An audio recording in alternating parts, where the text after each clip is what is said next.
We are ready to start. I have bad internet connection. Yes. So, Do you have a good? test it. Let's.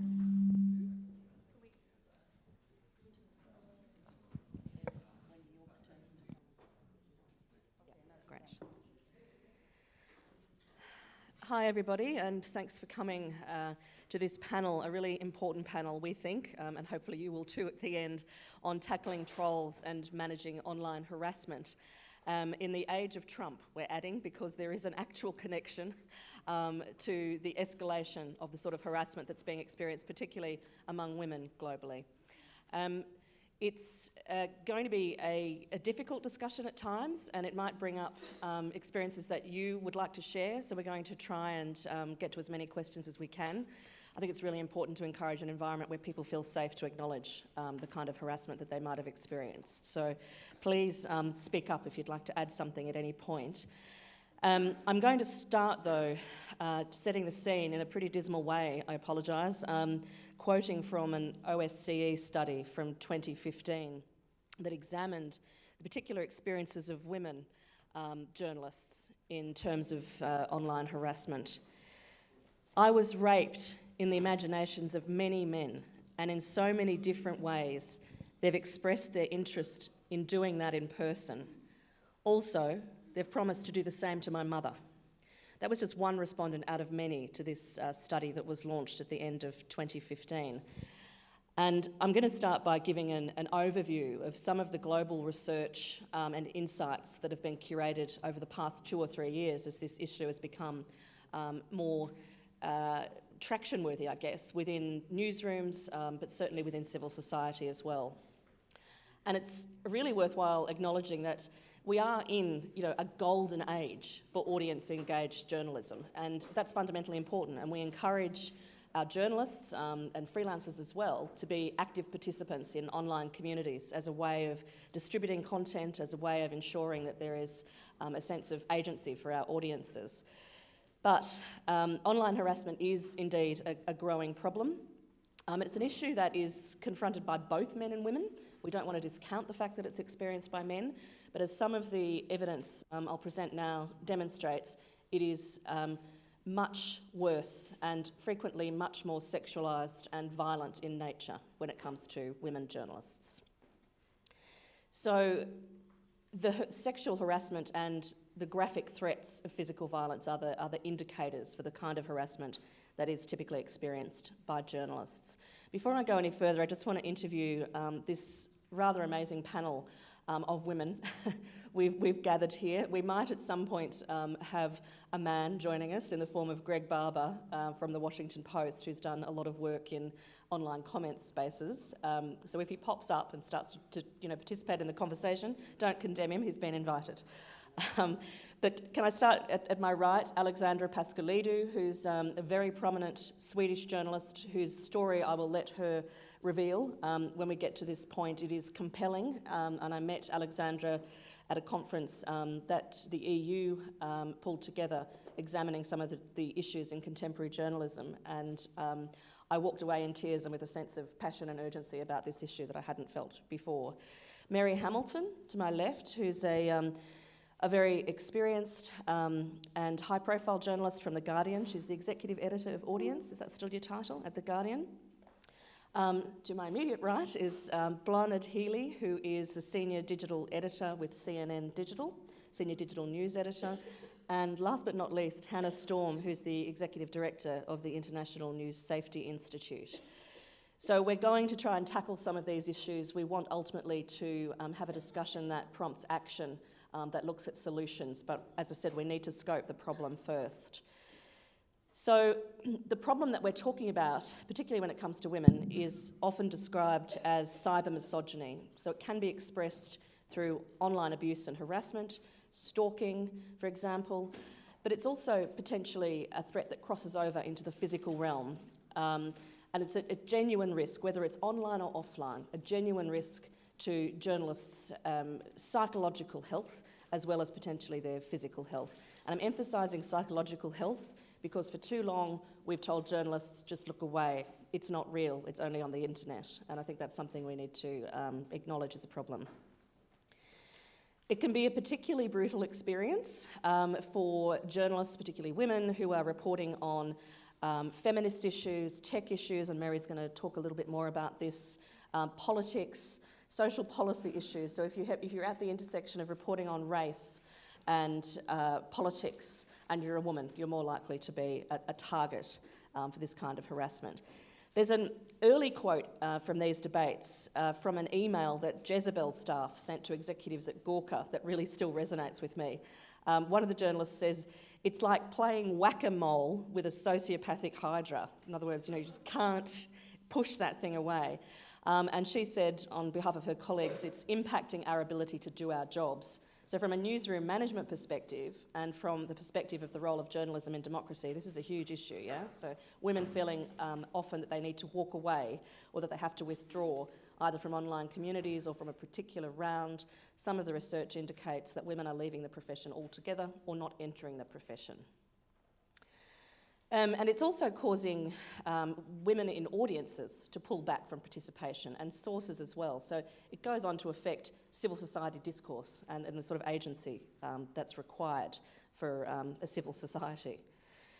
So let's look at some of the research. There was a study, quite seminal study in this area from 2014 done by Demos in the UK, and it studied Twitter specifically and the abuse of celebrities. And what this study found was that journalism was the only category where women received more abuse than men, with female journalists receiving roughly 3 times the abuse levels as their male counterparts. I think things have shifted since then, but that's an early indicator of where the problem was emerging.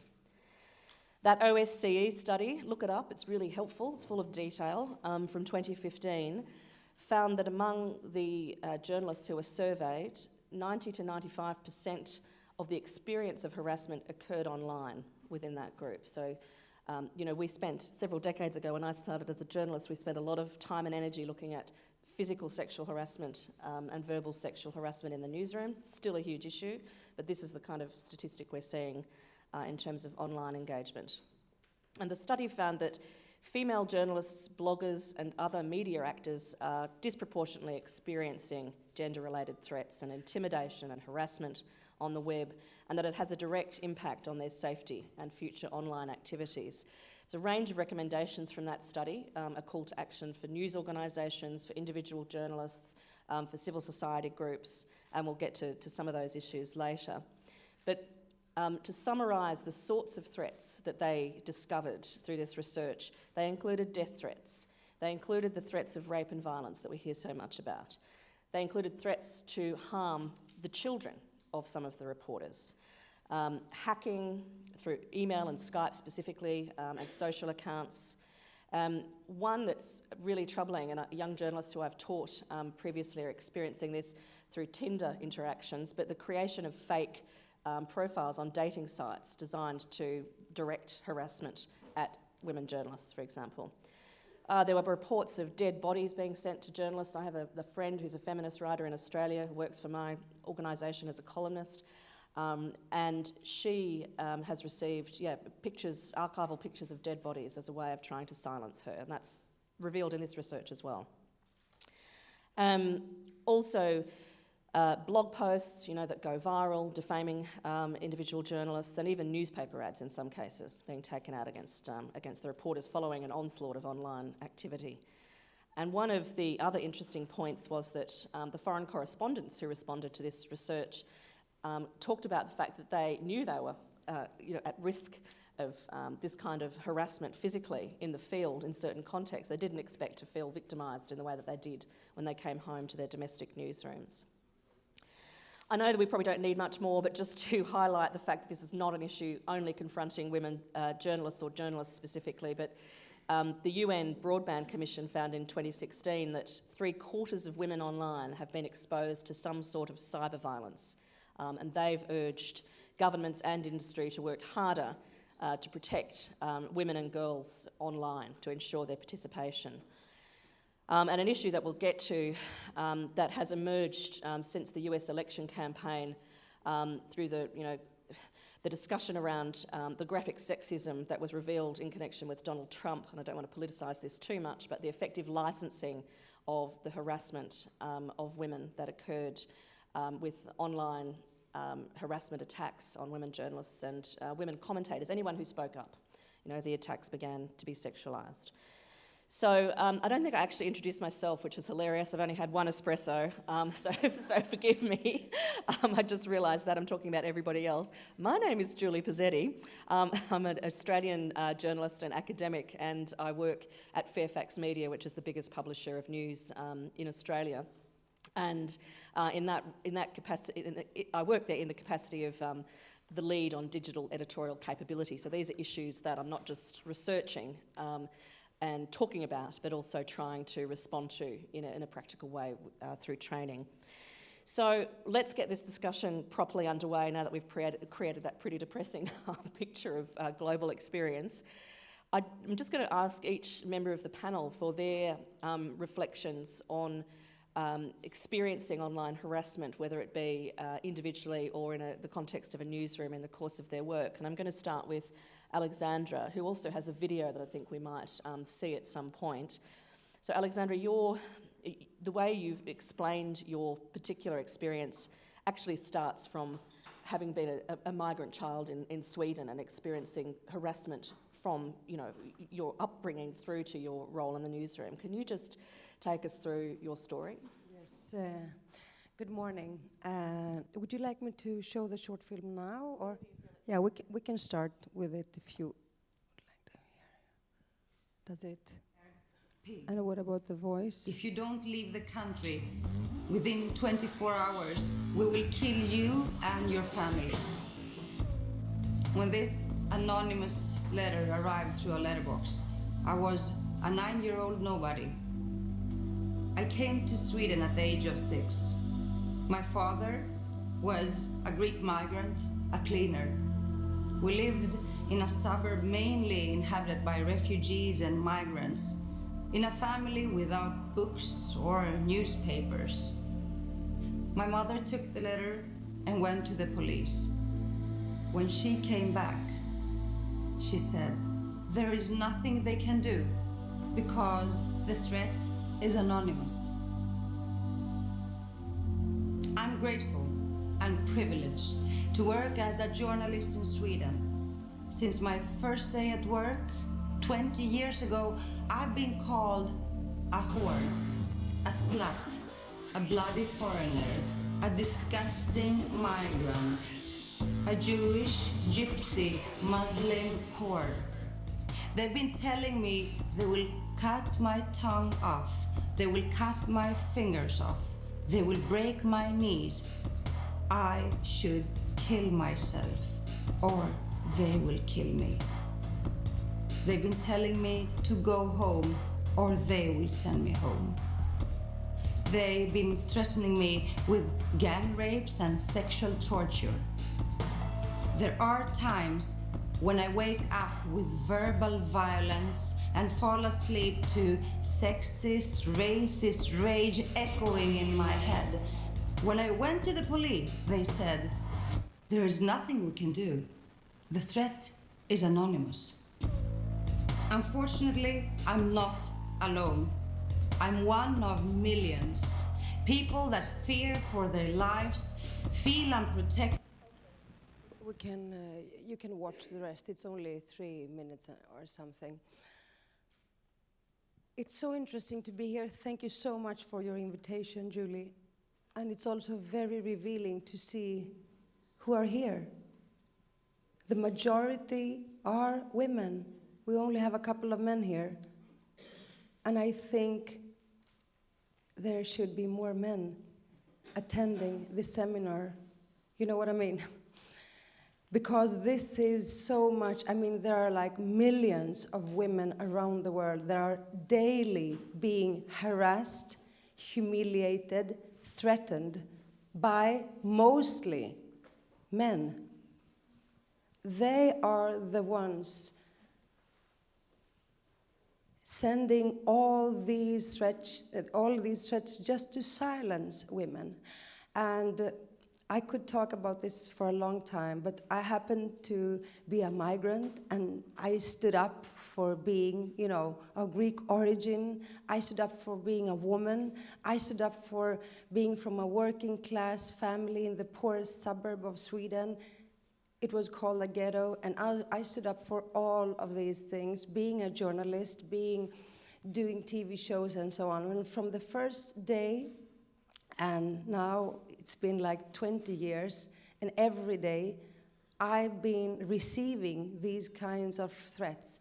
And they varied. They could write to me, "We killed our Prime Minister Olof Palme, you're next." They could write to me that, "We know exactly what time you take the metro to your job. We'll wait for you there." And they came to libraries when I gave speeches about my books. They took photos, and the last time they did it, it was a year ago. And things got worse because somehow I got used to this. I had like Nazis outside my home with weapons and masks, and we went to court because they were caught, and it was the first time that the police put effort in catching them, in doing something. But I was lucky at that time, and I even wrote a book about that. And why do I say I was lucky? Because these Nazis, they made a big mistake. They didn't only threaten me at that time, they also threatened the head of the police force, the spokesperson. So I think that was one reason that the police took it so seriously. So through the years, I've been totally, devastated, but I never took time off, I never stopped, because I think that, I think it's my duty, being who I am, to keep fighting, to stand up, and to be a role model for young girls and young immigrants, and fight for pluralism and democracy. It's a privilege to be a journalist, and I think it comes with a duty. But last time, things just get worse, because for me, this situation was reality long before we talked about online harassment. They came to my home, they called me, but now it's getting even worse. And also because I have an 8-year-old daughter, and sometimes she joins me at work, when I give public speeches and so on. And nowadays the threats are also about her, what they will do to her. And being a single mother, I live alone. I also belong to the more vulnerable group of being a freelance journalist, which means you never know, you don't have anybody who is responsible for your safety. You don't know when you will get your next job, and there are periods when bosses at different media, radio, TV, they don't really dare to work with you because they fear for their lives. And I can't expect that they should be as dedicated to this fight as I am. You know what I mean?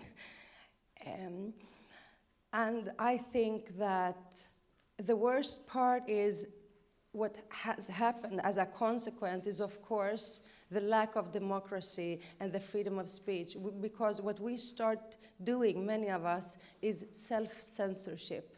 We don't really dare to say things, we don't dare to respond, we don't dare to say things that should be certainties in Europe or in the world 2017. The only thing I need to say on Twitter, on Instagram, something to have reactions like that, harassment and humiliation and lies, is to say simple things as talk about human equality, things like that. And people go crazy. And I also think that, what was I going to say now? I tried to do my best to lie for my daughter and for the other kids, but of course they understand what's happening, and of course she lives a life where she can't open the door, where she we would sit at home Saturday night, and we have like racists and Nazis coming to our door, our home door. There is some kind of like a mailbox in a hole when they put their Nazi newspaper with me on pictures from that library where they came. Or the other day, I was at a restaurant with a friend of mine where we were surrounded by Nazis. And the worst thing is that every time I go to the police, they say, we can't do anything. And so then you're totally alone with this. And even if you complain or point out the situation, they humiliate you even more. They're like, oh, she's a professional victim, you know what I mean? And they also try to present you as being paranoid, or so it's, you know, sometimes you feel like, you know, like all these raped girls that are, you know, being seen as they provoked the rapes. So you feel like you're guilty even if you're not. So about this self-censorship, but also this hatred that poisons you so much that after a while you start hating yourself. Because living with this echo of sexist and racist and, you know, all these attacks day and night, and not only from keyboard warriors, anonymous guys, you know, sitting there being frustrated because they're unemployed or whatever. That's also a stereotype. But also famous, very powerful politicians, you know, respected men and artists who feed and nurture and nourish this hatred. And, you know, sometimes I also avoid to call them trolls, because trolls, they exist in fairy tales. These guys are nightmares. And these guys, we should call them for what they are. They are racists, they are sexists, they are homophobes, they're anti-Semite, they're Islamophobes. You know what I mean? I think that trolls sometimes doesn't tell the whole truth.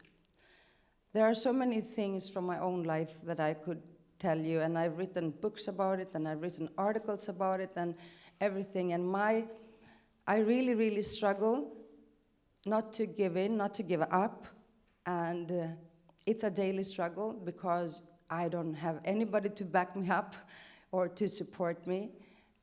I try to support younger girls by, you know, inviting them for small meetings and so on, and you know, I'm pretending, and that keeps me strong and alive, and that keeps me in this profession. I pretend I'm stronger than I am. Do you know what I mean?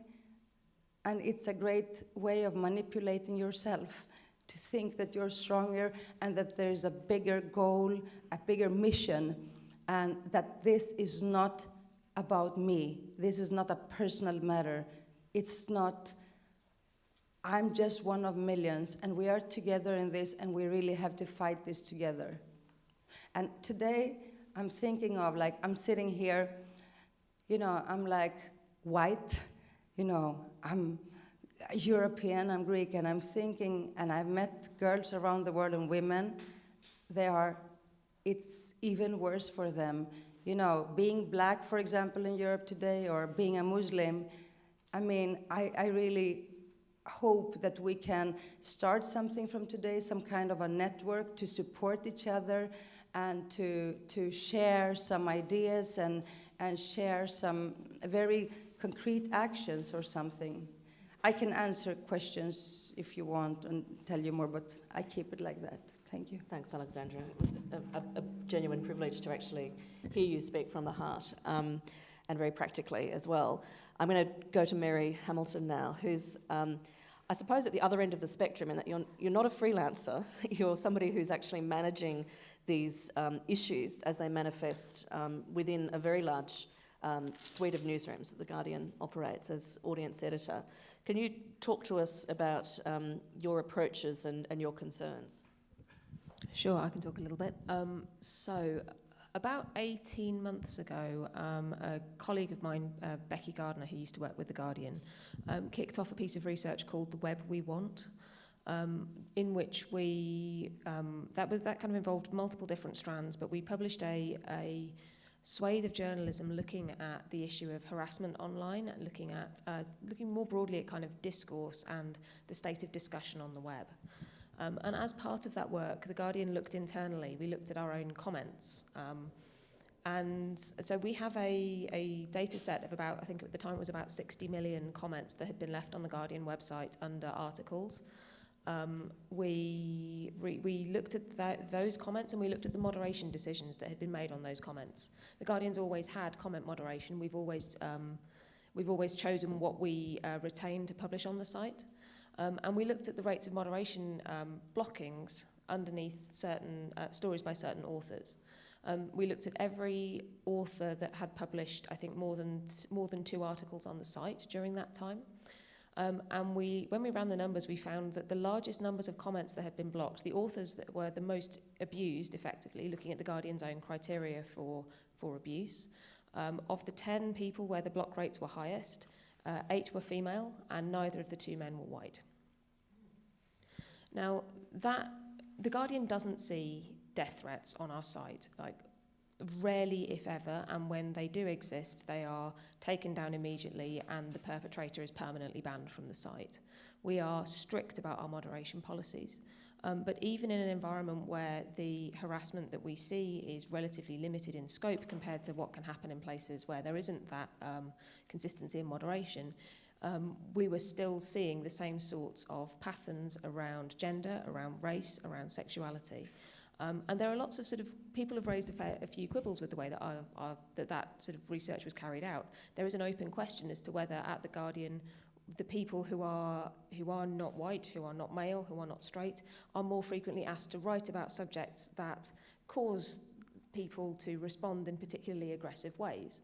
And there is, I think, genuinely something for most news organisations to take a look at there about what is it that you're asking your diverse staff to write about when you're asking diverse staff to write. But at the same time, fundamentally, there's also something there for us to look at in the comment threads themselves. We've made a bunch of changes internally to the way that we manage our comments over the last year, including things like giving the moderators significantly more power to pick and choose where conversations are open on the site, and sort of enhancing some of their capabilities with through machine learning as well. But one other element of the research was looking at the impact that abuse and harassment had on our journalists and on our staff internally. And what we saw consistently is that almost every journalist who writes online now is receiving abuse and harassment of some form. Most people come nowhere close to the sort of scale or the sort of severity that you've experienced, Alexandra. Nowhere close. But a lot of people do experience this drip, drip, drip, drip of steady, demeaning comments. Like, personally, none of the threats that I've ever received have gone to the point of being actionable or being escalatable to the police, although I know that several of my colleagues have experienced those things. But there is still that steady kind of drumbeat of every time you post something online, what is the reaction going to be? And from talking to my colleagues, from working with other people in other newsrooms, what I'm seeing and what I'm hearing is women who are concerned to speak, concerned about saying anything, and especially women who are of more than one minority identity, who are concerned about discussing publicly the way that they live their lives in ways that their male colleagues don't struggle with, or certainly don't struggle with to the same extent. I think the other thing I'd say is, I've been peripherally involved in video games journalism for quite a long time. So I was aware of Gamergate kind of as it happened. Do you guys all know what Gamergate was? I'm getting mostly yeses. So it was effectively it was a sustained campaign of psychological abuse against one woman that got way out of hand and eventually led possibly to the election of President Trump. It's a very complicated thing. But broadly speaking, what we see now increasingly is that the sorts of abusive campaigns and tactics that were developed through Gamergate, through forums like 4chan, and through sort of collectives of anonymous abusers have been mainstreamed and have become something that journalists can now expect to encounter on a much more frequent basis. So the sorts of things like drawing spurious connections, creating extensive, wikis that purport to show conspiracies, and also the sort of whistleblowing kind of trolling tactics that Milo Yiannopoulos in particular was very well known for. People with very large followings who would say, this person has done something, and would then be able to completely disavow all knowledge of the resultant wave of abuse and harassment that would descend on the person that they were pointing to. And what we're seeing is that more and more groups of individuals are using these tactics more openly now that they're sort of perceived as in quotes, working as a way to silence and also as a way to discredit and render it much more difficult to believe the voices of authoritative journalists.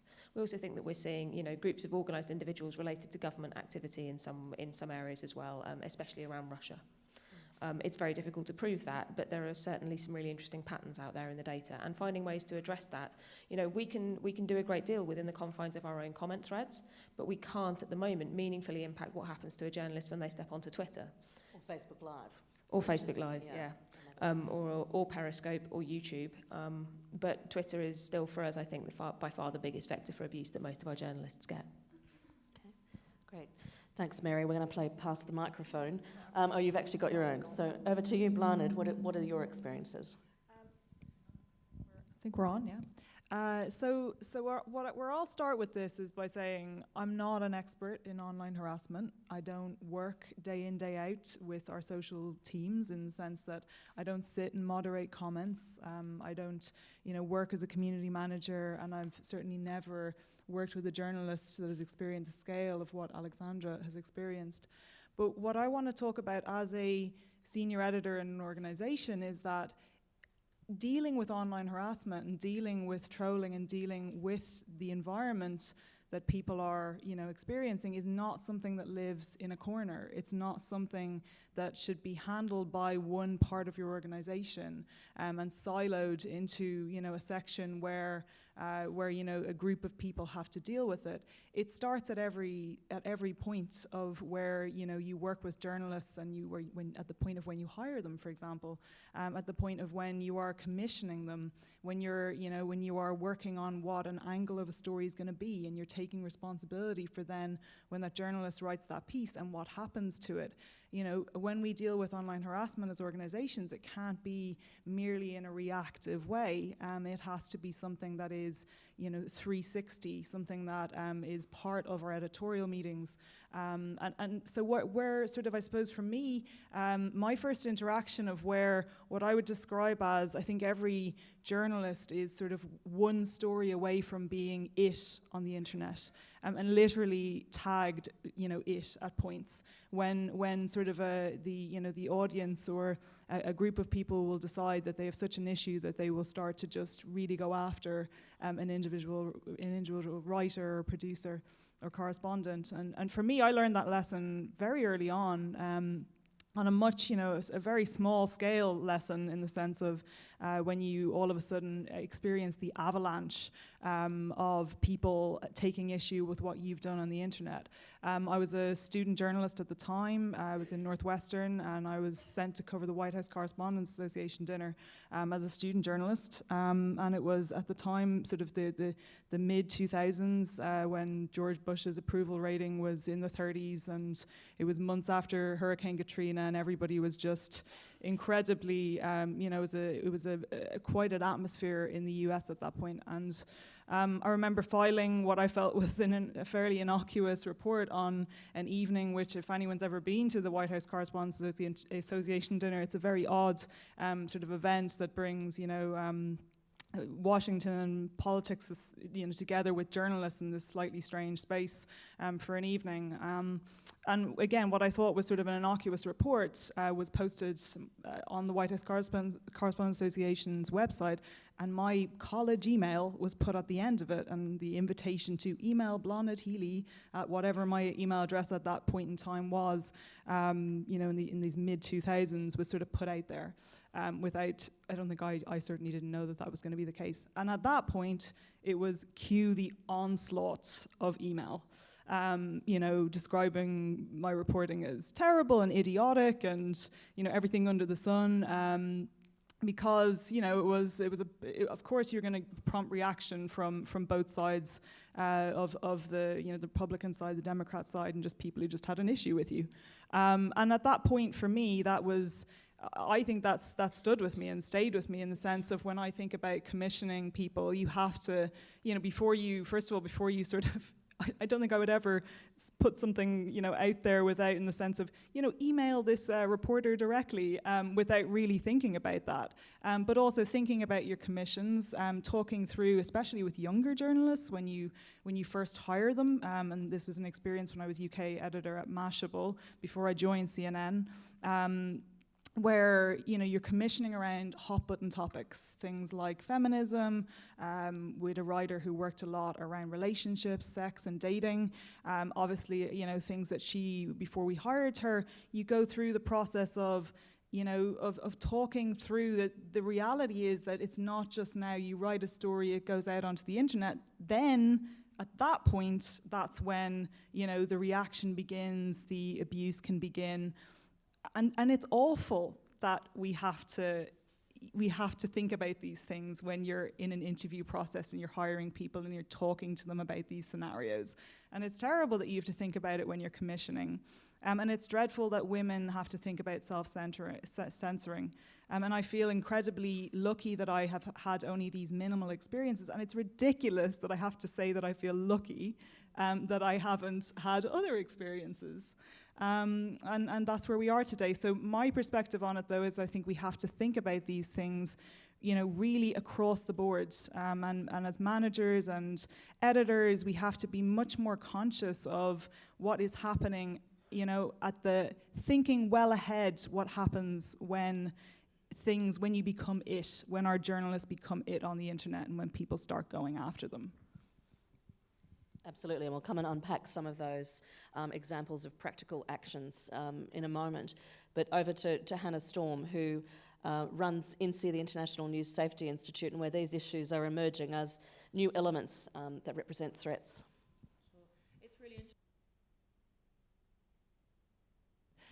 It's really interesting. We've been having conversations over the past few years since I started work at INSEE in 2010. And originally, the kind of traditional notion of safety was very much the man going, and it usually was a man, going out to a war zone with his flak jacket. So he had the physical kind of robust resilience already there for him.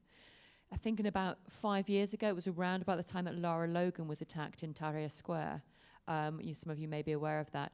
I became much more aware of the way that the physical safety can kind of drift over into an online assault. Lara was quite significantly attacked online and verbally because of the blamed, as Alexandra said, for the physical attack that happened on her. So we started doing a bit of work into looking into that area, and fast forward to today, it's one of the most significant areas of safety concern that we have as an organisation that deals predominantly with journalism safety, because it's so prevalent. This notion of online abuse and harassment, and as Leonard said, you're only ever one story away from being it, from being tagged, from being tormented, from being traumatized potentially, because actually the whole drip that we've heard can potentially become hugely traumatic. I just want to talk very briefly about a piece of work that we did at the International News Safety Institute about 4 years ago. It's called this. It's got a very long title, so I won't bore you with the title, but effectively it's a study into violence and harassment against women journalists. Sorry, I did bore you with the title there. But basically one of the key things that comes out there, a bit of a kind of headline, 1 in 3 female journalists have experienced some kind of harassment in their lives, so connected to their work. A lot of that was physical, a lot of that moved over to the sexual sphere.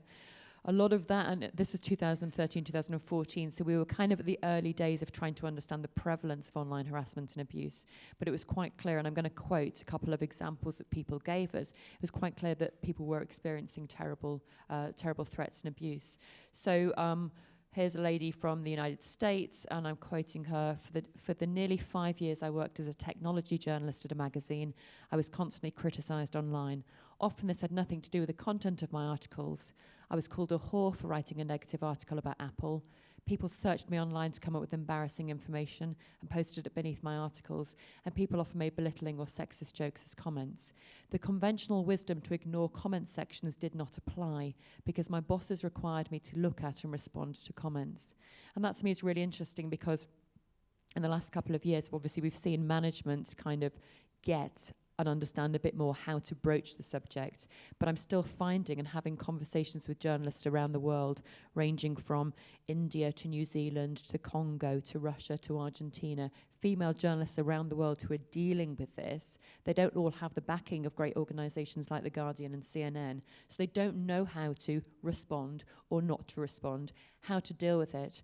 And the interesting thing for me is, yes, we have brave journalists like Alexandra talking about her extraordinarily horrific experience. And we have journalists like Blanard kind of putting herself down and saying, you know, I haven't really experienced much at all. But I mean, that to me is the fact that we, and I myself, have experienced some. I self-censor quite significantly on Twitter because, quite frankly, I don't want to have to deal with it. I have a young daughter as well. I don't want her to have to deal with it either. But I guess what I'm saying is there is a significant scale of experience of people. And just because you haven't experienced anything that is a death threat, a rape threat, being called a whore or a slag or a slut or terrible, terrible words, have somebody threaten to, put their penis in your mouth to shut you up, which is kind of the type of thing that people have threatened and said, that doesn't mean you haven't experienced online harassment, and that doesn't mean you haven't experienced abuse. And I think the thing, therefore I'll shut up in a moment, but the key thing I think is that a lot of the time journalists are not coming forward. So they're not saying there's a problem. So it becomes this thing that they're having to deal with themselves, and it becomes quite isolating. When you don't know who your attacker is, it's extraordinarily isolating. When you're living with that drip drip, you're constantly kind of, as Alexandra said, you've got this echo of these words in your head all the time. And the particularly potent thing with Twitter, I think, and with Facebook and with social media is the second you wake up in the morning, you're very, very vulnerable. Who doesn't turn on their phone as a journalist? All of a sudden, you've got this abuse in your face, on your phone at 6 o'clock in the morning, and you don't have that emotional flak jacket. You haven't got the physical flak jacket. You're not necessarily prepared. I will just stop just by finally saying I am really concerned as to how, as a society, we are going to try and support younger female journalists coming into our industry when they are faced with the potential onslaught of abuse and harassment, which will turn them away from something. Media reflects society, and society is reflected by media. Without those kind of voices, we can't have an adequate reflection of what's going on in the world, and that is an extraordinary challenge, I think, for us to deal with in the next few years. Thanks, Hannah. I'll just very briefly add my own personal experience to this mix, because I think there's an elephant in the room, and that elephant exists in the context of media organisations fueling the harassment that other journalists and citizens can experience. And so my own story of online harassment includes nothing as extreme, again, as Alexandra, but, being called a hairy-chested feminist, having sexualised comments, loads of comments about my appearance, all of those things that are just awful. But the worst experience I ever had as somebody surviving online harassment, if I can put it that way, was in 2010 when the Australian newspaper, which is the Murdoch Press's flagship publication in Australia, decided to run a campaign against me because of reportage I did from a conference citing one of the Australian's former journalists criticising her editor.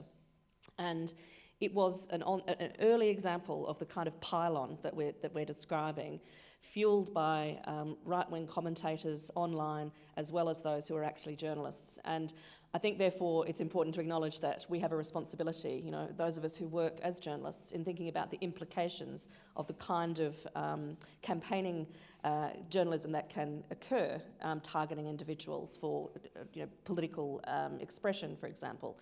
So that's just a flag. I want to come to your questions in just a moment, but I just want to turn the thinking process to how do we deal with this problem. We've heard some examples of the need to address risk through commissioning, really important, and not something that we're seeing nearly enough of.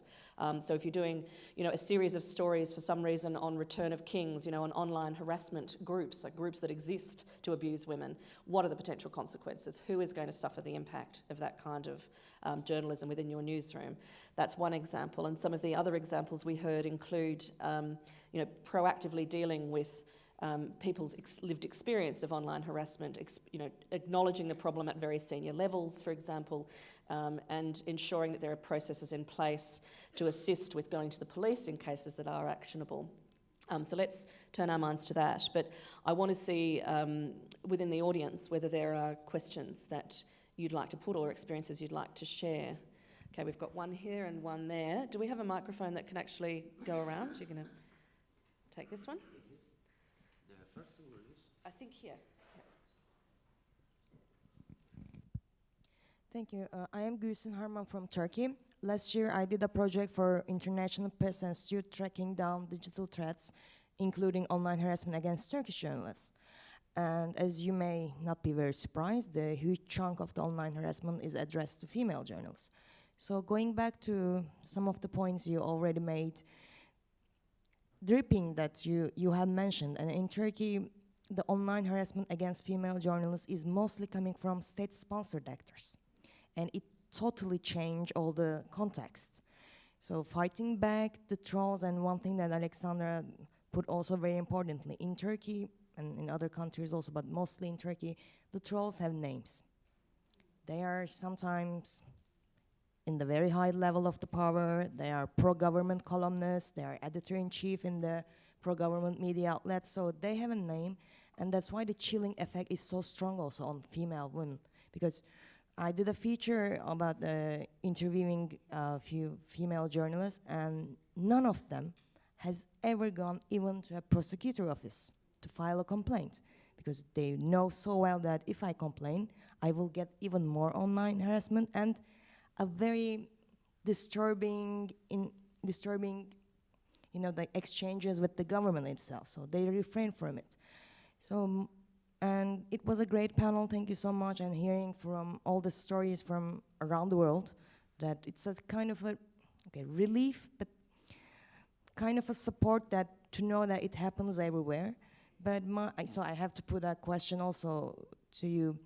So to fight back online harassment and to form like support networks and the others, but when it comes from the higher levels, approved by the very consistent and sustainable campaign by the government, how to fight back and what are the ways to deal with it? And is there a way to form a very international coalition and bringing together the women? Thank you. Yeah, I'll let Alexandra say something, and I'd like to add something to that too. Thank you so much for telling us about your experience and what's happening in Turkey. I totally share your perspective and your view, and that's exactly what I wanted to say, that these are not trolls. Many of them, and the most powerful and significant, they have names, they are like members of parliament, and they are like famous artists, and they are the ones that are responsible for opening Pandora's box. You know, for like normalizing and mainstreaming misogyny. The problem is that it's very hard. I mean, I read like, there's like the biggest financial newspaper in Sweden, they printed that an artist called me a moron. They just printed his tweet.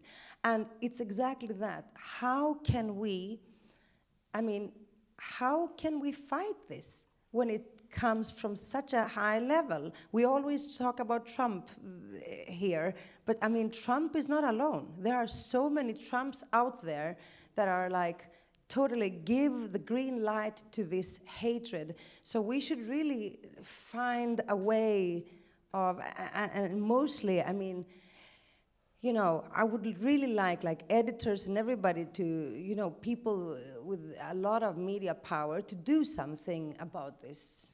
I don't know. Yeah, I'll just add that in forming this panel, I had a discussion with Blanard's colleague Inga Toro, who's here from CNN as well. And we had the express objective of trying to get a network of journalists and editorial managers and civil society organisations together to tackle this issue. So it's something we want to do, and if it comes out of today, brilliant. You know, there's been discussions around the periphery, but let's continue the discussion about how we do that outside after. You know, we can march down to a cafe if you like, but let's actually do something about it. Mary.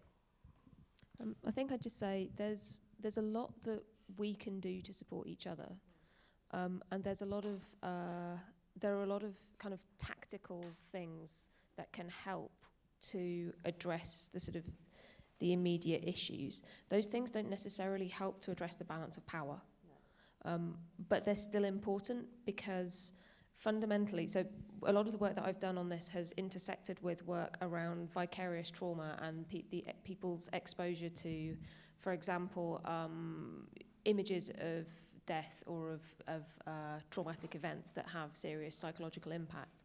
And actually a lot of the remedy of both of those things, a lot of the things that you can do to support and to address those things are quite similar.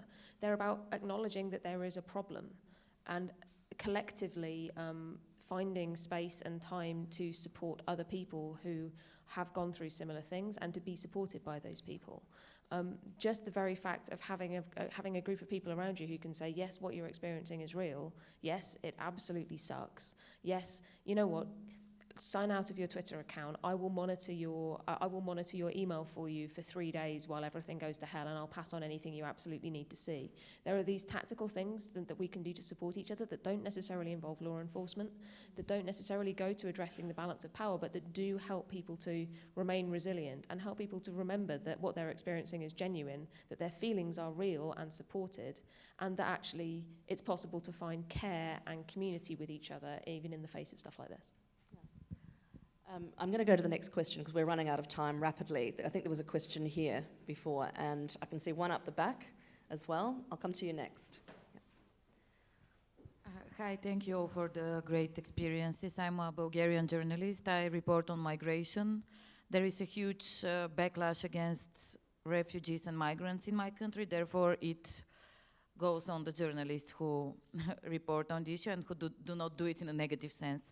So I've received death threats, all kinds of stuff online, but I also cover the nationalists in my country, so it became creepy when I go to there, and I'm a correspondent, I'm alone in my country. So I tried to interview some nationalists at one of their rallies, and they told me in my face that I'm scum, and they would not, and when you see physically that they know you, and it's dark and you have to leave and you don't have the car of your media because you're alone, it's really stressing. So I honestly want to ask you, in such a case, what is the more effective tactics?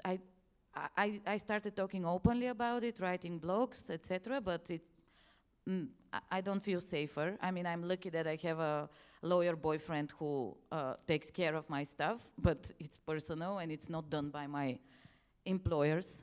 And isn't self-censorship after all more safer? I mean, some of us choose not to, but I don't know what to advise other colleagues. Maybe I would tell them just not to do such stories. I mean, I think this is, because you're working, as you say, on your own, this is the challenge, and this is, I think, where other organizations, and we can hopefully find something out of this in terms of working collaboratively. I don't know if this is happening, you're finding the bulk of this is happening to you on social platforms. Is it something you're experiencing for the most part on a specific social platform, or is it happening just in every part of your life? Mix, yeah.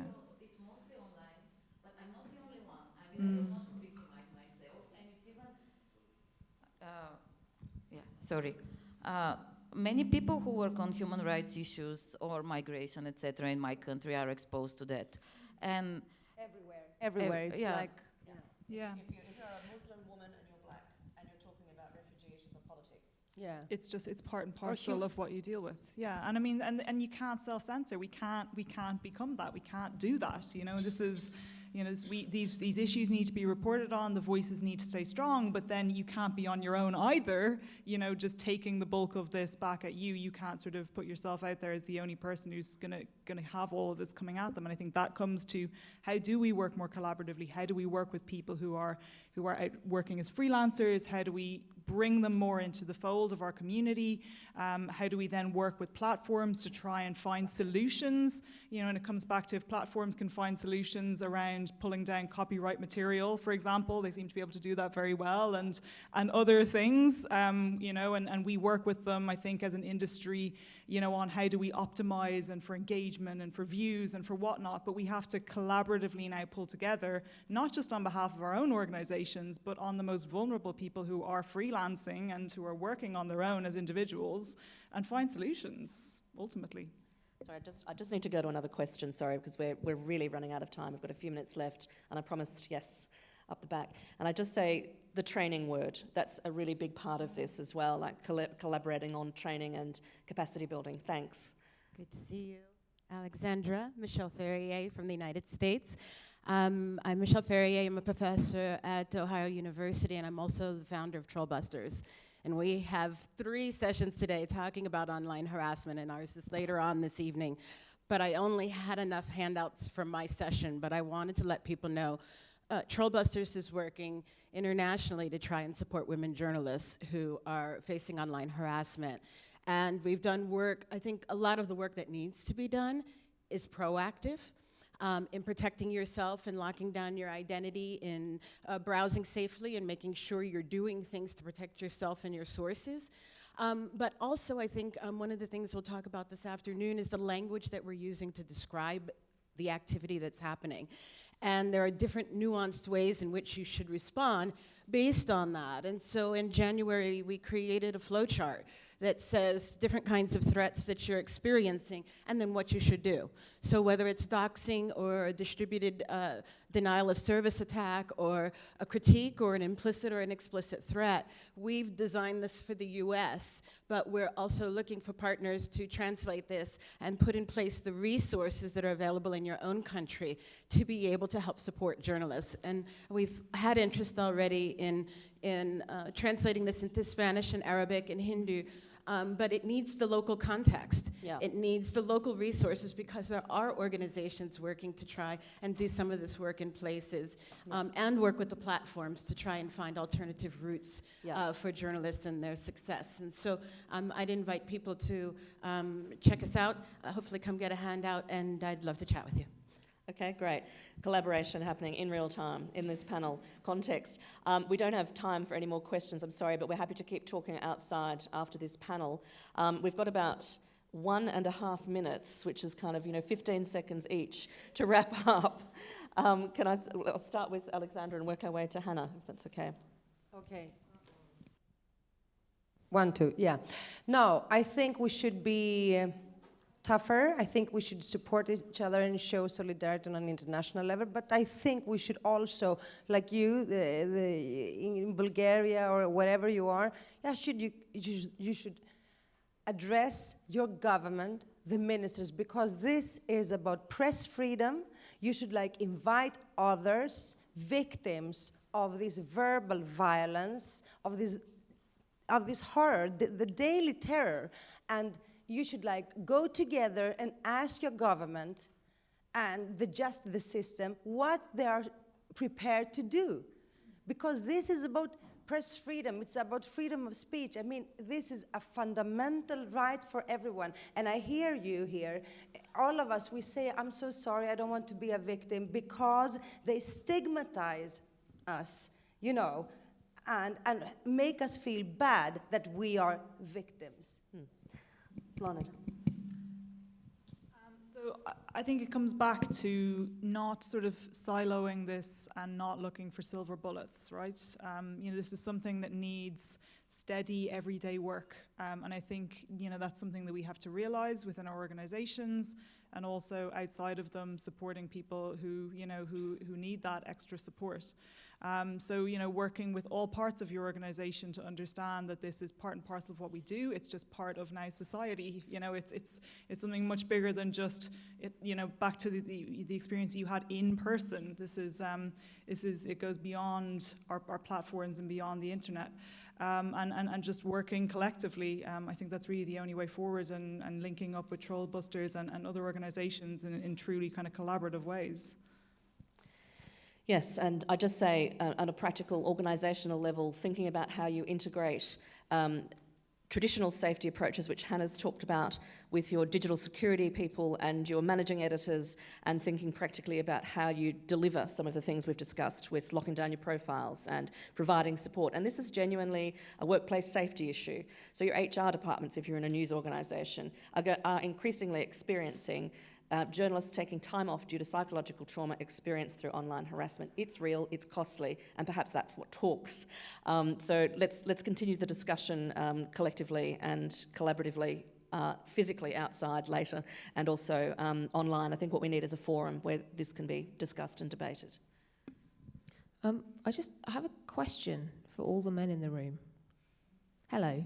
How many of you, can you guys just put your hands up if you've received the sorts of harassment that we're talking about here? Okay, can you put your hands up if you haven't?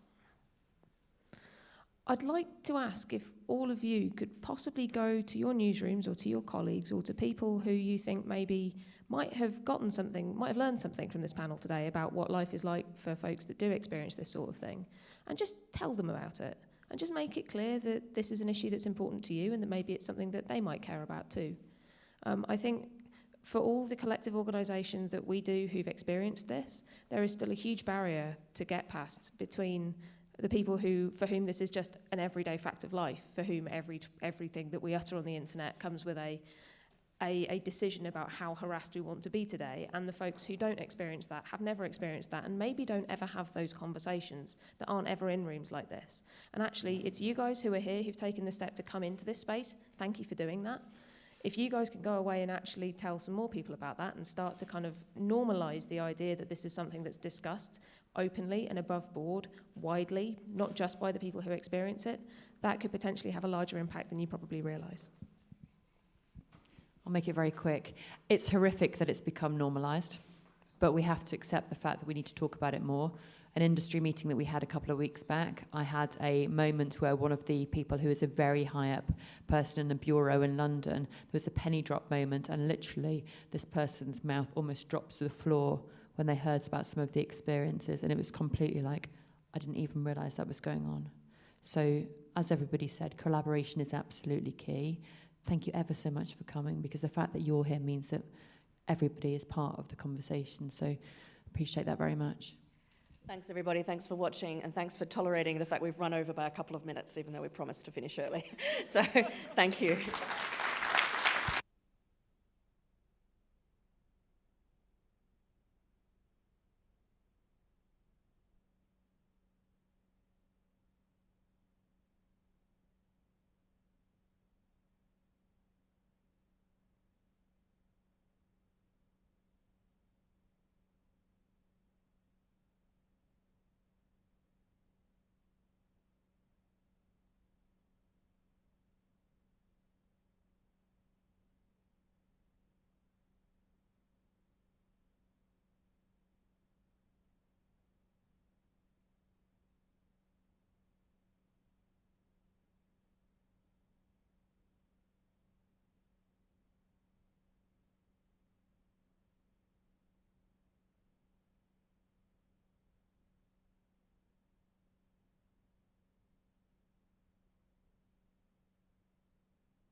Benvenuti, buongiorno, in questa bellissima sala della città di Perugia che ci ospita.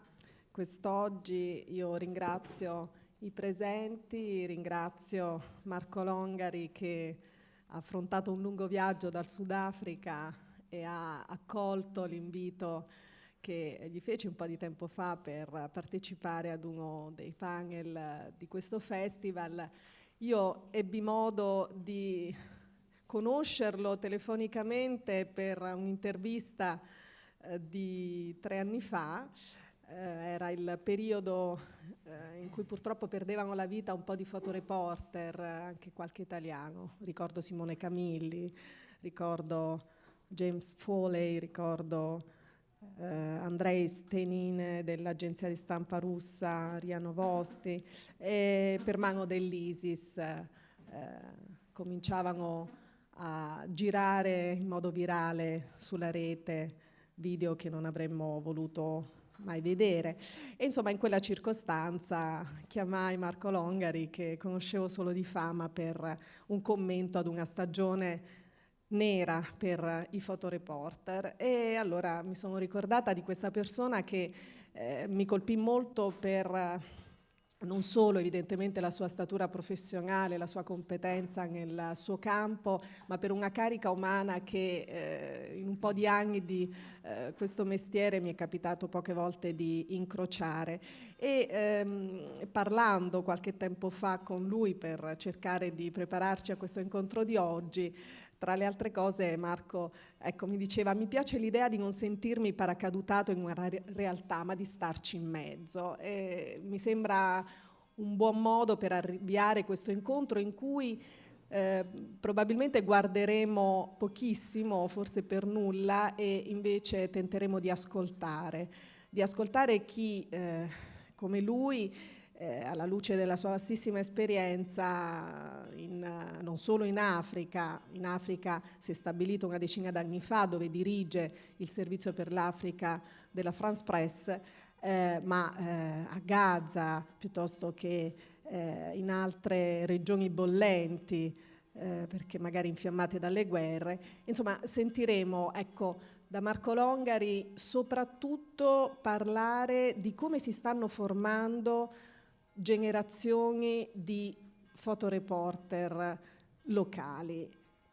Non parleremo solo di questo, poi speriamo anche di ascoltare le vostre domande per un po' di dibattito. Avete modo, per chi ce l'ha il programma tra le mani, di rendervi conto della produzione e del lavoro finora di Marco. Vorrei dire che lui si è diplomato all'Istituto Superiore di Fotografia di Roma, ha iniziato la sua carriera di fotogiornalista nel 98, coprendo il conflitto in Kosovo, e poi appunto si è spostato in Africa, ha pubblicato tra l'altro un lavoro sui rifugiati nel 2002, rifugiati appunto per Sossella, ha lavorato a Nairobi, a Gerusalemme, dove ha coordinato per 7 anni la copertura per Israele e territori palestinesi, e ora appunto a Johannesburg, dove è capo del servizio fotografico per l'Africa di France Presse.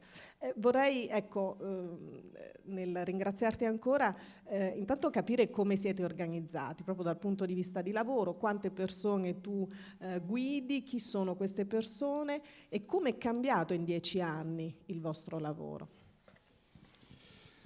Intanto grazie dell'opportunità che mi date di parlare di queste cose. Il lavoro del fotogiornalismo, il lavoro della fotografia è cambiato enormemente negli ultimi anni, non tanto per motivi legati semplicemente al digitale o ai social, al citizen journalism, eccetera, eccetera, e purtroppo anche alla riduzione dei fondi a disposizione delle testate, delle agenzie, eccetera. È interessante vedere come in Africa la base dalla quale attingiamo risorse di lavoro, di immagini, di produzione, di edizione si sia allargata in maniera esponenziale negli ultimi anni. Io ho iniziato a lavorare in Africa nel 2000, ho iniziato a lavorare in Ruanda, in cui ero praticamente l'unico fotografo presente sul territorio. Sono tornato in Ruanda un paio di anni fa di passaggio nel ritorno dal Burundi, in cui ho incontrato un mio collega di Reuters che aveva appena finito di condurre un workshop con dei fotografi locali in cui c'erano 30 fotogiornalisti. Ed è incredibile che come in uno spazio di insomma, un decennio, un poco più, la base, l'utenza e la forza lavoro, insomma la capacità di raccontare per immagini si sia sviluppata così tanto e si sia così moltiplicata.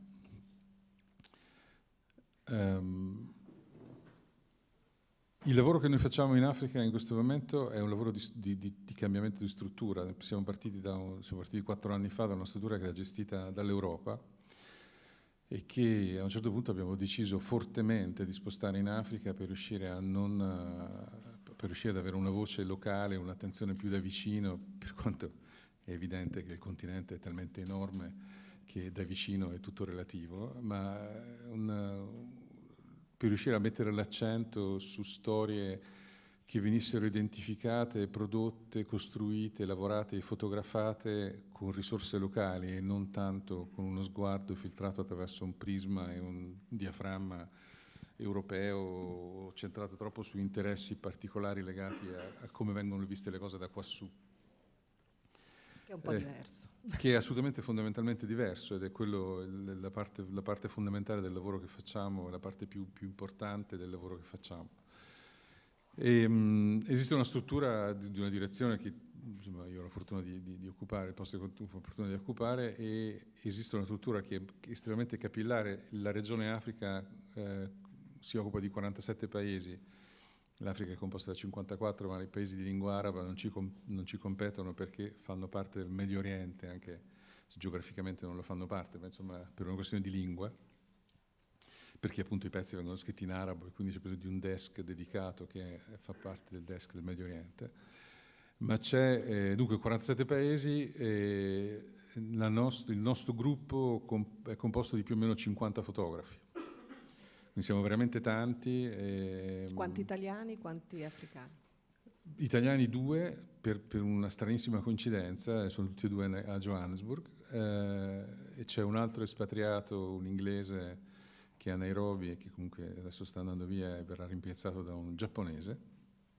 Il resto sono colleghi che si sono formati, hanno studiato, hanno iniziato a lavorare, e si sono fatti le ossa e hanno continuato a sviluppare linguaggi fotografici importanti e contemporanei, e sono africani, sono keniani, sudafricani. In ogni paese c'è un fotografo. Ecco, di quale Africa parliamo? Perché vogliamo cercare, insomma, in un'ora per quanto possibile anche di sfatare qualche stereotipo, qualche luogo comune.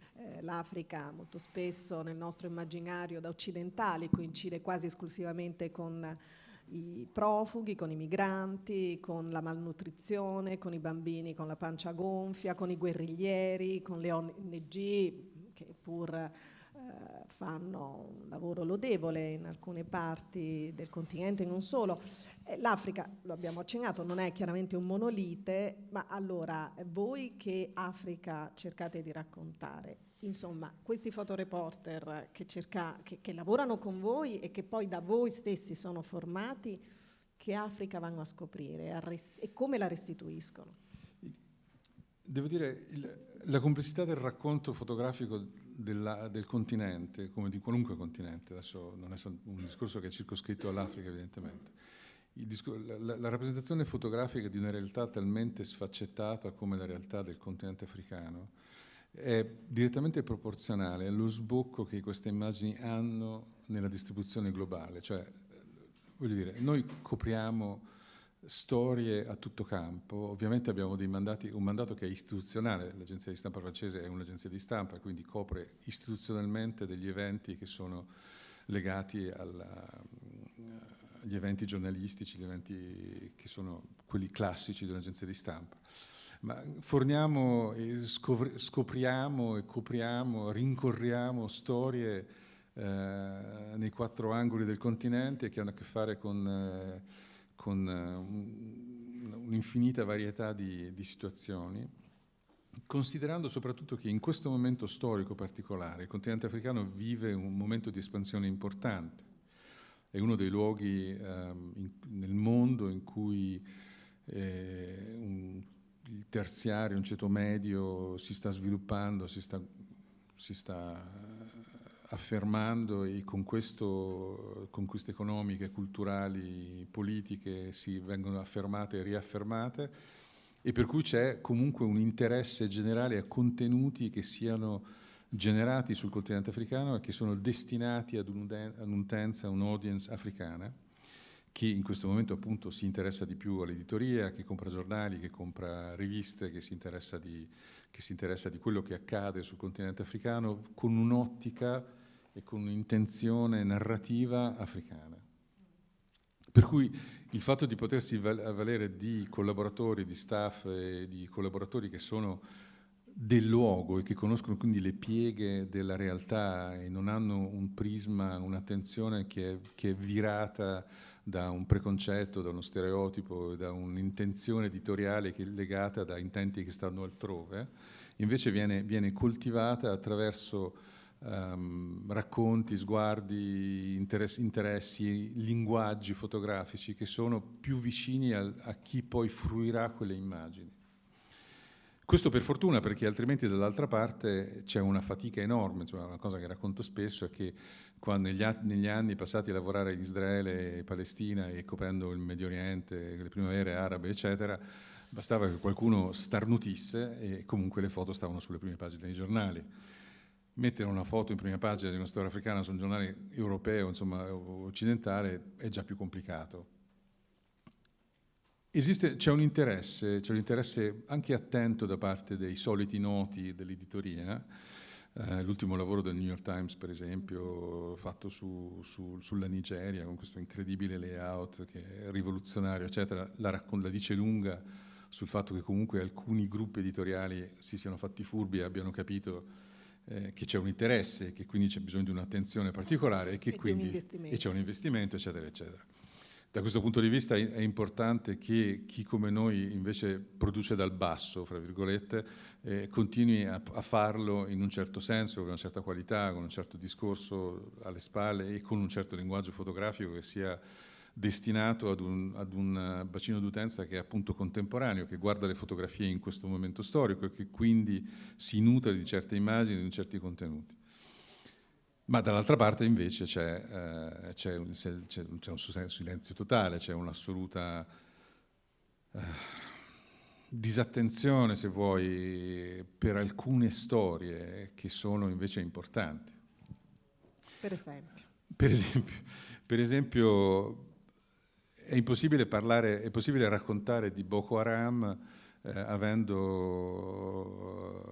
tralasciando dettagli che sono invece importantissimi, e del fatto che la storia di Boko Haram, nella sua complessità, del suo essere legato a movimenti al terrorismo e a condizioni economiche, a differenze culturali e religiose in Nigeria, non sia anche legato, per esempio, ad un fallimento strutturale della società nigeriana, alle disparità economiche importanti di una parte della Nigeria rispetto ad un'altra parte della Nigeria che invece vive nella miseria più totale, eccetera. E dunque raccontarla parzialmente, semplicemente attraverso 200 ragazze sono state rapite a Chibok, non racconta la storia nella sua completezza.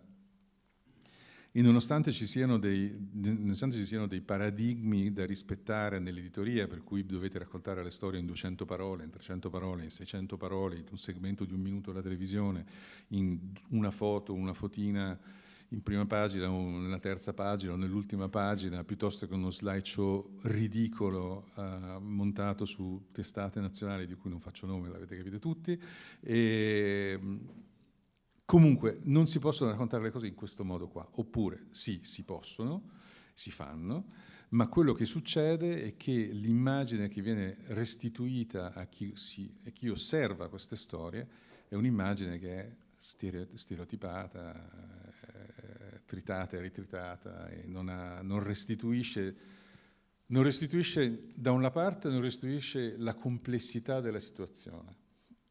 E mi ricordo per esempio, nel 2006 eravamo seduti sulla più grande storia in Africa negli ultimi decenni, e le prime elezioni libere a Kinshasa nel Congo praticamente da dopo l'indipendenza. Erano 40 e passa anni fra dittature e governi falliti, e appunto stavamo seduti su questa storia a Kinshasa aspettando che questa cosa accadesse, e ci domandavamo come fare a raccontare al contadino del Nebraska, che è un po' il mio paradigma, come si fa a vivere in un paese dove per 47 anni si sono alternate dittature e guerre civili. Non è semplice farlo in 600 parole, o in 300, o in un segmento di 1 minuto alla televisione, di 30 secondi alla radio, o di 4 foto, però non è che perché è complicato allora ipersemplifichiamo la risposta, perché altrimenti non ne usciamo più qui. E poi soprattutto perché invece ci sono colleghi, giornalisti, fotografi, nel mio caso li conosco più da vicino, che invece si sforzano per sviluppare un discorso e un linguaggio differenziato, quindi non semplificabile, non riducibile semplicemente a tutto quello che sta incorniciato da un rettangolo di pixels, ma invece cercano di affrontare la realtà, di raccontarla, di narrarla quotidianamente con un impegno che è devolto alla differenziazione delle immagini, un linguaggio evoluto, a cercare di raccontare le cose per come la gente le può capire. E questo non trova spazio. Allora io trovo interessante che invece trovi spazio dal basso, cioè che trovi spazio nell'editoria africana, dove ci sono dei giornali, per esempio il Mail and Guardian in Sudafrica, che è un esempio illuminato, o per esempio alcuni gruppi editoriali in Kenya, in Ghana, in Nigeria, che hanno spazi in cui diciamo, i valori locali vengono messi in evidenza. Invece perché oltre l'Africa è più difficile? E quale immagine dell'Africa fa comodo all'Occidente? Voglio dire, non è possibile rispondere a una domanda così importante in 30 minuti, però insomma vi voglio semplicemente fare un esempio facile da capire. È chiaro che i premi fotografici non possono essere presi come paradigma e riferimento dell'interesse editoriale rispetto a un certo evento. Però so che tu sei reduce da un... Però sono reduce da un'incazzatura micidiale insomma, adesso vedo parecchie macchine fotografiche, quindi immagino siano dei fotografi dietro le macchine fotografiche. Guardate tutti quanti i premi fotografici. Fateci caso, Picture of the Year International, World Press Photo, Days Japan, e poi ce ne saranno altri, nessuna storia dall'Africa.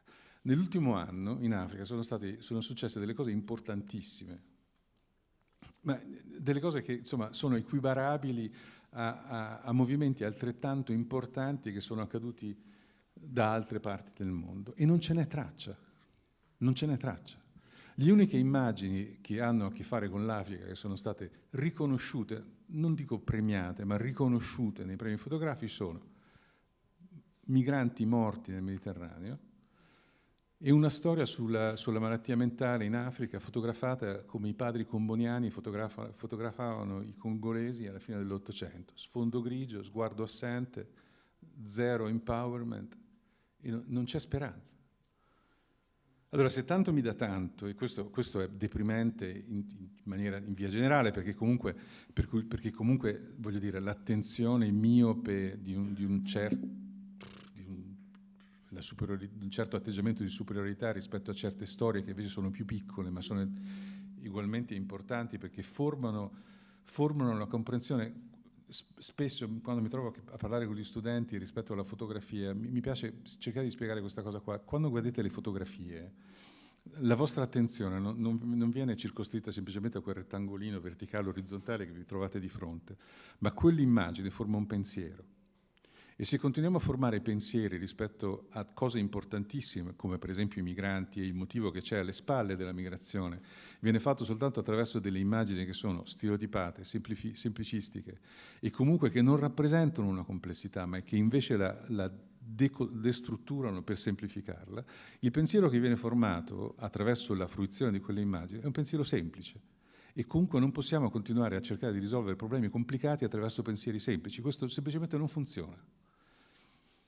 Per cui questa cosa qua non produce semplicemente una ipersemplificazione, una decontestualizzazione di realtà che sono enormemente più complicate di quello, ma provoca di rimando, e questo appunto te lo raccontavo prima, che appunto dopo l'incazzatura sono tornato in Sudafrica, dove insegno e dove mi occupo della formazione dei fotografi, con questa cosa dentro che dicevo, invece di continuare a raccontarvi che dovete uscire tutte le mattine a fotografare perché è importante, forse sarebbe più giusto che io vi dicessi smettetela, perché non serve assolutamente a nulla, cosa che non ho fatto, così, tra parentesi.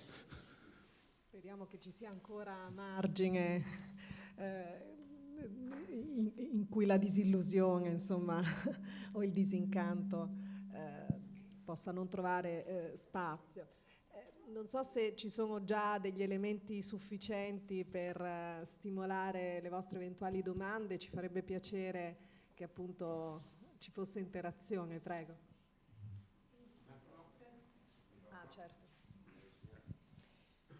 Io ho una domanda subito. Tu parli di questa generazione di fotografi africani. Ci fai un esempio pratico di una foto in cui tu hai visto il loro sguardo a paragone con il nostro sguardo? No, ma questo è il grande paradosso, Cristina, non si può parlare così, non possiamo fare nostro e loro.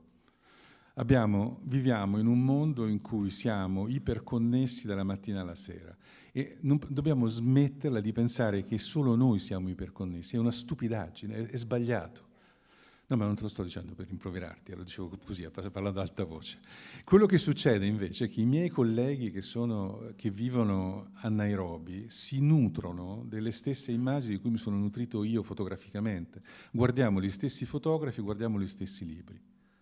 Allora, quando loro raccontano le cose, le raccontano, forse con modalità diverse. Sono sicuro che per esempio l'importantissima generazione di fotografi maliani che sono formati a ridosso dei monumenti fotografici maliani tendono a rappresentare la fotografia in un certo modo.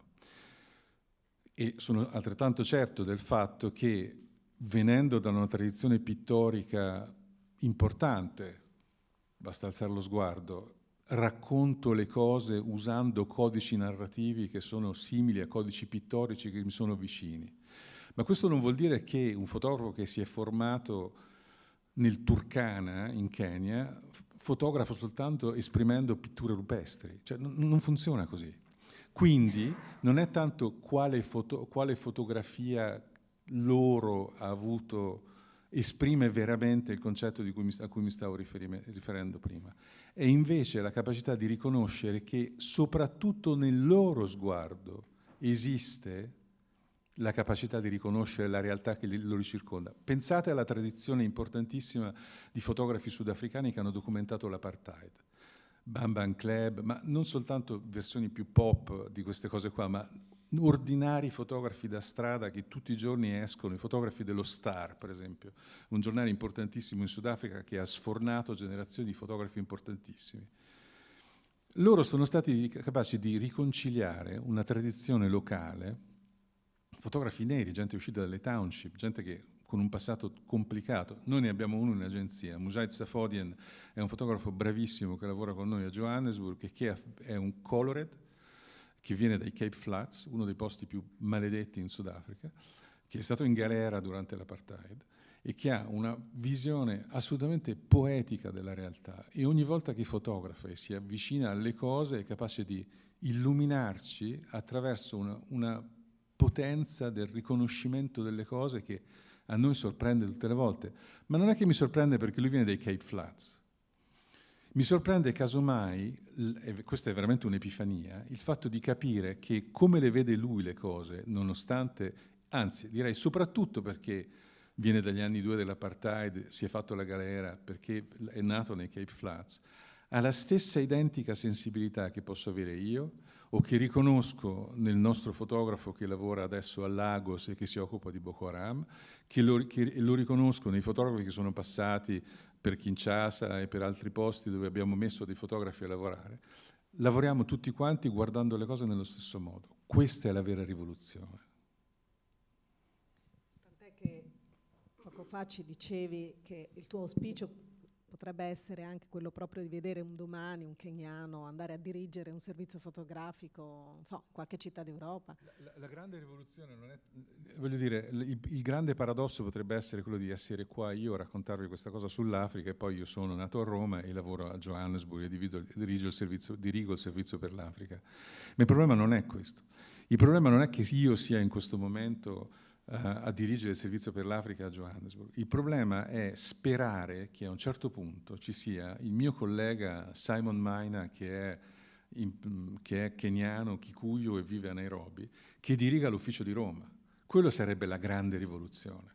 Cioè che il privilegio che noi abbiamo avuto nell'andare a raccontare le cose dall'altra parte del mondo sia restituito anche a loro e che anche a loro sia... Perché io trovo che se è vero che esiste un interesse nel mandare chi ha una certa competenza rispetto alle cose, ma non perché io abbia più competenza o perché il mio collega da P o Reuters abbiamo più competenza rispetto a chi si è formato localmente e abbiamo più capacità di raccontare e di organizzare le cose. No, non è questo. È che ancora non riusciamo a pensare globalmente e a integrare la cultura e il saper fare africano in questa globalità. Pensiamo a questo e ci introduciamo noi stessi e siamo stati capaci di introdurre, non so, il Latino America piuttosto che il Nord America, piuttosto che l'Asia, l'Estremo Oriente, eccetera, e ne abbiamo fatto diventare parte di questa globalità, ma per qualche strano motivo ancora non riusciamo a pensare a un responsabile del servizio fotografico di Roma nigeriano. Dobbiamo registrarla questa fatica, prego.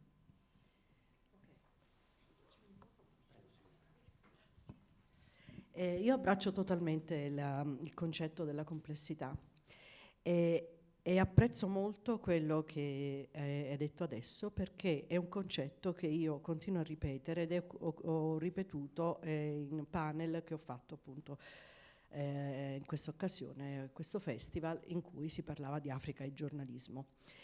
E dicevo sostanzialmente la stessa cosa. Quando leggeremo delle notizie o reportage dall'Africa sui nostri quotidiani o cosa sia, scritti da africani.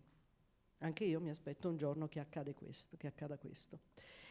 E poi invece la questione è questa. La foto sicuramente parla, però non è sufficiente e non è abbastanza, soprattutto nella complessità africana. Allora mi domando che spazio c'è poi per la scrittura che accompagni e che spieghi la complessità di una immagine che vuole andare oltre lo stereotipo. Ovviamente tiro l'acqua al mio mulino. E ovviamente mi tocca dirti che assolutamente non è vero, che le fotografie bastano a se stesse. Mi dispiace, mi è toccato farlo. Ci sono troppi fotografi qua. Però, no, ma ho capito. Ho capito, no, stavo scherzando. Cioè, insomma, mica tanto. Ma due cose intanto. La prima è che esistono fior di penne che scrivono dall'Africa e che producono fior di storie. Ora, uno dei miei punti di riferimento è il contadino del Nebraska, l'altro punto di riferimento è mia madre, che ogni tanto mi telefona e mi dice: ma sai, ho saputo di questa cosa, era già successa 3 settimane fa, oppure io gli dico: no, ma adesso sto in Gambia, perché succede delle cose. Ah, qui non ne parla nessuno. Ecco, non è che perché non se ne parla le cose non accadono. Il problema è che un certo tipo di stampa italiana ha una miopia congenita rispetto a eventi, per esempio, dell'Africa. Ma le storie ci stanno e le storie vengono scritte. E così come ci sono 50 fotografi di svariati paesi nell'Africa che lavorano per il nostro servizio fotografico, ci sono altrettanti giornalisti di testo e videografi che lavorano per i servizi di testo e video dell'agenzia, dell'agenzia con cui lavoro e delle altre agenzie concorrenti. Per cui questa forza, questo peso, questa capacità di raccontare la consolidità nelle parole scritte esiste già, c'è. I fotografi hanno la fortuna di avere una byline, non in Italia, le byline in Italia non esistono, ma insomma nel resto del mondo esistono le byline, per cui sai chi fa la fotografia.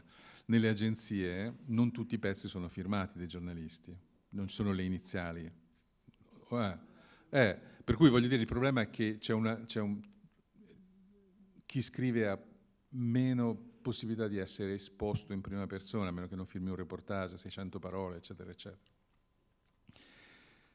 Però quello che tu stai dicendo è importantissimo, che ci sia non una separazione dei contenuti che rappresentano la complessità, ma che invece ci sia la capacità di integrarli l'uno nell'altro, cioè che ci sia la stessa forza provocatrice delle immagini, capace di raccontare appunto una complessità o capace di affrontare il racconto delle cose declinandolo in un certo modo, deve essere assolutamente rappresentato rappresentato appunto da chi scrive invece e da chi racconta le storie attraverso le parole. Ma sai, esiste una tradizione letteraria sul continente che è fenomenale, esistono dei magazine che raccontano l'Africa attraverso l'uso della parola, che sono di una bellezza incredibile, ci sono delle storie meravigliose. Insomma, ci sono dei fiorfiori di premi Nobel sul continente. Tu stai dicendo cose che io so e conosco questi magazine. La mia curiosità è quanto voi riuscite. Grazie. Vai, okay. Dicevo, sì, conosco fiorfiore di giornalisti di altissimo livello, di altissimo calibro, come dicevi tu, che hanno vinto dei premi. Ci sono dei magazine eccezionali che purtroppo sono meno conosciuti di quanto dovrebbero da persone che per esempio non parlano la lingua inglese, non parlano la lingua francese, e questo è un grande limite, perché è un grande limite. Però la mia domanda era anche quanto riuscite voi a creare una sinergia affinché questi giornalisti vengano proiettati il più possibile fuori dalla realtà. La sinergia esiste perché esiste questa parola magica che si chiama multimediale. È questa specie di feticcio che viene evocato in tutte le redazioni, eccetera. Ci proviamo, è dura, non è facilissimo far funzionare questa macchina dell'interdisciplinarietà e del multimediale. Però funziona, nel nostro piccolo cerchiamo di farlo funzionare, AP e Reuters la fanno funzionare ugualmente, grandi appunto i soliti noti dell'editoria, il New York Times, il Washington Post, il Guardian la fanno funzionare spettacolarmente. E l'unica alternativa che abbiamo è appunto quella di integrare identità narrative diverse, come appunto il testo, la fotografia e il video, nella stessa piattaforma, in modo che tutti quanti possano avere la stessa visibilità. E questo non credo che ci sia altro metodo se non utilizzare tutti gli strumenti che abbiamo a nostra disposizione per poterlo fare. Esistono delle piattaforme su internet che fanno queste cose in maniera sopraffina e appunto però bisogna conoscerle, sono un po' di nicchia. Ciò che invece mainstream viene fatto dalle agenzie è quello di usare appunto questa struttura, questa piattaforma multimediale per cercare di far coesistere ad uno stesso livello di visibilità, se non altro, prodotti che hanno declinazioni diverse, appunto testo, video e foto. Sì, infatti credo che la sfida di arrivare ad una perfetta integrazione tra i codici espressivi, quello diciamo iconografico e quello verbale, letterale, sia fondamentale, sia quella insomma da tenere presente, così che si arrivi davvero a fare in modo che il testo non sia una semplice didascalia, una spiegazione della foto, viceversa, insomma. Se c'è qualche altra domanda, ben volentieri, mi fa piacere che insomma sia un incontro partecipato, approfittate di questa presenza perché è preziosa. Mi parlavi, per insomma lasciare che i timidi poi si facciano avanti, mi parlavi appunto dello sforzo nel cercare di superare quella ghettizzazione della fotografia che pure c'è in Africa, tra da un lato un voler fotografare una forma di irrealtà di un'Africa che non esiste, e almeno io prendevo appunti quando me ne parlavi, e colui che poi alla fine fotografa il proprio orticello, ecco, cioè la fatica emergeva di render conto di un'Africa ben più complessa, ordinaria, quotidiana, in cui c'è un peso specifico molto importante e che però fa fatica appunto ad emergere, perché registravi questa divaricazione, no? Tra un'Africa appunto irreale quasi se vuoi anche da cartolina, insomma, citavi il Mali per dire, e invece poi, non so, la donna che va al pozzo e si carica che però è un altro stereotipo. Che è un altro stereotipo, sì, esatto. Infatti, no, ma il problema è proprio questo, perché nel problema della formazione dei fotografi che lavorano con noi, o che lavorano, insomma, che comunque lavorano in Africa, c'è il grosso problema da affrontare, quello con cui veramente dobbiamo fare i conti quotidianamente, è che in qualche modo, siccome inevitabilmente, qui non bisogna nascondersi dietro un dito, c'è il fatto che la fotografia diventa un altro modo per portare a casa la pagnotta.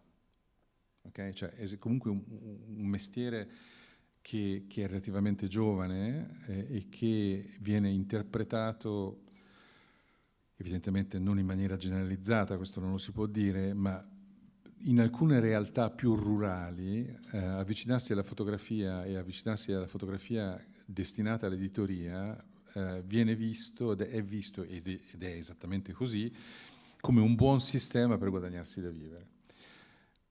Quando questo accade senza una formazione, è evidente che chi lo fa tende a soddisfare i desideri di chi commissiona l'immagine.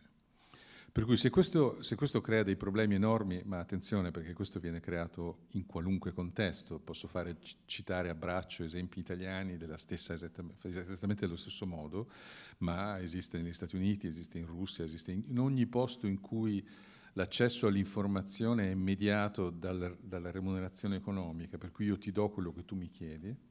Quindi se questo è comunque un problema, perché esistono delle situazioni, delle realtà in Africa in cui dobbiamo dribblare la propaganda, dribblare la censura, dribblare il fatto che il giornalismo è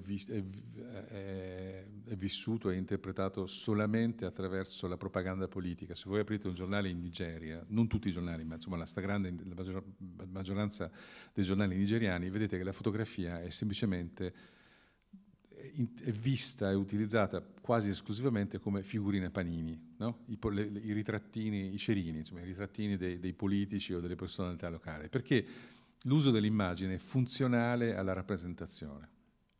Ma cosa rappresentiamo? Beh, rappresentiamo il potere. Chi è il potere? Queste persone, e quindi quelle fotografie lì.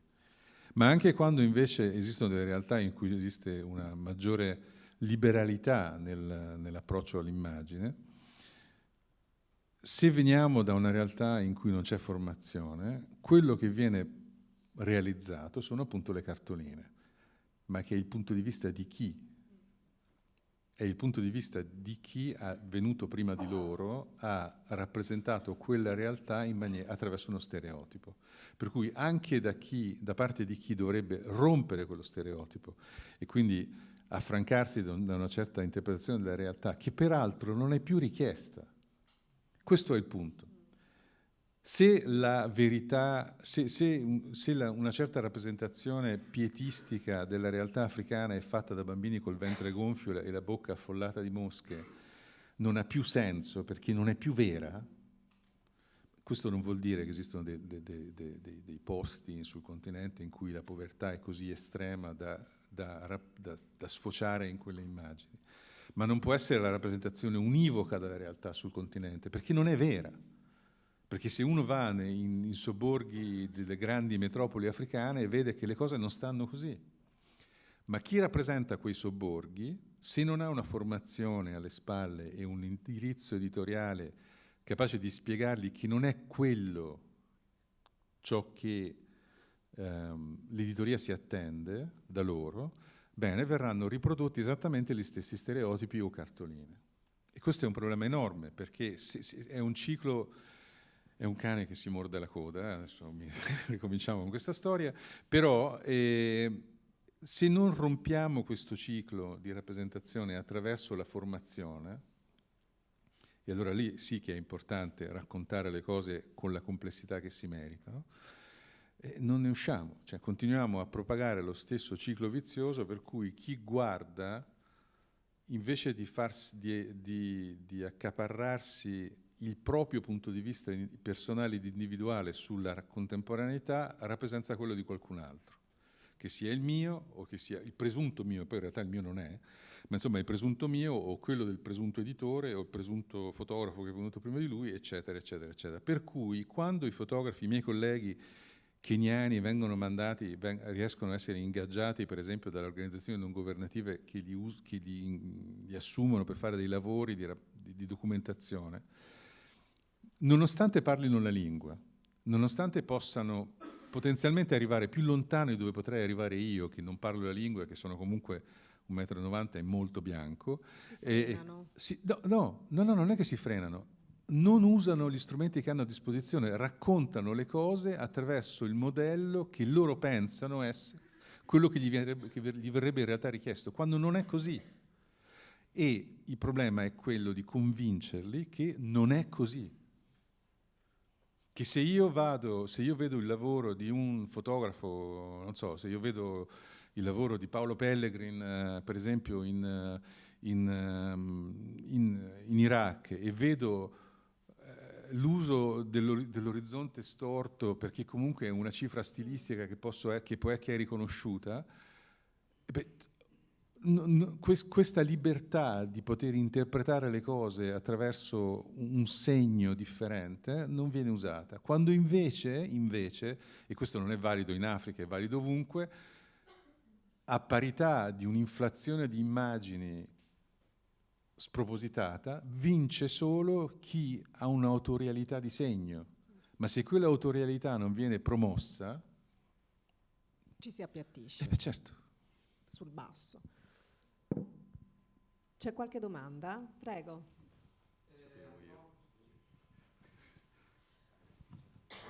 Parlando di cartoline di stereotipi, qualcosa che mi è capitato di vedere essendomi occupato di Africa per qualche anno è che a un certo punto si è pensato di risolvere il problema dello stereotipo passando da uno stereotipo all'altro, dal bambino che muore di fame a un certo punto tutti parlavano di come i telefonini stanno cambiando l'Africa, o di donne africane empowered. Il meccanismo purtroppo è lo stesso. Come si sfugge in positivo e in negativo a questo meccanismo?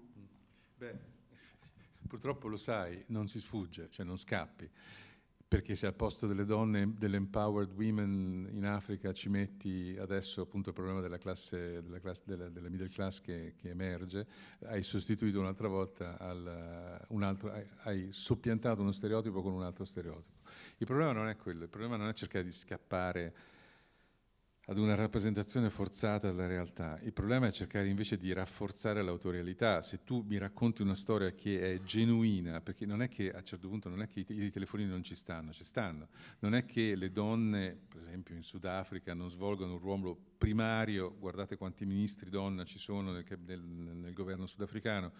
Guardate per esempio alla candidata presidente in Somalia che era una donna, guardate per esempio a quanto adesso per restare nell'ambito del femminile eccetera, di quanto le donne siano pilastri importantissimi, lo sono sempre comunque, ma insomma lo sono in società che sono interpretate come storicamente patriarcali, invece non è così.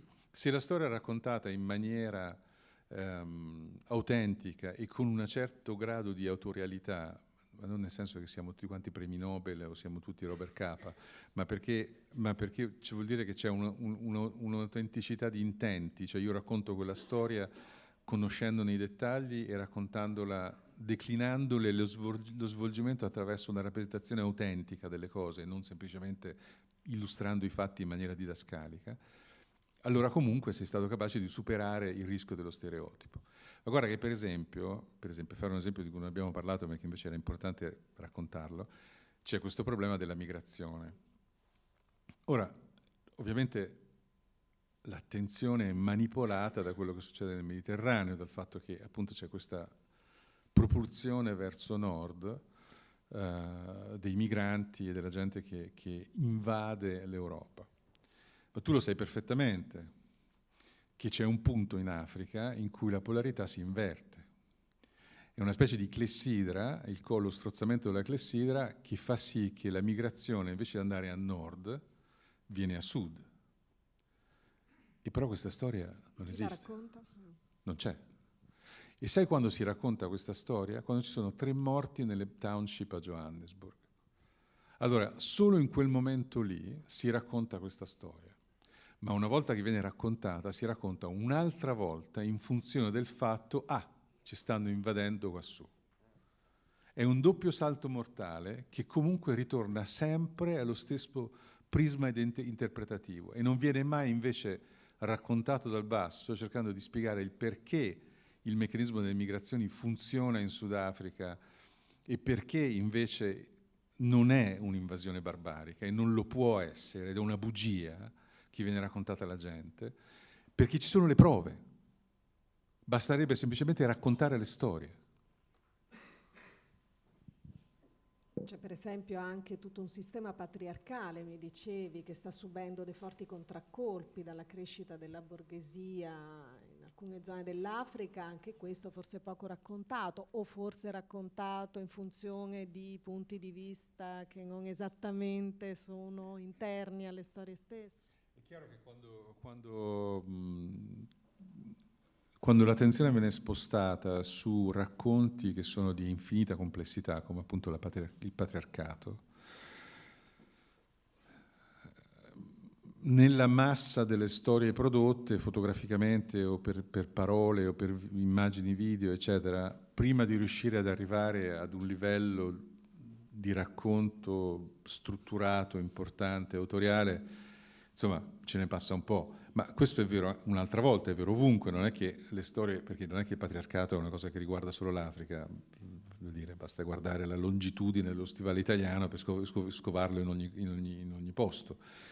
Per cui questo viene raccontato, può essere raccontato e il racconto può essere funzionale appunto a un allargamento dell'esperienza, della comprensione delle cose, eccetera, soltanto se esiste una certa complessità, e la complessità è fatta attraverso un sapere, attraverso una formazione, attraverso le cose che vengono trasmesse in un certo modo, insomma, non è così semplice.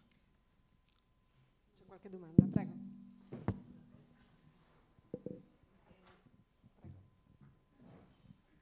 No, scusi, volevo solo tornare sullo stereotipo. Mi chiedevo se in realtà, come dire, ognuno di noi, credo, ha degli stereotipi e più sono inconsci, peggio è. Perché magari, cioè, al di là dell'aspetto, diciamo, commerciale che ha accennato lei, che sicuramente c'è,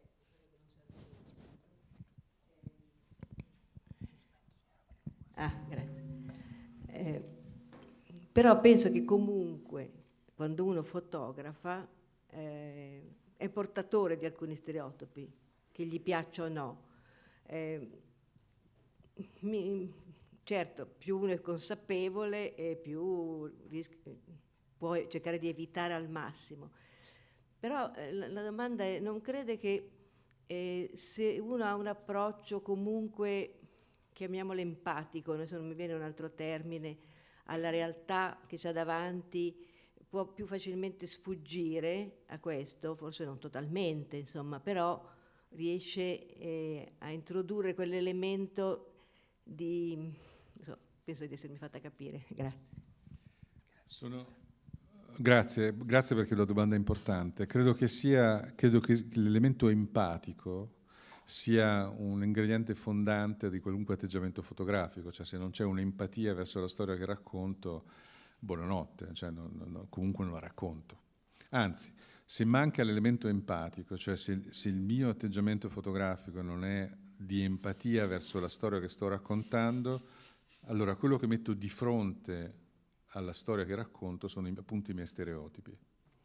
E allora è vero che la consapevolezza dello stereotipo e dell'essere comunque impastato di stereotipi mi può difendere o può difendere. Il problema poi non è tanto difendere me, quanto difendere lei che guarda le mie foto, casomai, perché io, se non la voglio difendermi, è peggio per me, ma io sono voce della persona che ho fotografato, e se di fronte a lei, insomma di fronte all'audience, e a cui poi appunto il problema, che è appunto un altro doppio salto mortale, diventa l'autenticità di quello che sto raccontando. Ma appunto, se non c'è l'empatia, quello che metto fra me e cosa fotografo è lo stereotipo. Soprattutto in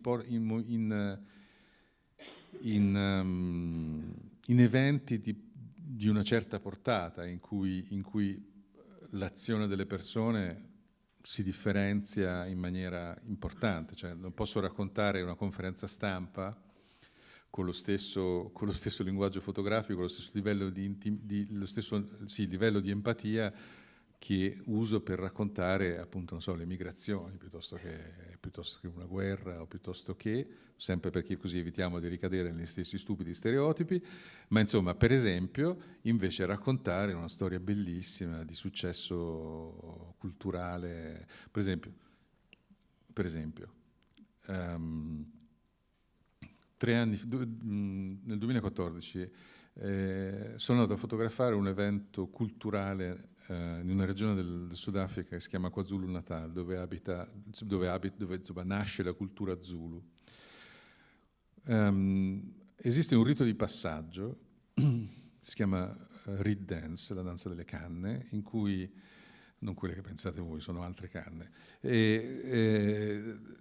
in cui giovani ragazze vergini vengono raggruppate e marciano a seno nudo di fronte al re degli Zulu. È un rito di passaggio importantissimo nella società Zulu per le ragazze, perché è un rito di iniziazione, di ingresso nella società a cui insomma, alcune famiglie importanti della struttura societaria degli Zulu, insomma, fanno carte false per mandare le proprie figlie, eccetera, eccetera. Nella bolgia totale dell'evento, immaginatevi, erano 10.000 ragazze che sfilavano davanti al re quell'anno. In quel momento io stavo lavorando sull'albinismo. Stavo facendo un lavoro che abbiamo fatto attraverso parecchi paesi in Africa sull'albinismo. Sì, è la foto che dicevi tu. Dunque, per cui andavo lì e fotografavo questa cosa e mi chiedevo che cosa succedeva quando una ragazza Zulu albina volesse partecipare a questo rito di passaggio.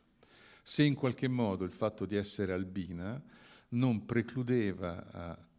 le precludeva l'accesso ad un rito importante di passaggio e di accettazione della società. Ancora una volta è un doppio salto mortale, perché non è soltanto il problema dell'accettazione del rito di passaggio e non è soltanto il problema dell'albinismo, ma è la combinazione di questi due, il fatto di essere albina e di dover partecipare ad un rito di passaggio per essere accettato nella società. Per cui in quell'occasione andai a cercarmi un'albina. Ora, detta così è detta male, ma insomma cercavo di individuare se nel gruppo delle 10.000 ragazze che sfilavano davanti al re ci fosse questa albina. E l'ho trovata. Ed è stata veramente, appunto, se non ci fosse stato da parte mia, spero, un atteggiamento empatico, cioè di andare, in questo senso dico empatico, cioè di andare a cercarmi la storia che andava raccontata, quindi non semplicemente di accogliere il fatto in maniera didascalica per come mi veniva prospettato dalla realtà delle cose, stavo lì per fare questo, ma andavo a cercarmi una declinazione di quella storia. È nata una foto importante in cui c'è questa ragazza albina che posa insieme ad un altro gruppo di ragazze non albine e che mi lancia uno sguardo in macchina di tale fierezza e di tale potere davanti all'obiettivo, una sfida, ma non una sfida a me. Ed è questo appunto il senso dell'empatia. Non è la sfida a me, è la sfida al pregiudizio che io avrei potuto avere nell'andare a cercarmi quella foto. Ed è per questo che la foto funziona, perché sta in piedi da sola in questo senso qua. Bellissimo veramente ascoltare questa modalità di scardinamento che può venire fuori da esperienze professionali di questo tipo. Abbiamo parlato molto chiaramente di chi fa cosa, con quale punto di vista. Forse c'è anche tutto un discorso che ha a che fare con l'educazione del gusto di chi poi questo materiale lo deve in qualche modo percepire, decodificare, accettare e sulla base di quello lì poi attivare questi stessi processi che possano in qualche modo innescare dei circuiti del cane che si morde la coda, ma insomma in senso virtuoso. Sì.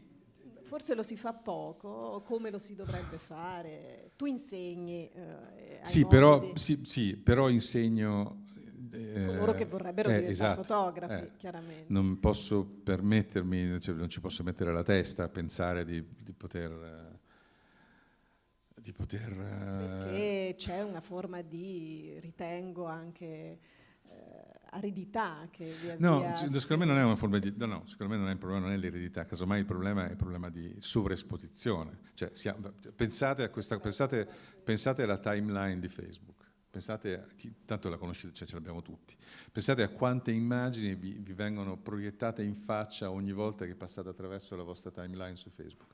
Pensate alla pretesa di aver scelto voi quelle immagini, perché voi mettete i like e voi scegliete chi seguire, per cui siete voi che pensate, siamo noi, non voi, noi che pensiamo di esserci scelti un filtro che ci rappresenti, ma in realtà è un algoritmo che sceglie quelle cose per noi e ce le proietta. Ed è un algoritmo che evidentemente, essendo un robot, non è sofisticato. E quindi ancora una volta torniamo al problema della semplificazione di un fatto complicato. Ora è chiaro che il gusto, se si forma attraverso... È chiaro che i monumenti che sono nei musei, o meglio, i monumenti che sono i musei e che venivano esplorati una volta ogni tanto, servivano a formare il giudizio e il gusto attraverso quell'esperienza visiva che era una tantum ogni volta che c'era la possibilità di andare a vedere il museo. Adesso abbiamo trasformato contenitori di immagini, non solo fotografie, che non hanno nessun valore formativo o un valore molto diluito e crediamo che quell'esposizione formi il gusto tanto quanto lo formava o lo avrebbe formato in precedenza quell'esposizione all'opera Vatte la pesca nel museo Vatte la pesca. Non funziona così. Per cui da un lato chiediamo ai fotografi o a chi scrive di usare un linguaggio sempre più complesso e sempre più personale e autoriale, dall'altra parte ci troviamo a raccontare queste cose in maniera complessa e autoriale a chi invece tende a comprendere e a ricevere le cose in maniera sempre più semplice e meno autoriale.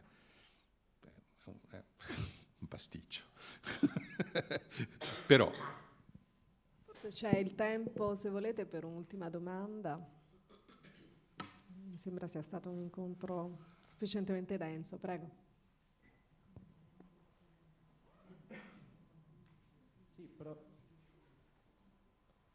Sì, eccomi.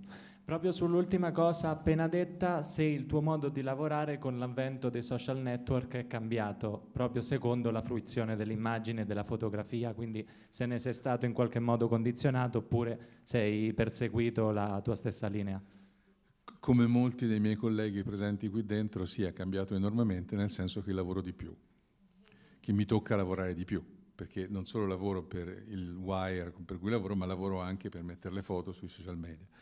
Però invece seriamente, per rispondere a quello che chiedevi tu... Scusami, in merito ai diritti d'autore poi, che magari può aver comportato dei problemi la diffusione online delle foto, oppure no? Sicuramente comporta un problema alla maggior parte dei miei colleghi che non sono rappresentati da organizzazioni importanti. il pirataggio delle fotografie è un problema grosso, il pirataggio delle fotografie di France Press è un po' meno, è un po' più complicato, perché ci sono avvocati che stanno lì apposta per farti la pelle se lo fai, per cui insomma, e Reuters, e AP, eccetera, eccetera, è uguale. Però invece la parte importante della domanda è la questione della modificazione del mio modo di lavorare. Io credo fondamentalmente che la possibilità di esporci sui social network amplifica la nostra potenzialità creativa, non la limita.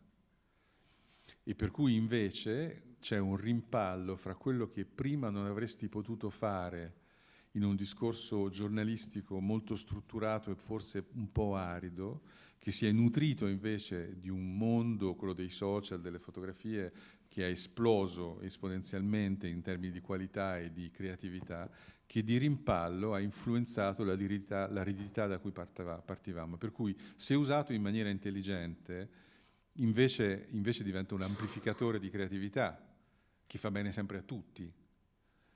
Se invece però, perché il rovescio della medaglia è appunto l'ipersemplificazione, il mondo dei social viene usato semplicemente per decodificare, destrutturare, decontestualizzare, non andiamo da nessuna parte. Ancora qualche domanda? Una probabilmente, a chiusura. Ecco, se non c'è, vorrei chiederti, mi ha molto colpito questo racconto che ci hai fatto sulla fotografia alla ragazza albina. Ce n'è una di cui vai particolarmente fiero, realizzata da qualcuno del tuo staff o comunque ecco, da un fotoreporter locale che dà una cifra di quello che vuole essere proprio il tuo modo di concepire? Guarda, è un esempio di pochissime settimane fa ed è una piccola vittoria, veramente una piccola medaglietta personale, ma non personale solo mia, ma dell'ufficio, il fatto che siamo riusciti a scovare un fotografo in Angola. Ora, non è che ovviamente non ci fossero fotografi in Angola, ma paese complicatissimo, una cortina di ferro, difficile da penetrare, difficile difficile vincere la diffidenza dei fotografi angolani rispetto a grandi organizzazioni giornalistiche per cui c'è il problema, sì ma non mi pagate mai, invece noi tendenzialmente abbiamo questa religione monoteista di pagare ogni fine del mese, lo so che a voi vi sembra strano ma è così, esistono delle realtà che pagano ogni fine del mese. Insomma, abbiamo questo credo fondamentale del pagare alla fine del mese. Grazie a questa religione siamo riusciti ad avere un nuovo adepto. Adesso mi sono imballato in questa metafora terrificante. Comunque, qualche settimana fa ci sono state le inondazioni a Luanda. E quindi con il mio collega a Johannesburg, con gli altri colleghi, ci siamo detti, ma proviamoci, vediamo un po', chiamiamo questo fotografo che abbiamo trovato, vediamo se veramente è capace di stare al tempo, ai ritmi dell'agenzia, eccetera. E puntualmente, bam, alle 6:30 di sera, prima della chiusura dei giornali, sono arrivate 20 foto perfette delle inondazioni a Luanda. Non cambieranno la storia della fotografia, ok?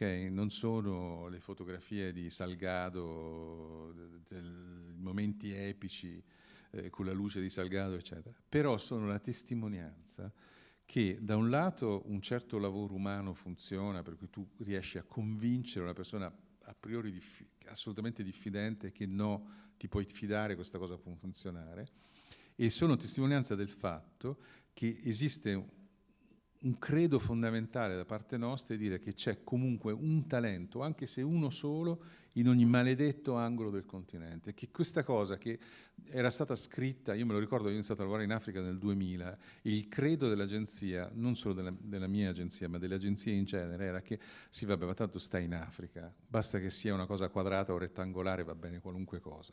Ecco, questa cosa qua no, io non la posso più tollerare, e invece sono fondamentalmente convinto che in qualunque pezzettino del continente c'è una persona con una macchina fotografica e con un io dietro la macchina fotografica capace di raccontarmi una storia alla volta. Basta.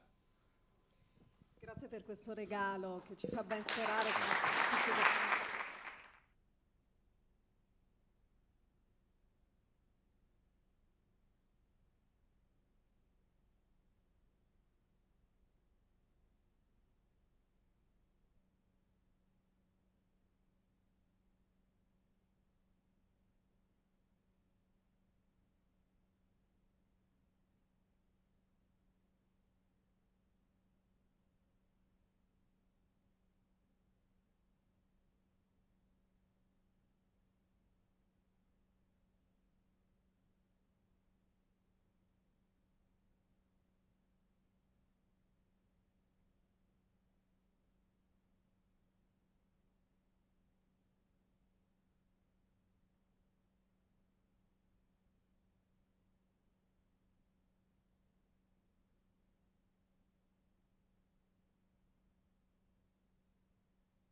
Yeah, today's our And true professors, yeah. For professors. Yeah.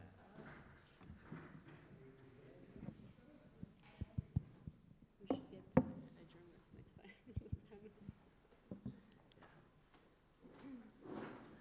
I have a few ideas. I have a few ideas. Thought about it.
Well, good afternoon and welcome to this panel that will discuss metrics and algorithms in journalism. Very pleased that all of you have decided to join us on this glorious afternoon here in Perugia. There are many places you could be right now, out in the sun, enjoying a terrace, and we're very glad that you've decided to join us here for what I hope will be a productive and stimulating discussion. This will be it's a group of academics, but we're friendly academics, and we're academics who are very keen to discuss practice and real-world things and case studies. And so I encourage you to ask any of the panelists questions about things very close to the ground, close to your organizations, things that affect the way you produce and distribute the news. What I'll do, my name is Colin Egger, I'll be the chair for this. I'll introduce each of the colleagues, and then I will hand things over to Valerie, who will get us started. To my immediate right is Seth Lewis, who is a professor of journalism at Oregon State University. Next is Pierluigi Perri, who is a professor of law at the University of Milan and who is at the moment in Strasbourg at the Council of Europe. And at the far side is Valerie Belair-Gagnon, who is a professor of journalism studies at the School of Journalism and Mass Communication at the University of Minnesota. So with that, I will pass things over to Valerie, who will begin by talking about measuring success with metrics. So welcome. Thank you so much for inviting us here again in Perugia. So today what I will talk about more specifically is how the relationship between journalists and web metrics companies and how they're dealing with issues of transparency. But before I start, I want to give a little bit of information about myself. So why am I studying metrics, where I come from? I'm a media sociologist, and my interest of studies is how new technologies is changing the culture of journalism. I studied how social media has changed journalism in some case studies, like the BBC. With Colin, we've done some work on mobile chat applications, and now my new project is on metrics. So how many of you here use metrics in newsrooms? Okay. Are you an editor, or what's your role? Yeah.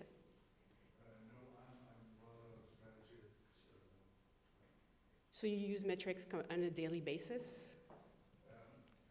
Not on a daily basis. For me, it's rather doing strategies for editors and tell them what could be a relevant path to follow to increase their audience. And I'm also using it for search engine optimization purposes, which is not even on a daily basis, but where your audience comes from and where it goes to. That's what my focus. That's interesting. So I should talk to you after that. So and just another example, how do you use metrics? So I've used metrics both as an editor in a newsroom to see what stories are performing the best in terms of traffic and give feedback to reporters on what practices work best and which stories performed well and why we think that might be. I've also worked in content marketing at a big corporation, and used metrics there to see, again, what stories, what articles are performing well and why, and also as part of a search engine optimization strategy. Between the journalism and the strategic communication field? I find that there's a much stronger appetite for the use of metrics within the content marketing realm than in journalism. Okay, interesting. So, okay, so there's a few, and who has never used metrics or thought about it ever? Don't be shy. I was there once. Okay, so I'll kind of go over, so thank you for your comments. I'll go over some of kind of the basics of metrics, right? So sorry for the people who actually use it on an everyday basis in their newsroom. Oh, right. So again, there are like different types of metrics in newsroom. We have audience metrics, so you can look at how many visitors come to your page, page views, how many people, how much time people spend on your page, how do they scroll down your page. There are also information that you can get on the audience, so you can get location where the audience comes from or some information about demographics. So you can kind of like even like point down to the city level where in the city the person is watching or reading your news online. And there are also kind of audience metric that you can get on different devices, so that will vary on mobile, on the web, etc. And also, I mentioned there's like, you can measure content, right? So how many % of people exit your page, and when do they decide to exit your page? So all of this is very interesting because we have a lot of data, and what we're asking ourselves right now is, what do we do with that data, and what does it mean for journalism? So scholars, lots of friendly scholars studying this in newsrooms, including, I think Seth has studies also metrics. Lots of what scholars have found out is that most of the people are using metrics to inform their decision making. So when do they choose? Oh, yeah, I'm just managing two computers. So what kind of decisions they can make in the newsroom? So where they would put the story and that will get more clicks, for example. Another thing is metrics is allowing journalists to finally kind of have an idea of what their audience is, right? When we're talking about metrics, for example, to know where people come from. So now we finally know where people come from when they read their news. It's also a way for engaging with audience. This is like a little bit of a buzzword in a sense that, you know, like engagement, not in terms of the audience being completely engaged in the information that you're providing, but maybe more in terms of time spent reading an article or amount of people reading an article online. And there are challenges, right? Because at the same time that you see an increasing amount of people using metrics in newsroom, there's what scholar have found out is that a lot of journalists tends to be a little bit more dismissive.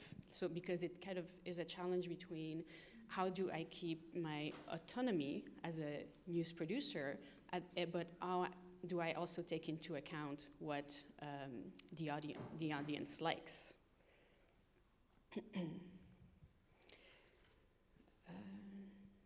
So here's a few examples of how news organizations have used metrics. So NPR has been using metrics, has been using a metric tool called CareBot, which is open source. Not everybody is showing what they're doing behind the scenes. Then Gawker has done some things called branded traffic. And one of the kind of main trend that we found is that now people are looking at conversion. Right? How do I make sure that people come back, and how do the amount of time that people come back on my pages influences the amount of people that are going to subscribe to my news organization? And this is a little bit of an area where it's very difficult to find how many people will end up subscribing to your news feed. So here's a bunch of academics. I know I have to wave the flag of a bunch of academics who have studied metrics and what they found, right? So this idea of tension between autonomy, right? How do I generate traffic, but I remain autonomous with my news judgment, so that I don't necessarily do what I don't necessarily just do what the audience wants, right? Originally, what people like Caitlin Petre has found was that it was kind of exciting because finally we can know what the audience thinks, but at the same time, metrics create a lot of anxiety in newsroom for journalists. But in my very early stage research so I just started a new project, I found that this anxiety is kind of diminishing because now it seems that there's kind of an institutionalization that is happening in a lot of newsrooms. So what I find really interesting about this world of web analytics is that most of the companies that are working with journalists are actually outside companies that are not necessarily created by journalists or by newsroom. So journalists have to constantly negotiate this relationship with these external companies that have like a different mentality than news producers.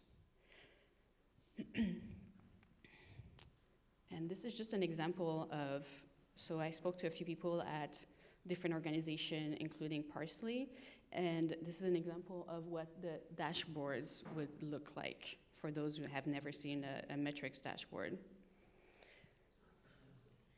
Oh, yeah, okay. So, okay. It's better here. But okay, so this is what I found. So one of the major trends that I found in the newsroom is this challenge of transparency with metrics, web analytics and metrics. So one of the kind of trend that is happening right now is a lot of metrics company are starting to kind of figure out, are starting to be more transparent about their own data, right? So where the data comes from, that's a question, because we can do something with the data, but we don't really know where the data comes from. When was it collected? That's another question. How was it collected? And also, and how was it collected comes to this idea of placement. So if you put your metrics button on top of the page, it will have a different impact than if you put it on the bottom, because on top of the page, you may get more hit for the page because it will show that, because on the bottom of the page, you will have to wait until the page has completely loaded. So it will kind of give you a different sense of what the metric looks like. So that's one type of transparency with data collection. A second type of transparency is with data design, and that's the area where we really don't know much about, right? How the algorithm works for social media metrics, for example. You know, yesterday the newsfeed guy from is in the room. Oh no, okay. So he said that Google doesn't show their algorithms. So that's something that metrics company cannot manage, cannot know either. So metric company and journalists don't know how the algorithm necessarily work. And there's also the political economy, which is who owns what, the power relationships between that, and for what reason they have built these companies. So these are things that we need to take into consideration when we're thinking about metrics. The third type of transparency is this kind of transparency with management, right? So publishers, one of the transparency is often the publisher won't give the information to the advertising company, so that's one of the concern. Another finding is if you are a more traditional news organization that were not online first, it's more likely that the metrics information will be shared with the editors only and not with the rest of the newsroom. But it turns out that if you are a web-first news organization, they seem much more happier showing the metrics to everybody in the newsroom. So you have like different level of access to metrics here.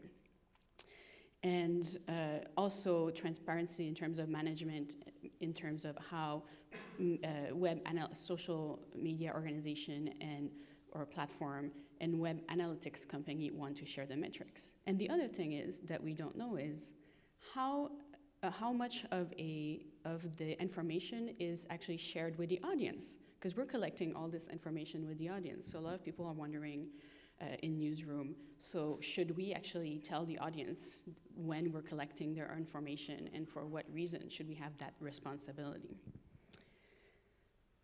So that's what I have for today. Stay tuned because that's a project that I just started, and now we're going to move from metrics to from web metrics to something that is a little bit more, that's something that we even have less control on. Thank you. Well, from my personal metrics, I think that the audience is mostly English speaking, so I will deliver my speech in English. And last year you delivered in Italian, yes. I'm jumping to keep half Italian and half English. We will moving a bit more in the future, but maybe it's not the future, it's the present, about the use of robots for journalism. Actually, in my position at the Council of Europe, we are studying very strong the algorithms and the impacts of algorithms on fundamental rights. So, of course, Article 10 of the European Convention on Human Rights, which covers freedom of expression, and for this reason is usually used to regulate the activity of journalism and speak about journalism, can be put in danger by the use of algorithms and artificial intelligence. And so we need to fix some rules to use these tools in a good way, because the advantages for journalists are, of course, a lot, but to find a way to don't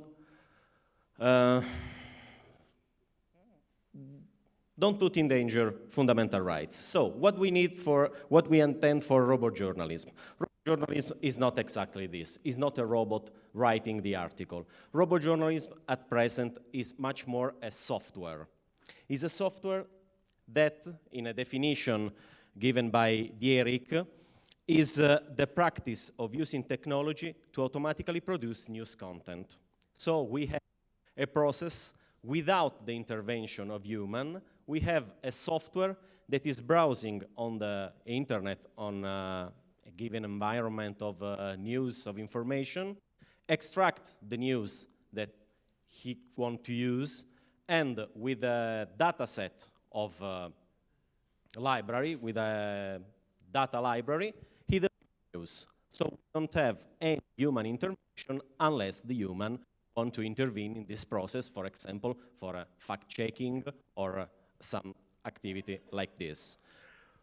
What is the technology that is behind this software? This technology is called natural language generation. And natural language generation is usually one set of science for algorithms and artificial intelligence. So we can have several layers of abstracts about the use of this technology. We have some examples at present. This is how the process works. We have a large amount of information. Of course, the process works better if the information comes from a trusted source.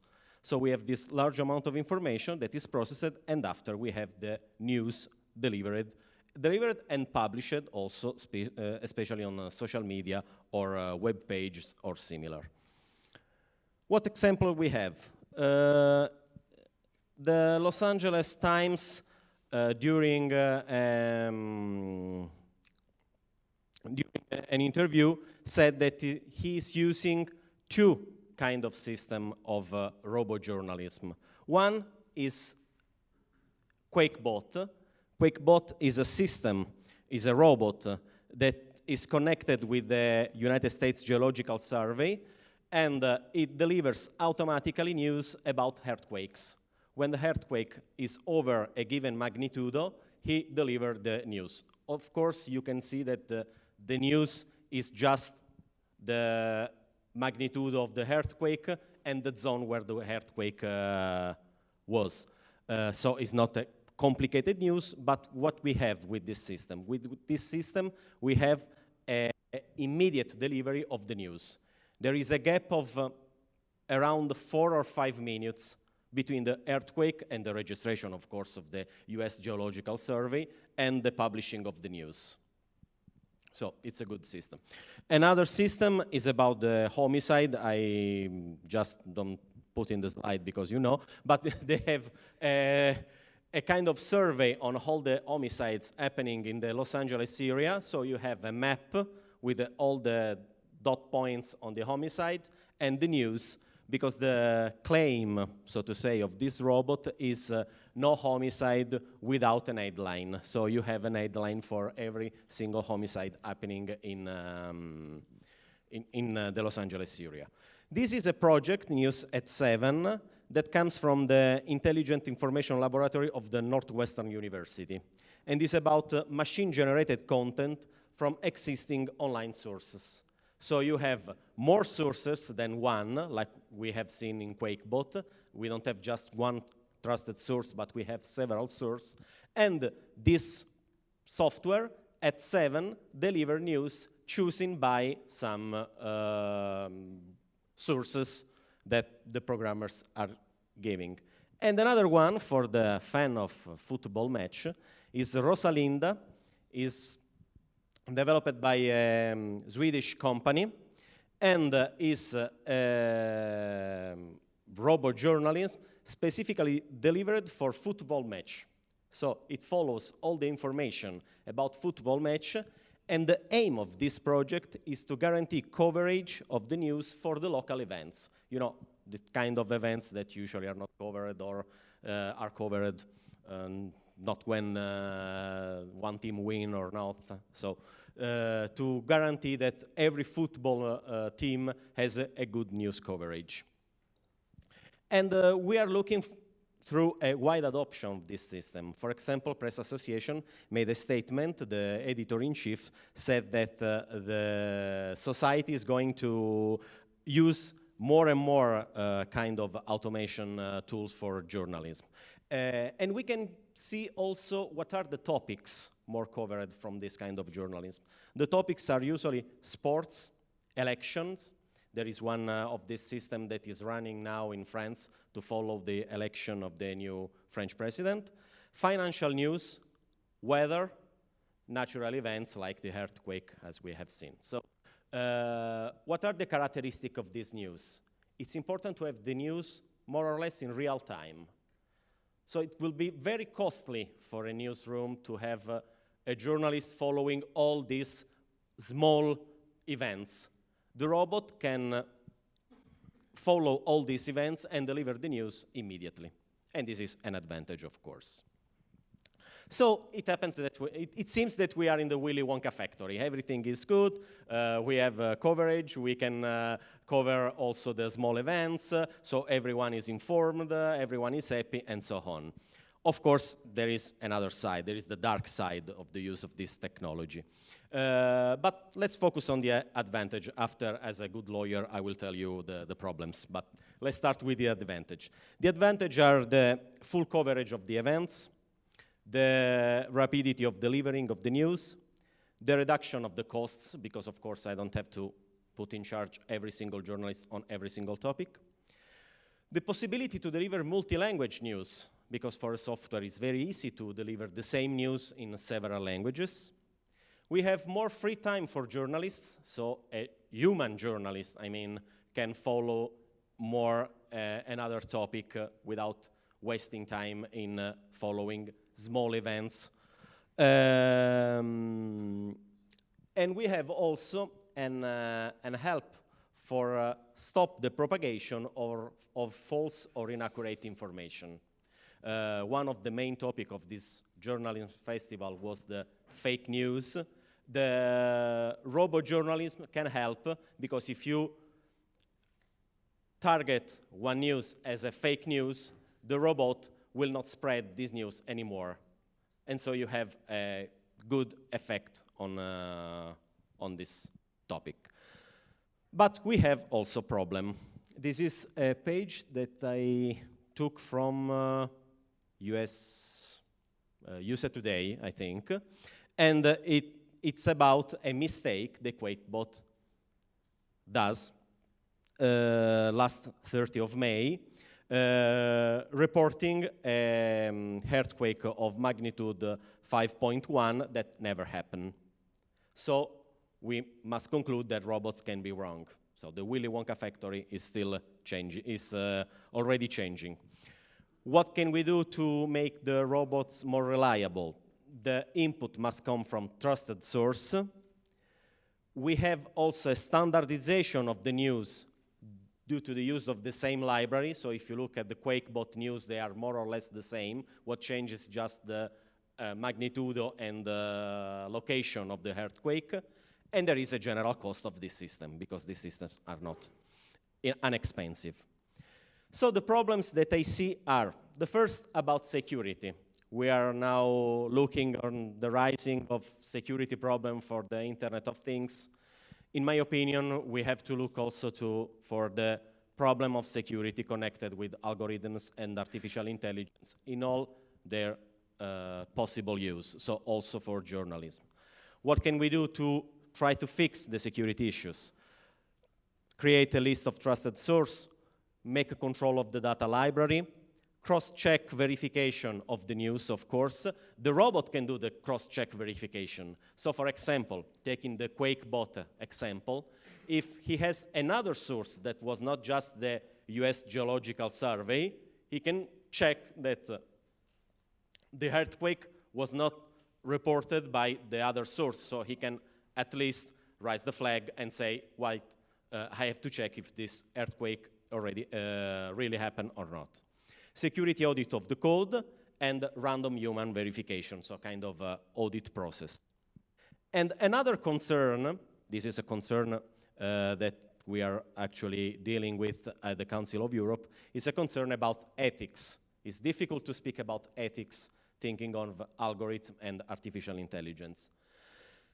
We have to think that this, the programmers of this system must take into account the ethical dimension governing journalism, because we are speaking about robots used for journalism, but in a general sense, when programmers are dealing with this kind of software, they have to consider the ethical implication of the specific field where this software will be applied.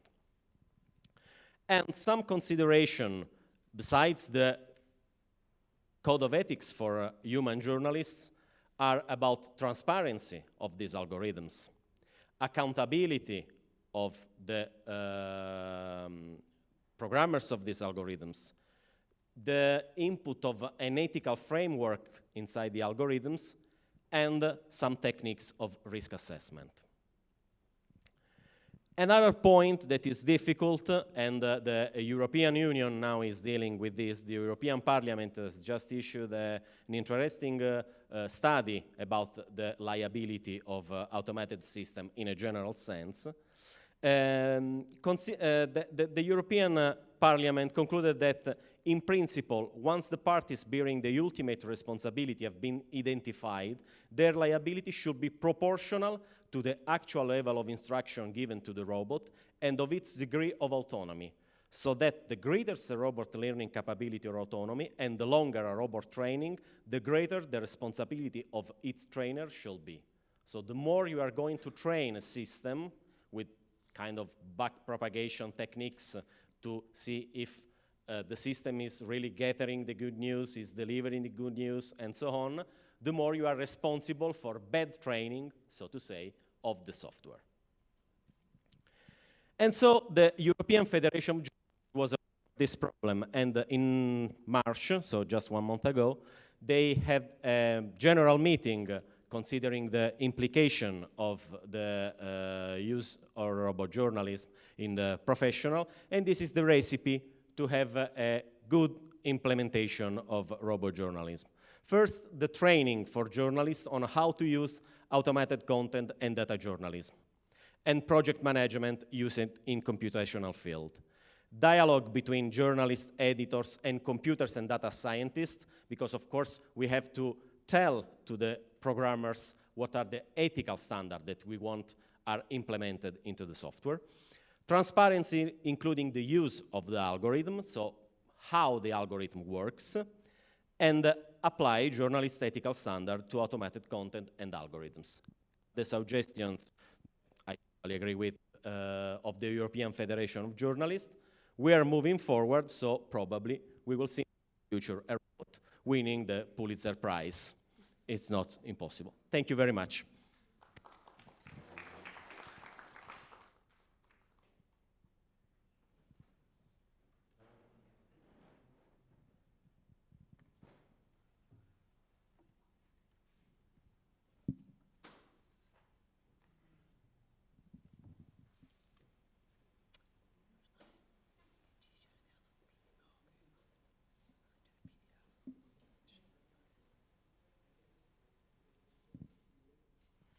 Okay, thank you again, everyone, for being here. And I think my talk should follow along quite nicely in terms of the risks and potential liabilities that exist with automated forms of journalism.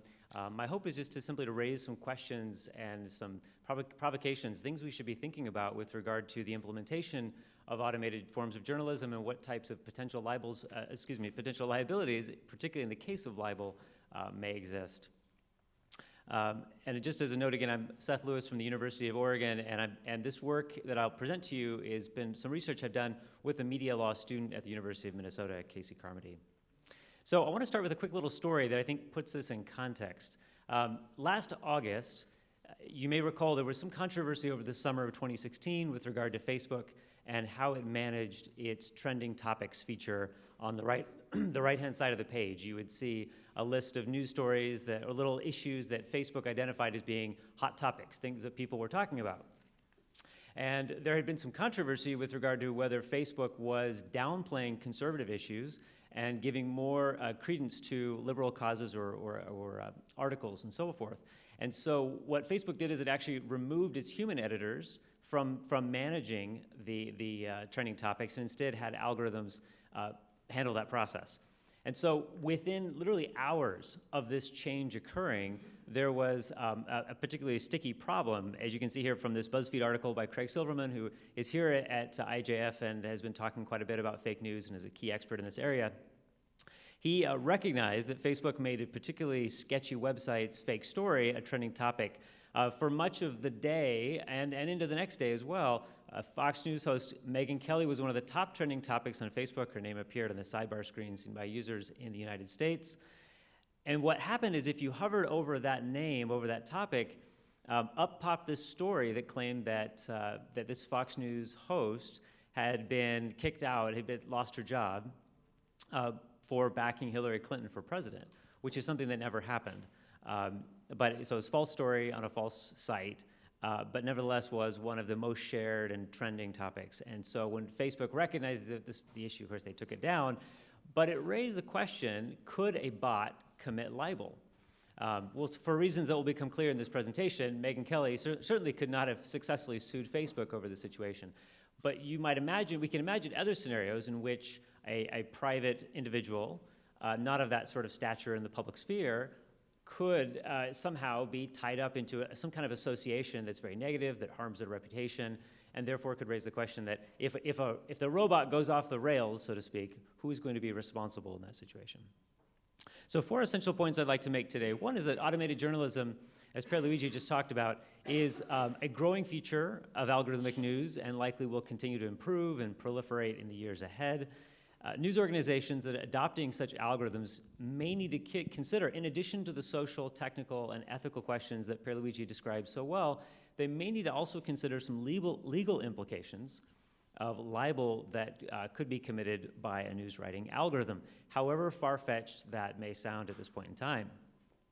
And a crucial point here is that I'll be talking about the US media law situation, which obviously is particular to the US, but because the U.S. provides some of the most generous defenses against libel claims, I think this makes it all the more interesting now for us to consider what these possibilities may be for newsrooms outside the U.S. The crucial point here is that because news companies may not be as safe as they assume, particularly when it comes to potential libel regarding private individuals rather than public figures. Let's see, why is this? Okay, sorry, came up a little oddly. So as Pierluigi pointed out just a moment ago, when we talk about automated journalism, often we have this sort of image Often in news coverage, it includes images of a robot reporter working at a typewriter, oddly enough. And so, I think we're trying to get our heads around what exactly, how do we visualize, how do we understand this phenomenon? And it's obviously not robots, we're just talking about software. But for some reason, we don't like to call it software-produced journalism. But I think it is helpful just to recognize that these are pieces of software that produce news in an automated fashion. Another definition to add to the one that was shared a moment ago is algorithmic processes that convert structured data into narrative news texts with little to no human intervention beyond the initial programming. So when we look at the history of new technologies and free speech protections in US law, a few things become apparent. One is that as new technologies emerge, and this is radio, television, new broadcast technologies, et cetera, the history suggests that there are questions, there's a period of time of sort of figuring out whether such technologies represent truly new forms of speech, and therefore should they receive protection according to the First Amendment and its free speech protections there. So algorithms in particular pose a tricky kind of case because the law has not yet to settle the question of whether they are common carriers like the telephone, whether they're merely conduits of other people's speech, or whether they're in fact more like newspapers. They're creators of speech. So there is no clear consensus, but what is beginning to emerge is that we may never be able to untangle these two. That in certain cases, as one observer pointed out, it will soon become more difficult to unbundle technology's speech rights from our own. So where do human speech rights and machine speech rights, as it were, begin? That may never quite be determined. So in the question of libel here, just as a brief definition, it's defined as the false publication of fact about a person that injures his or her reputation in the eyes of the community or deters others from associating with him or her. So the key points there are falsity of something that is presumed to be factual in nature and that, of course, causes serious harm to reputation.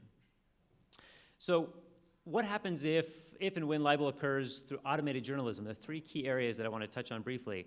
One is that we will talk about this issue of requiring plaintiffs to prove actual malice, and then I'll talk about some issues with regard to what I call the Google defense, or claiming to be simply a hands-off provider and therefore not responsible for the content. And finally, a third area is the issue of opinion. Could a claim be made that it was simply opinion and not fact, and therefore not, doesn't fall under the definition of libel? So with regard to the first point, in US media law, and again, this is a little more particular to the US, but in the last 50 years, cases have established that for a plaintiff to win a libel lawsuit, if they are a public figure, that is a government official, a celebrity, or someone who has a high status or high position in terms of visibility within the public sphere, public figures must prove actual malice. That is, they must demonstrate that the defendant, usually the news organization, knew that what they were publishing was false, and they did so recklessly, right? They acted with reckless intent in publishing that material. But private individuals, which would be many of us in this room and others who don't have that kind of public face, need only prove negligence. That is, there's a much lower bar. They only need to show that the organization acted that it failed to act with reasonable care.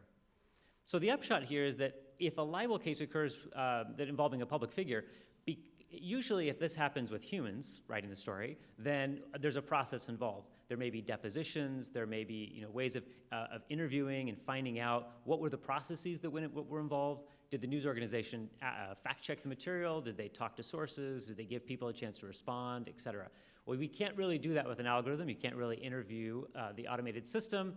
So it would be virtually impossible to sort of untangle actual malice in that case. But when it comes to a private individual, because that bar is much lower, it is possible, if data are not properly cleaned, if they're not handled with care, and I think this gets to some of the issues that Pierluigi raised with regard to, if certain processes to ensure good data, good material, and so on are not followed, then at least there's the potential that an organization could be accused of failing to exercise reasonable care.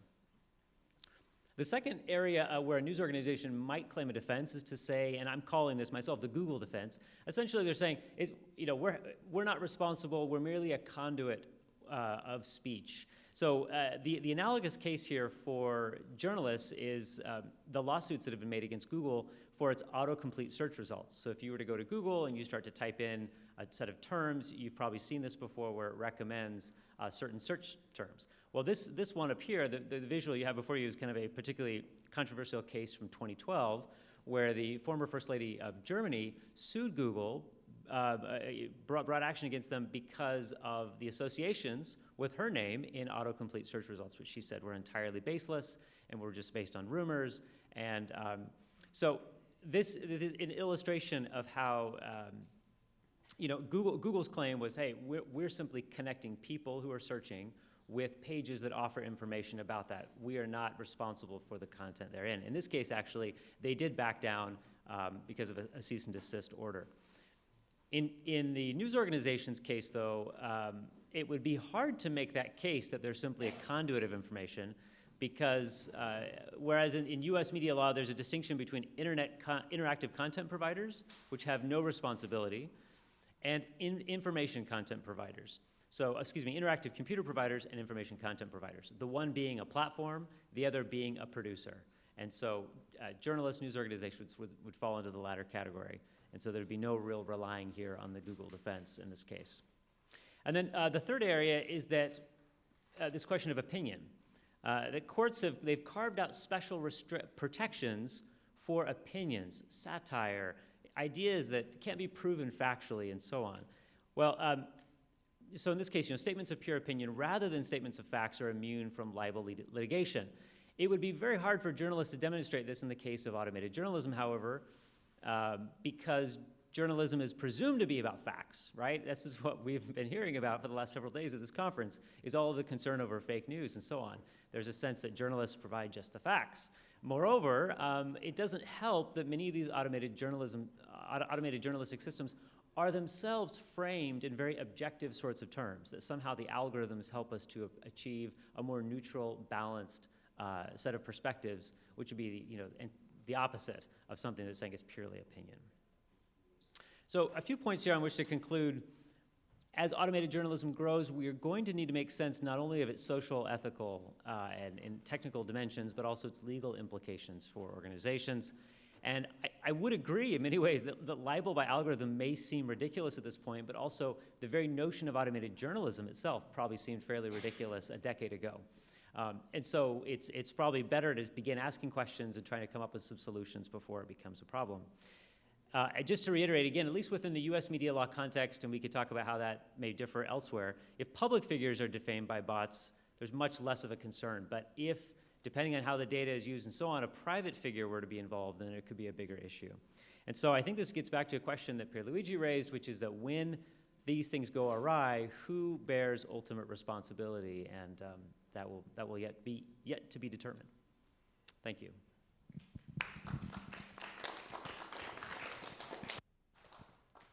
I thank each of the speakers for their thoughtful remarks and for their attention to our time constraints. I think I'd like to open the floor very shortly, so feel free to start jotting down questions you'd like to ask. To get the discussion started, I'll ask each of our speakers to answer what we might call the Rumsfeld question.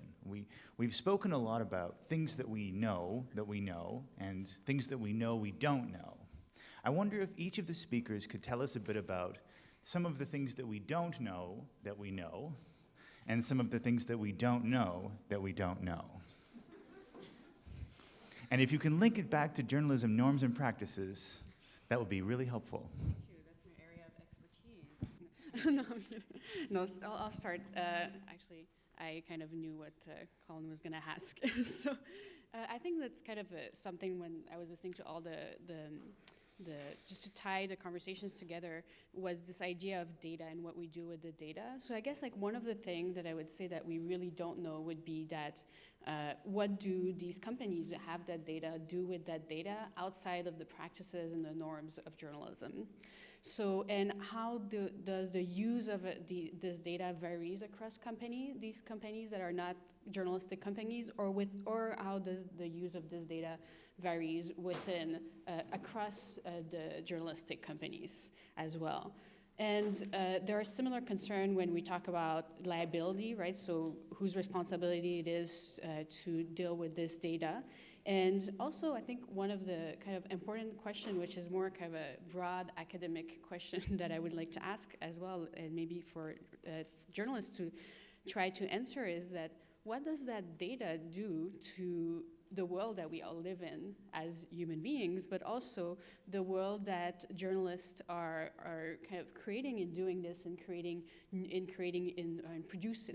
producing news to the world, so the news that everybody is going to consume. So does that create a different type of world that we knew before, that we had before we had this data? It's just like a broad question to ask that ties into the kind of ethical concerns here.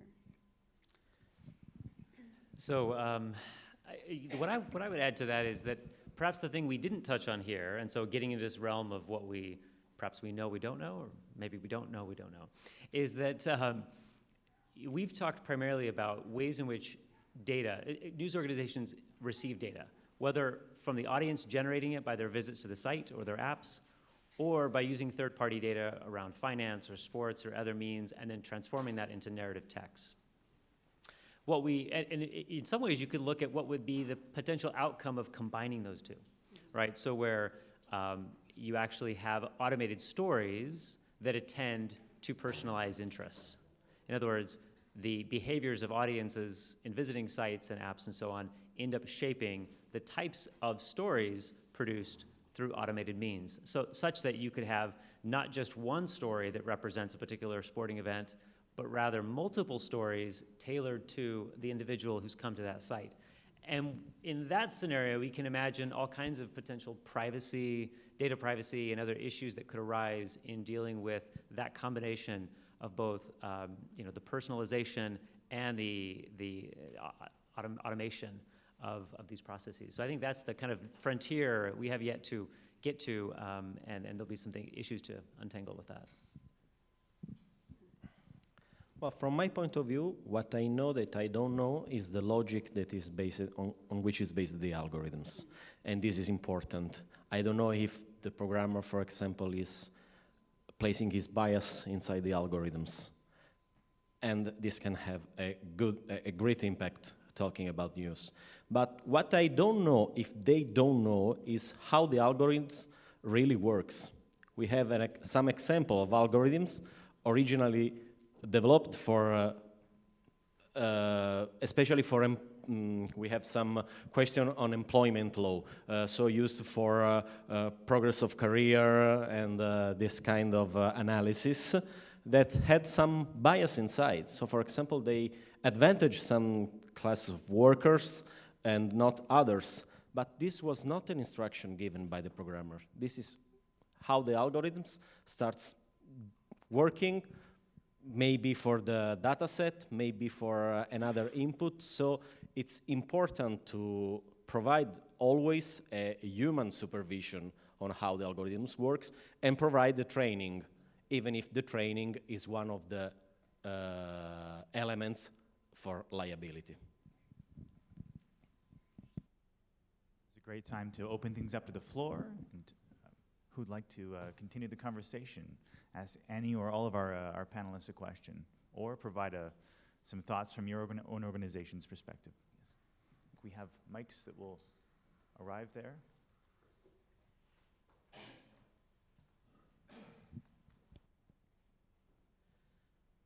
Thank you. It's been fascinating. I just really wanted to ask about regulation, because you talked about algorithms and bots in terms of how things can be automated and the potential for problems to occur through that automated process. But what if policymakers want to get involved in helping this process? We've seen instances of this already, and those instances have been problematic. So is there anything that the panel thinks, any of you think, that could be done from a policy-making perspective that could make this any easier? Well, from my European point of view, it's very easy to answer, because the European Union is thinking about creating an agency for robots that at the beginning must set the principle for liability of automated system in a broader sense. And after, we will see in the future development of this agency, but they can intervene in the practical training and practical audit of automated system. So the policymakers are acting on a general overview of all the automated system. Of course, the most attention now is about medical device using algorithms and artificial intelligence and self-driving vehicles. So what I would add to that is that from the U.S. context, we don't have as much to add regarding regulation because it doesn't happen as readily. However, I think, so one example, you might be interested in Cathy O'Neill's new book, Weapons of Math Destruction.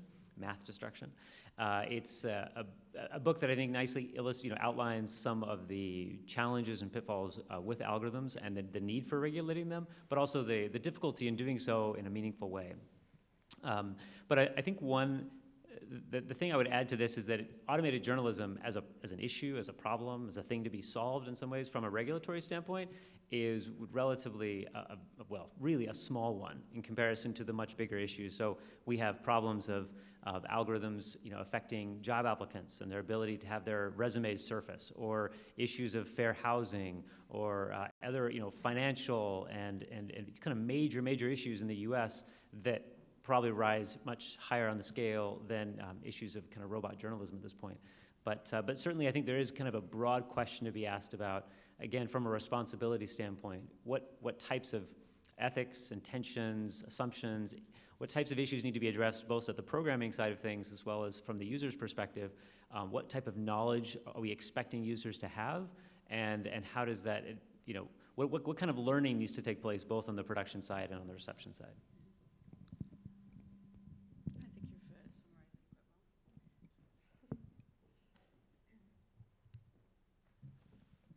I'm curious what news organizations you guys are seeing that you think are engaging actively and effectively with some of these questions and problems. I mean, we know, for example, that Reuters has played around with using news algorithms to produce financial stories. I used to work at Bloomberg. I'm sure they're doing that too, although I haven't seen any news about that. This question that you raise about personalization of news, I mean, that's already a factor in the marketing world, in the content marketing world. Everybody talks about, let's not creep people out by letting them know how much we know about them when they come online and we interact with them. So the news industry can get there as well, and that is, I think, a really important set of questions for us to be talking about. So who in the news industry is engaging with those questions now?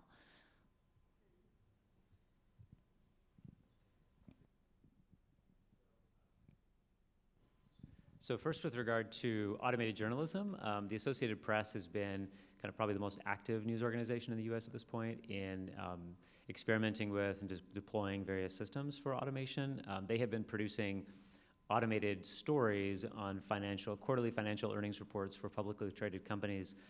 I think they produce maybe 3,000 to 5,000 each quarter.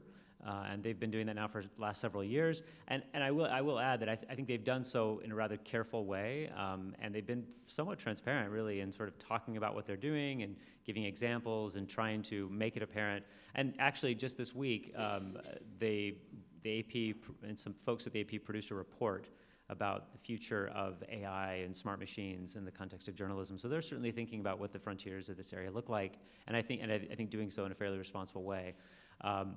But to your point, yes, the AP is not going to be producing personalized stories because they're not so much interacting with audience data, with those metrics, right? They're producing news articles that then disperse around the web or go to their various partner organizations. It's when we talk about personalization, I mean, clearly in the realm of Facebook and other social media sites, there's a high degree of personalization, but yet probably not really a high degree of automated content production. And so it's where those two meet is going to be, I think, interesting. But certainly there are a number of news organizations that have tried to be a little more forward-thinking with regard to metrics. And I think NPR and its CareBot is a good example that Valerie described of trying to get beyond the page view as a metric, but to think about other metrics that may indicate a degree of loyalty and a degree of success of a story or of an initiative that goes beyond just simply some of the, right now we've been using metrics that tend to drive perverse incentives, right? They tend to give news organizations, and it pushes them toward clickbait and so on. We want to push against that. I think there's ways to find new metrics. And also, I think one of the tension that I've noticed is that the organizations that will be more open, so yes, you have NPR in terms of metrics, but it will also be the ones that are normally online first. So these organizations would tend to share the information more with their journalists. Then the next step would be, should they share this information with their audience as well? So, and I think part of it is that there's a lot of kind of unknown about where that data comes from in these questions of transparency, and especially with regards with social media metrics, for example, where we don't really know anything about the algorithms. We kind of know the general values of Facebook, but we don't really know anything about the actual algorithms. So that to create transparency with that, it goes beyond the level of the news organization and goes beyond the level of the metrics web analytics company. So there are like kind of different types of metrics that are more easily shareable. It varies across different types of organization, and but there are other ones that we still don't really know, and it is what and maybe the journalists should like push a little bit more these kind of platforms. I think they're doing a great job here at IGF, but push more these organizations to show their information too.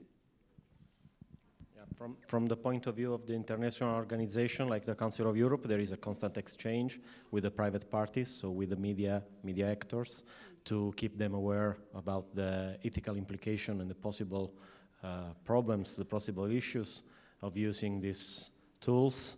And yeah, I think that there are some kind of training program to keep the attention on this, and also the international organization is claiming for transparency. Transparency in a both sense.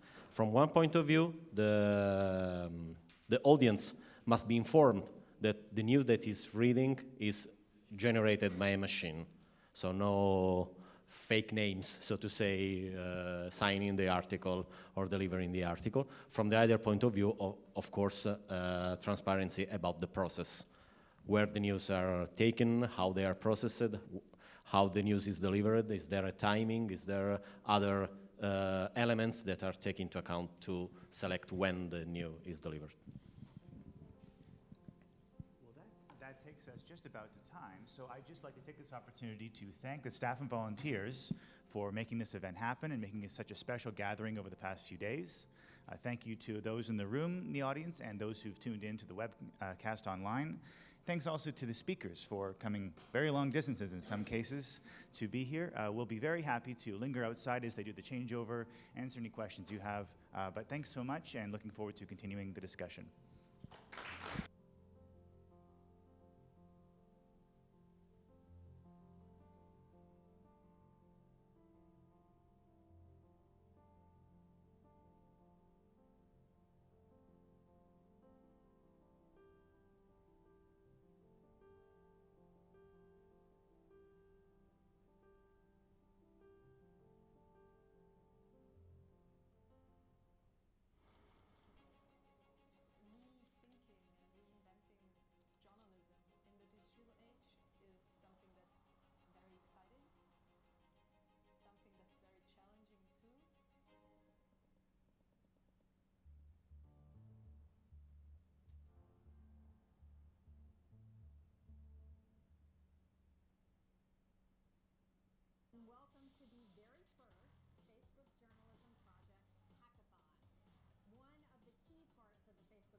Hello, everyone, and welcome to our panel discussion, which is entitled Reporting Economics Just Got Harder.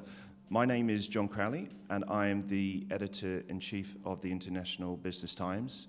Prior to that, I was the digital editor at the Wall Street Journal in Europe, Middle East, and Africa. So economics is famously and somewhat erroneously referred to as the dismal science, but it's safe to say that false news is lending a whole new meaning to the phrase bad economics, with everyone from the Twitter troll to populist politicians misappropriating numbers and stats to their own ends. What can journalists, pollsters, and financial institutions do to ensure that the business of numbers is reported in a balanced and objective way? How do we skill up newsrooms, stay clear of jargon, and reach out to audiences without making them feel patronized or excluded? So last year, during the EU referendum, the then Justice Secretary, Michael Gove, said people had had enough of experts. Well, the depth of knowledge and expertise on this panel is likely to give Michael Gove the shakes. So the format of this discussion will go as this. Each panelist will introduce themselves, give a little bio, and then address one of my questions. We'll then open it up amongst ourselves, and then I will throw it open to the floor. And then right at the end, I think we've all agreed that each panelist will come up with one actionable solution. Let's see if they can do that. So without further ado, let me introduce to my immediate left is Diana Henrique, who is an award-winning journalist and writer. And perhaps, Diana, if you can tell us, your experience over the last few decades, seeing how the business of economics have changed, and bearing in mind the events of the last 12 months, how you see it developing in the future. Yes, I'd be delighted to do that. Am I audible? Am I audible now? Yes. I've had a long career in journalism, going on to 4 decades now, it can be admitted. And the changes in the world of business and finance coverage in the media has been extraordinary, really just extraordinary. In the very early days of my journalism career, you would be hard-pressed to find business and economics news prominently portrayed in even the largest American newspapers. John's former employer, the Wall Street Journal, was exceptional in focusing exclusively on that, and people assumed if anybody wanted any of that dull, dry, useless information, they'd subscribe to the Wall Street Journal and be done with it. But the economic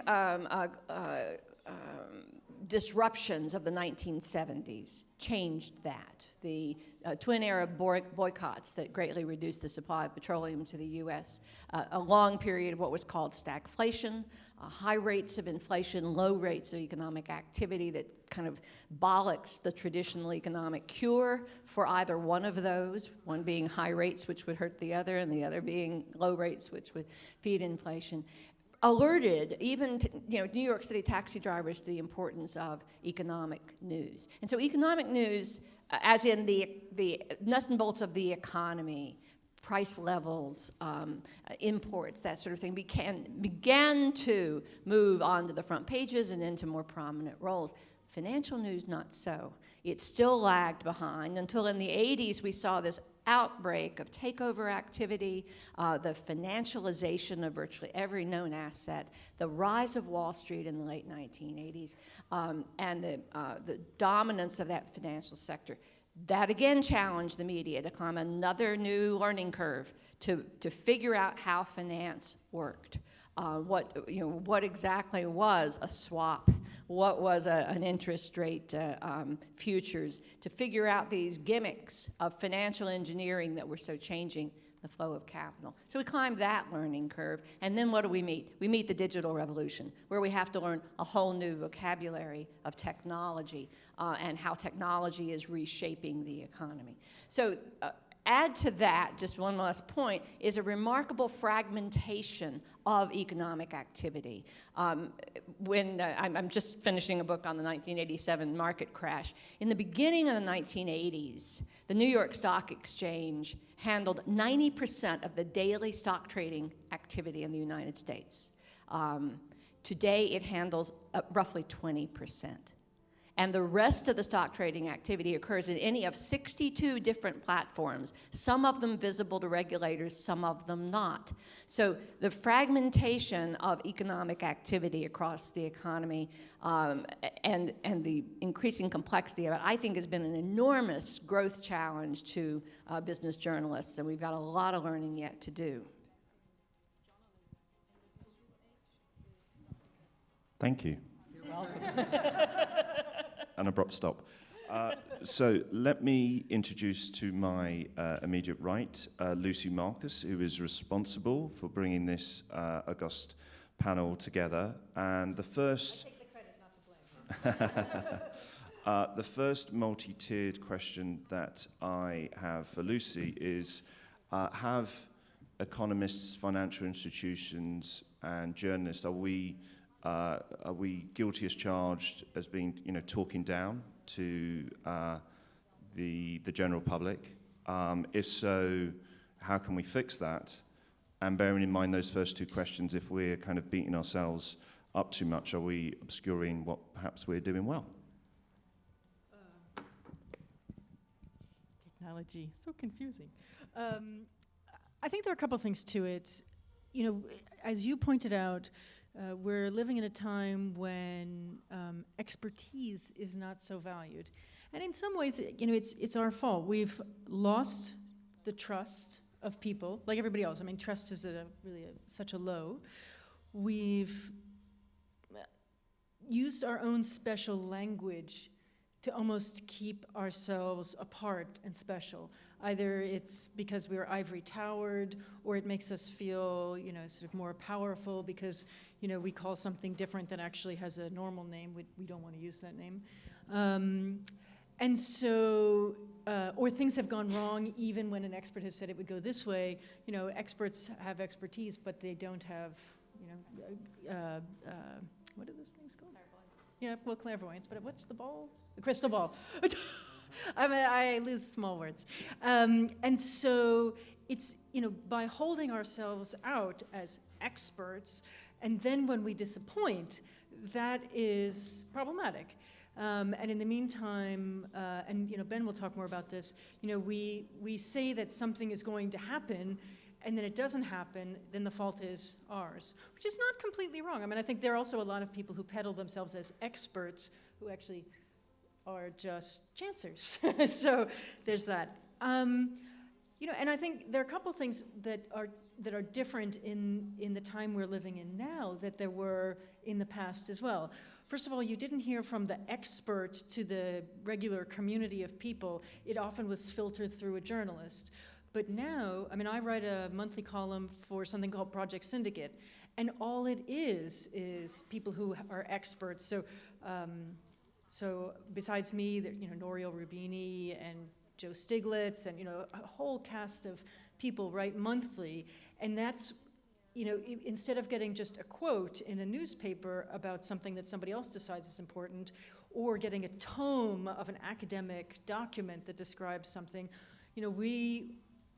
I will work almost harder in the 800 words to write something down, get it across in a concise manner, and using language people will understand, and then that's taken and translated into, I think, 13 languages and distributed around the world to newspapers in developing and also and developed but also underdeveloped countries, which I think is extremely important. So places where I wouldn't necessarily write specifically for the paper in Kinshasa will still get the document that I write, and that's a very important way of democratizing information and ensuring that nobody is bereft of the knowledge that they need directly. So I think that's one thing that works really well. The other thing is we mustn't underestimate the power of the people. So we talk about how people are, the populism and how cross people are, but actually one of the things I've written a lot about is how people power is successful in my area. I work on business and ethics, corporate governance and boards, things like that. So much has changed so quickly, and a lot of it is thanks to social media and so on. So, the things that cause us problem also can be a part of the solution. I write about FIFA and, terrible corporate governance of that, or nonprofits and what's going on in that world. But always the theme is, business and ethics and governance and so on, and, which you can apply because everything, we were talking about this at breakfast this morning. If you're on Twitter, you saw the picture of us talking intently. And we were preparing hard for you. And there is no area now that isn't a business. Football, a business.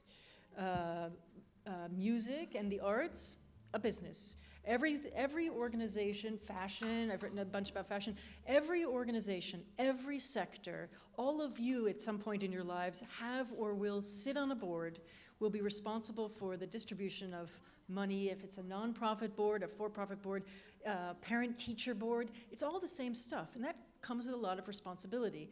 And that also means that if you're doing something wrong, and we need more transparency, I talk a lot about transparency and building trust and so on.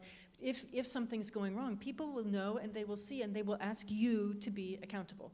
So as journalists who cover this, I write opinion, which is a lovely luxury, but one of the things that we've talked about is we need journalists who are covering this area to really understand it and take the time to go deep on understanding how businesses work and how to push people and ask hard questions, which you really need to do, and how to get different voices and so on. So I think that answers all the questions. Thank you, Lucy. Well, now we move on to Ben Page, who is the Chief Executive of market research organisation Ipsos Mori, and it's pretty fair to say, Ben, I think that pollsters have taken a bit of a kicking over the last 12 months. We were talking earlier about the perils of perception, and perhaps people have got a certain idea in their heads that have been formed. What would you say to that? Opinion polls have margins of error, and generally, we look at Brexit and Trump as two failures of opinion polling. Where the polls were 3-4% out, although not on Hillary Clinton's share of the vote, which they obviously accurately predicted that she would beat Donald Trump roundly in the popular vote. But just remember that there are lots of other elections going on all over the world all the time, and if you look at the polls in those, this classic human thing about looking for patterns, and because Brexit and Trump were disruptive and the polls were not as good as they have been in other events, the idea becomes that we run the argument that all polls are rubbish, when actually if you look around the world at the Netherlands recently, Ireland last year, South Africa, Poland, I can cite loads of places where the polls were fine. So, but there are challenges. What's the exam question? Well, are other people, is it confirming people's world? So they want to think that something's wrong, they want to... Well, I think the perils of perception is people have... I don't think there's any sign that people are more deluded than they may have been in the past. But what we've been doing over the last few years is looking at how wrong the public are about lots of things. So in Britain, the public believe that a quarter of the population are Muslims. I can't remember the figures for Italy, I'm sorry. But we know that, for example, in Britain, people believe that a quarter of the entire welfare budget that's spent on pensions and benefits is fraudulently claimed. The actual figure is 0.7%. And this is because of media reporting of factual remarks that have been framed in a particular way by politicians. So similarly with business, the bottom line is people don't understand numbers, and neither do politicians, and I suspect journalists may not either. So if you ask the public to predict how often you will get the same answer if you flip a coin twice, heads or tails, the public is massively wrong on that. The politicians are massively wrong.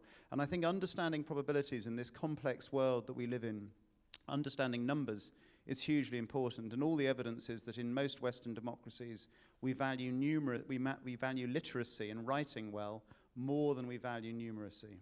And certainly that's what people, when we ask people about their children, all across Europe, they said they'd rather they were eloquent and good at writing than they were being good at maths. Very good points. I think that we'll return to that shortly when we open the panel discussion. But first of all, I'm going to introduce Michael Steen, who is Head of Media Relations at the European Central Bank. Michael formerly worked as the Frankfurt Bureau Chief for the FT and for Reuters as well, a long storied career there. Have you got a presentation that you want to show? Do you want to? All right, you're going to do some. We're going to do. All right, we're moving swiftly on. You will make some remarks. So I guess what I've seen you've been doing at the ECB is kind of demystifying kind of economics for the wider public out there, and having covered the ECB myself. Prior to your joining the ECB, sometimes it was hard to kind of understand what was coming out of the institution. Tell us about those explainers that you've been doing on YouTube and elsewhere. Yes. Okay. Thanks, John. I should say first of all that I'm very much a non-expert working in an expert organisation. I wouldn't want to claim to be more expert than I am, but I think that's valuable and important, exactly for the points that others have raised. This problem of special language and that being a block. I mean, yes, and the other thing Lucy's reminding me that I should also say that anything I say here is my personal opinion. Although I work as a spokesperson, I'm not today speaking officially for the central bank. That out of the way, I can carry on. But one of the things that we definitely noticed, and I think this came out in the financial crisis, was that suddenly the policies of the central bank become incredibly important. They become front page news. Journalists that don't normally write about it write about what we're doing in monetary policy and other areas, and it becomes very controversial and very heated very quickly. So one of the things that we've tried to do to address that is that we launched in mid-2015 an explainers section on our website. And if you go to the homepage of the ECB, I didn't have a presentation, I had a couple of slides, but basically just to show you that if you go to the homepage of the ECB and you look along the top, the third word along is explainers. And if you click on that, that's our sort of repository for our attempts to explain in very simple language and in all languages of the EU, very basic stuff like what is a central bank? How many people actually learnt at school what a central bank is? I mean, I think that's a hugely overlooked area. And the problem is the word bank has become a bit of a block since the crisis. Also, what is money and how does money work? And then you can lead on to monetary policy and so on.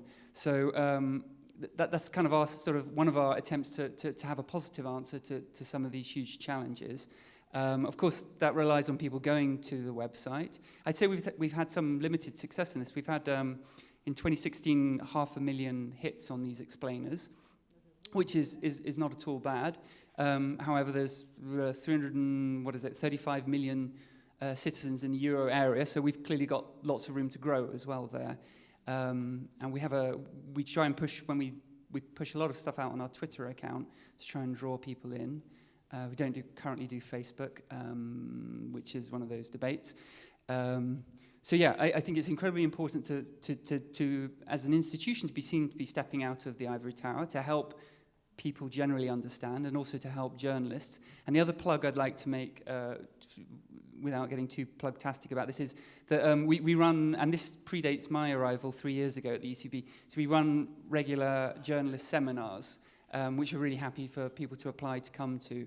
The next one is on the 5th and 6th of July, and we publish the details a month or two ahead of time on our website.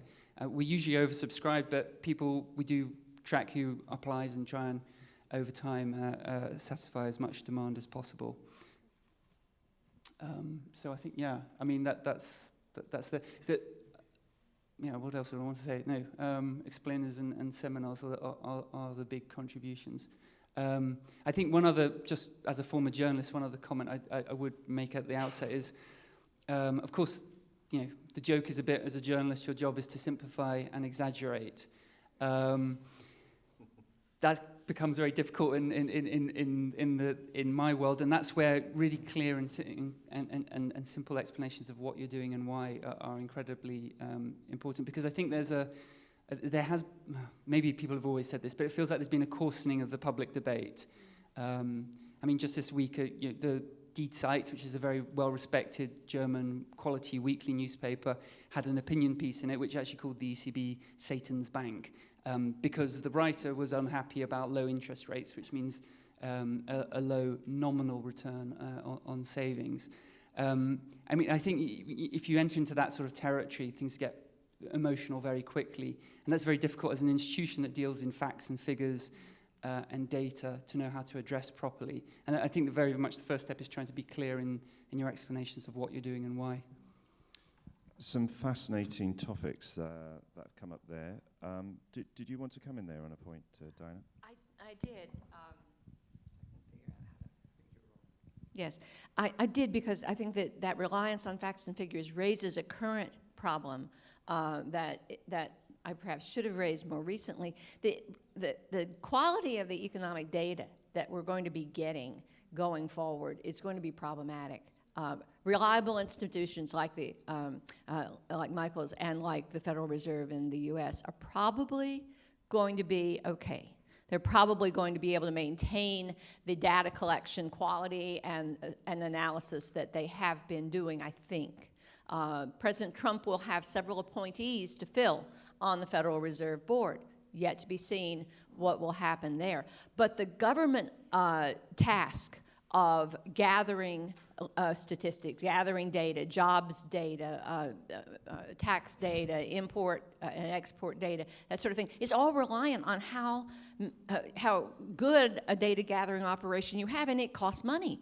And when you look at the budgets that are being printed, now Trump's recent budget, forget it. I mean, it's a PR release. It's not an actual budget.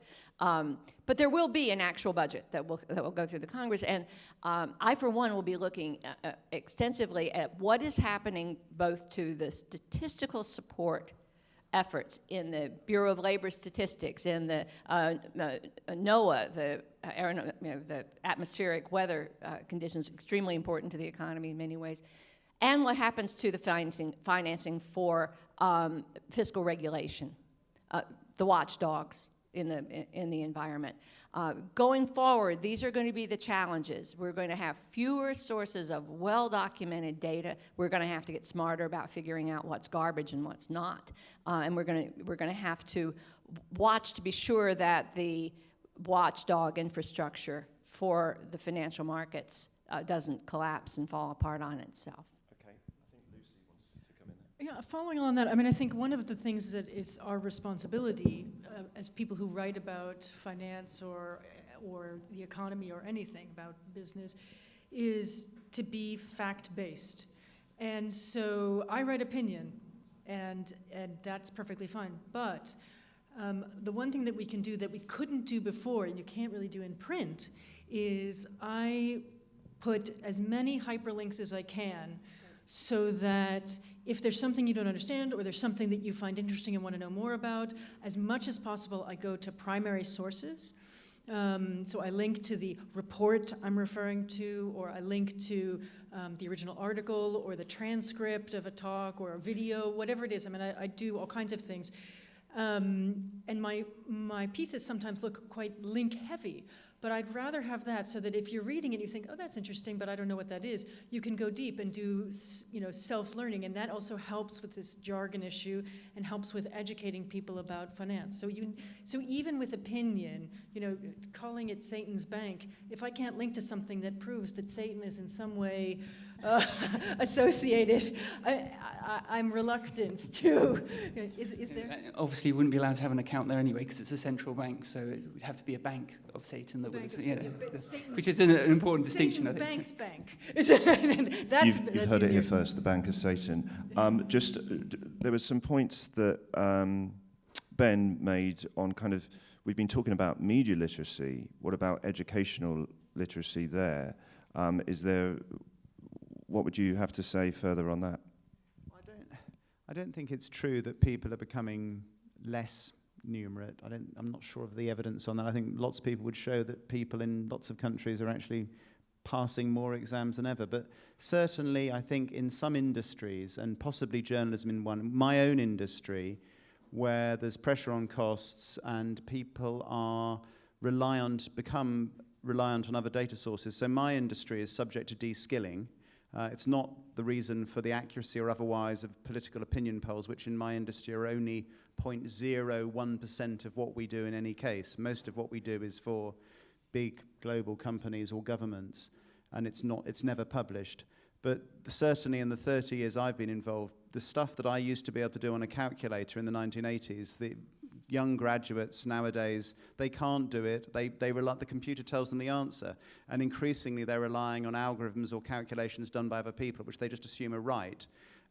And indeed, the use of the internet for gathering data as well is also, again, leading people not to have to create things from scratch, which in one way is good because it's faster, but it does mean that they're, garbage in, garbage out. So I think there are some real challenges, and certainly, the decline of local media, of course, because of budgets, again, means you've got, again, de-skilling, I think, in your profession, quite frankly.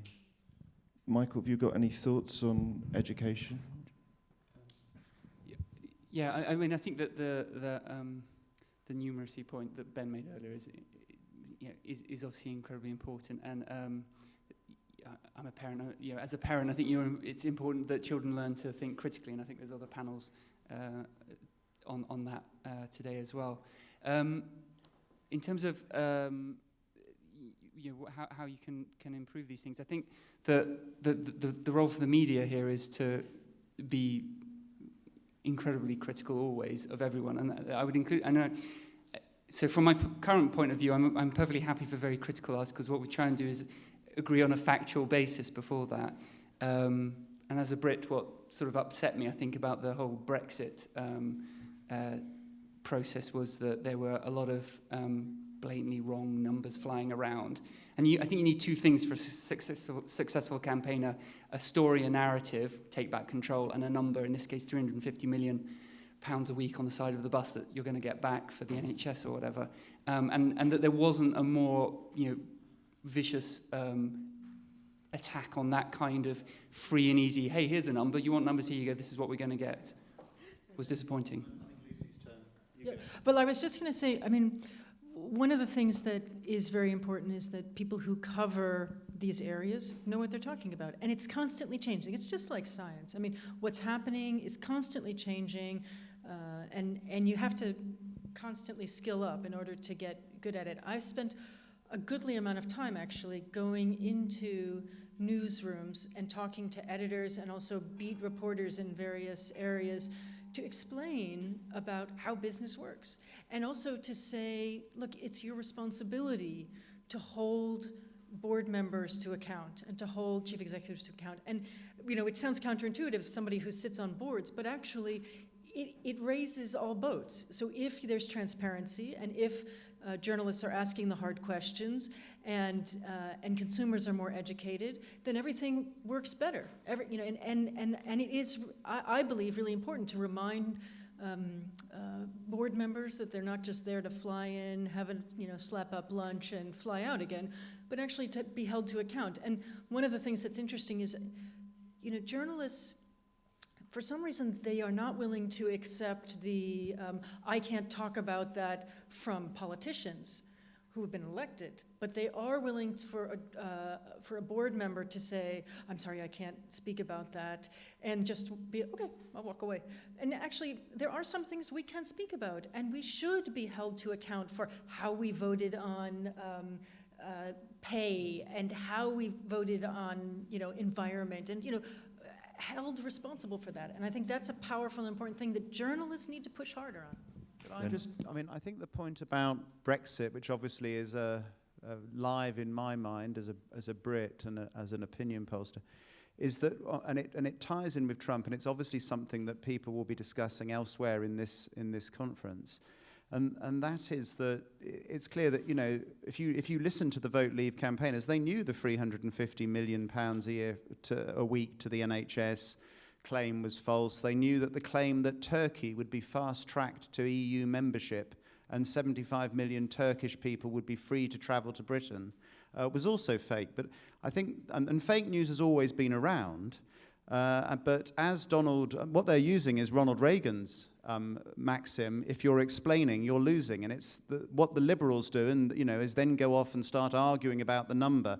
But meanwhile, of course, what the politician has done, either the Brexit politician or Trump, has drawn attention or used an argument or a fake fact that absolutely aligns with the views of the constituency that they want to appeal to. They aren't going to worry about the other side or journalists arguing about the facts. And they're, of course, distracted while the protagonist then moves on. So I think the arrival of social media, which is really only a decade old, means that all of this stuff moves more rapidly. And we are in a very tricky place because, my solution, of course, is organizations like Full Fact, independent organizations that will call out on both sides. But the bottom line is nobody is going to, a lot of people aren't going to want to pay attention to that because we've known long before the internet started that people choose the sources of information that confirm their prejudices. So I think there are some real challenges in the environment that we're in now, particularly with this turn of events we've had over where campaigners of all sorts have realized that lying is fine. Just one further addendum to that. One of the things that really gets spread quickly on social media, of course, is kind of fake polls as well, and memes and stuff like that. There's a 2,000-word article that may be fake news. That will get shared, but like that old adage, a picture telling 1,000 words. If you have something that confirms your prejudices, then it spreads even further. Diana? I'm trying to drift towards the part where we keep you from being totally depressed. Not that there's not good reason to be, but I would like to hope that the very tools that have made this sort of fact-free campaigning so easy can make the counterclaims, the accurate claims, easier to spread as well. But an appeal, please, to the journalists who have immediate and direct access. I don't think this is a problem. This lack of economic and financial sophistication. I don't think that's a problem that print journalism can really help a lot in the first instance. I think this has to come from the radio and the television commentary because that's more immediate. It's certainly more it's used, relied on more heavily, and alas, it is our least numerate and least financially literate segment of media. So I'm begging you, please, learn some basic financial fluency and economic fluency in the rapid response media that can address some of these myths and dangerous misrepresentations, because I think that will enable us to harness the same tools that are being weaponized against the truth and harness them in the service of accuracy. And one last point in terms of what we do is in the media and everyone's sitting here giving us tasks. You noticed that, didn't you? And the media has to do this and the media needs to do that. Well, as the media representative here, I think one of the things that we need to do is to communicate more clearly among ourselves about what skill sets we really need to have. If you want to be a journalist for the next 10 years, you better learn. You better learn finance. You better learn how corporations work. You better know that kind of governance, because there's just not going to be a role for journalism otherwise if you're not educated in that field. Well, one thing that Diana said this morning was that there are more jobs, that the one place that actually is growing in the fields of journalism is financial journalism. Yes, that is where the jobs are. So that's where the jobs are. So, but in order to do it well, you need to be skilled up. And so one of the things we were talking about, I was talking about with Christopher, who runs the conferences, maybe next year doing a workshop on financial journalism. So if that's something that you think would be interesting, you have to let me know, because otherwise we can eat gelato. So, but I do think that there are certain skills and abilities and pathways and encouragement to help people who want to transition into that. But this is coming at a time when the race to the bottom to kind of get clicks and kind of falling resources. But we've talked about educational literacy. We touched on newsroom literacy as well a little bit. Is that an issue that needs to address, and how do you address it when it's kind of all about money?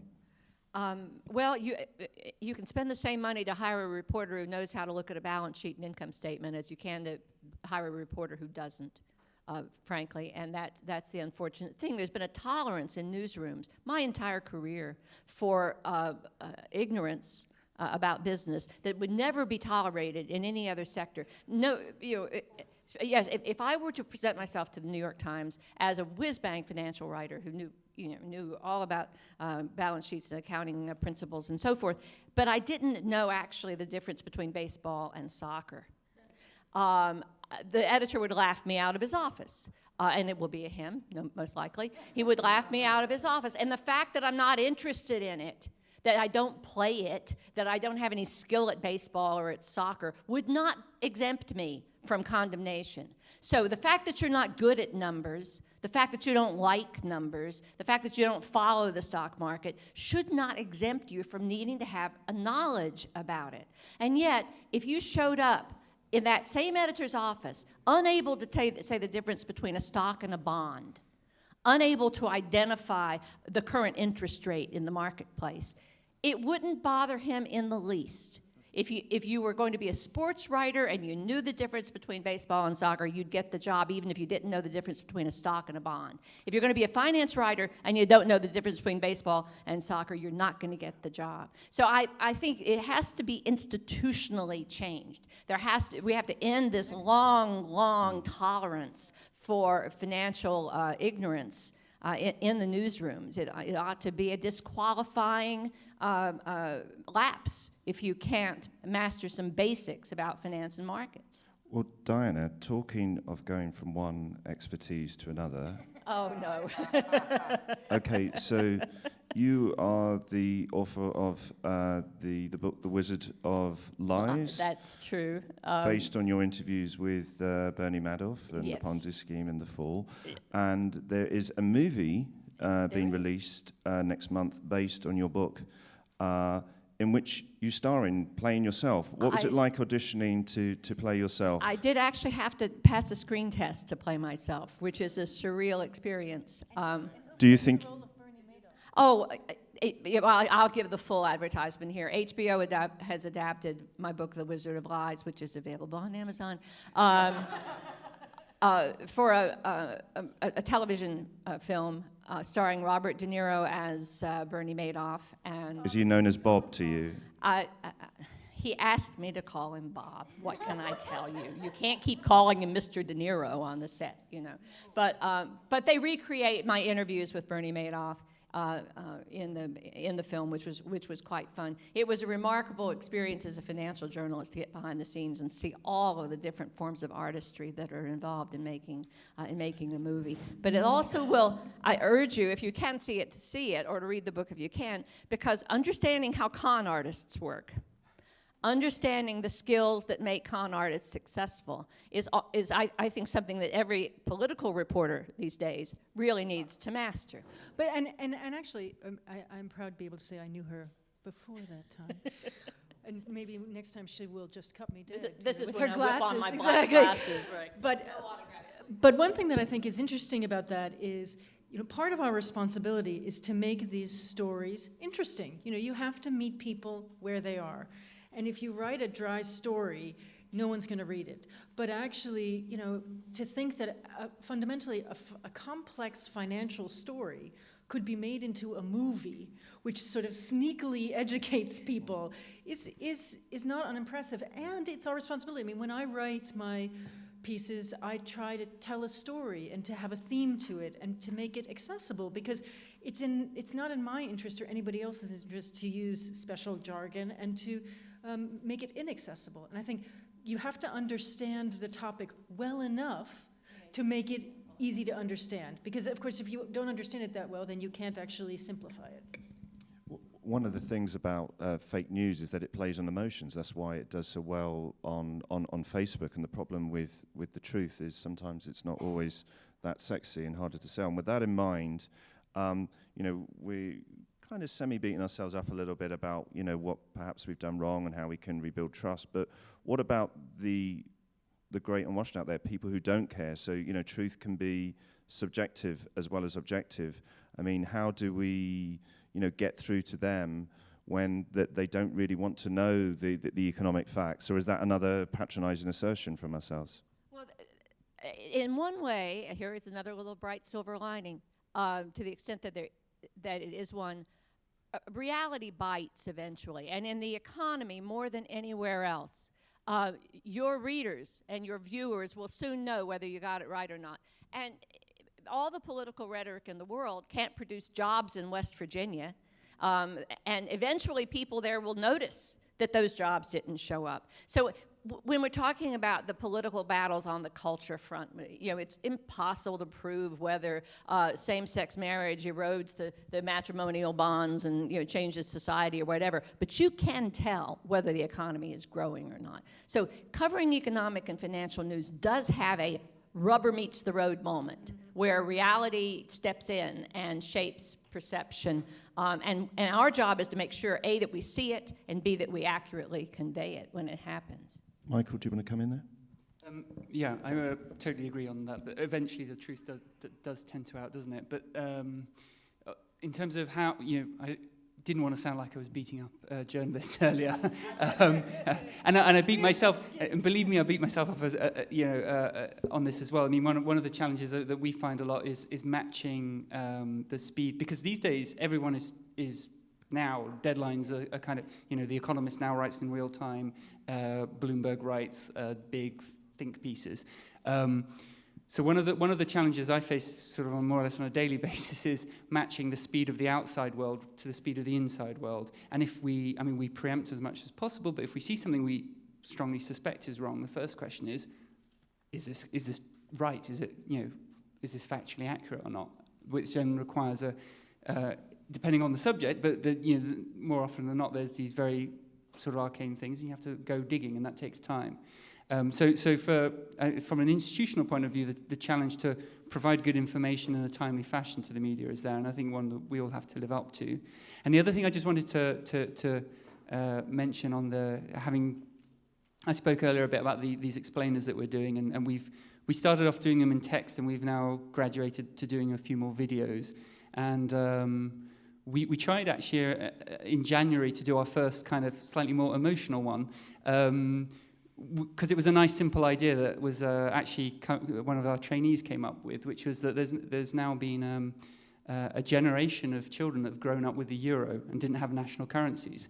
So we just sat down a bunch of kids with old currency from before the euro, from across Europe, and let them play with it, and they just talked. And we made like a 3-minute video and put it out on YouTube and tweeted it out and so on. And it was really nice, and that spoke. That was, I thought, a good example of being able to.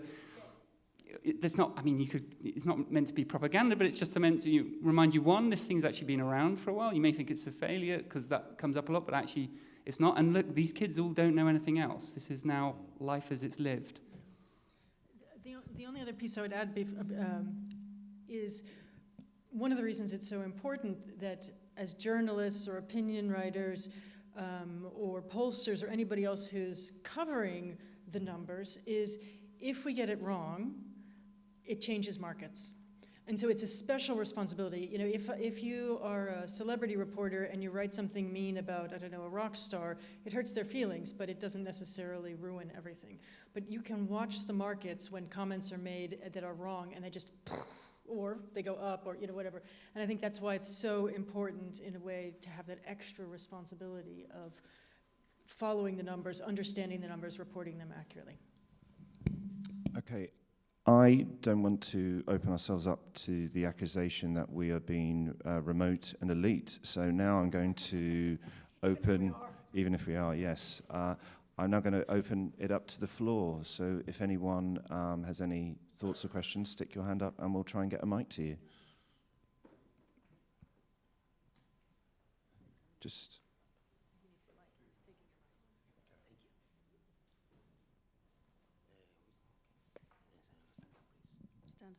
Stand up, he says. Hello, my name is Rachel Jolly. I'm the editor of Index and Censorship magazine.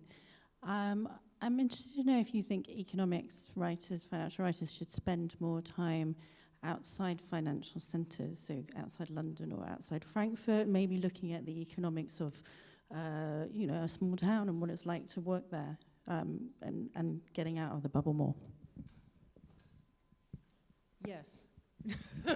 I really do, and not just, again, when I said before that everything is business, it's not just the economic reporters and the financial reporters, but people who are in various industries should have a better understanding of business and how that relates and how that affects the story. So, if there's somebody who's covering the central bank, they don't necessarily have to be the one to go into the small town in Germany, but the person who it's their job to go into the small town in Germany, they need to go and get a sense of how what happens there goes somewhere else. But I also don't think it hurts it for the people who are covering big business to understand how it affects the people. Is that one for pollsters to address as well? Well, I mean, we're out knocking in my country, so I'm only responsible for Britain and Ireland, but we have 1,000 people knocking on doors all over the United Kingdom. So we are certainly out there, and we're interviewing people all over the country. I guess there's an interesting issue that, like journalists, pollsters tend to be sitting in major cities and reflect the population of metropolitan centres. What Brexit and Trump show, and they don't have a lot in common, but they do have two things in common. They are the revenge of small towns and rural areas, and not against metropolitan centres, and people, of course, who don't have a degree or a higher education. There's a very strong correlation with both the voters on both sides of the Atlantic. So you could argue that there's a polarisation going on and the elite is in a bubble, and so probably getting out to imagine life outside your cosy bubble is probably a good thing for the soul. And even though we sit there and look at the data on computers, or we listen to videos, or we have all of this stuff, there's nothing like experiencing it firsthand. And I think that's certainly been a lesson for me over the last 18 months.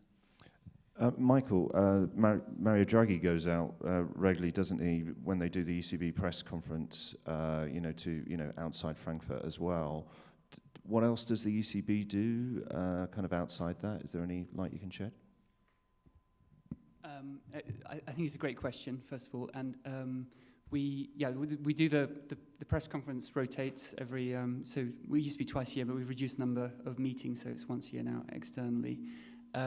We do school visits and university visits, and we've been trying, and I think we don't necessarily at the ECB do this enough, but I think the Bank of England actually does quite a good job of this, of sort of getting out and actually for the decision makers to see some of the real economy.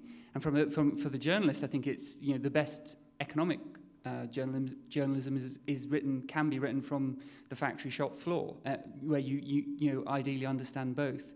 And I would also say it's a two-way street. And I think there's a nice example here at the conference. I shared the bus ride with him the other day, but there's a Dutch writer called Joris Leundijk who approached banking as an anthropologist, and he did a series of blogs for The Guardian on it, and then wrote a very successful book. So absolutely, I mean, that's part of getting out of the ivory tower is getting out of the ivory tower. One more plug is we're also we have a we're opening a visitor centre hopefully this year to try and get people into the central bank and be able to talk to them. And we also have a load of visitors. I mean, I've forgotten the number, but I think last year, so even before we had the visitor centre, we had, I can't remember the number, we had tens of thousands of people anyway so far coming into our new building in Frankfurt. And we have a public inquiries team that last year dealt with 11,000 public inquiries. So it is this ivory tower problem is something that absolutely has to be broken down from every angle. Diana, getting out from Wall Street onto Main Street? Well, Wall Street is an increasingly fragmented place and very difficult to visit. You can go and take a photo of yourself in the front of the Raging Bull downtown, but that doesn't really... And now the little girl, that doesn't really get you very close to where Wall Street is happening. Stocks trade in server farms out in the suburbs. The computers trading with other computers driven by algorithms designed in the academy. So it's not the world of the stock exchange, but I do endorse very much the idea of when we're talking about this where the rubber meets the road concept. It's in the towns where the factories are located. It's in the malls where the shops are being shuttered. I mean, that's what I was talking about when the reality bites. You can see the economy. You can see it. And getting out to where it's visible at the edges to see on the margin how well it's performing is an essential task. I just want to again say your experiment with video being so powerful underscores my earlier message about how important it is for the journalistic stewards of audio and video to up the game, to raise your expertise and to raise your degree of mastery of these economic and financial issues, because you're really the people who have to get outside the cities and reach the people who are getting most of their news from those channels. Next question. There was a lady just here. Thank you. Hi. Is that on? Yeah, it is. Okay. Hi, great chat. I edit a Canadian foreign policy. It's a digital magazine. And it's kind of piggybacking on the last question, because we deal with a lot of stories that, climate change, for instance, in Canada especially, it's about, all over the world, the story of getting away from fossil fuels. It's a number story. Trade, now we're looking at NAFTA, and I can't find many freelancers who want to, go and just read up on that and be really passionate about it. I've met some here. Okay, yeah. Chat with me after. But I guess, just following that, because I hear from all of you, we need to be more to up our game on our financial literacy. So, are there any other initiatives? Yours sound great, or sites or things that you would recommend for freelancers to, how do we kind of go from A to B to, other than just saying, read and try and learn? Yeah, I can give a plug here for an organization on whose board I served for 16 years. It's the Society of American Business Editors and Writers. Its acronym is SABEW, SABEW.org. And on the sabu.org site, you will find a wealth of tutorials on basic business skill sets that you need.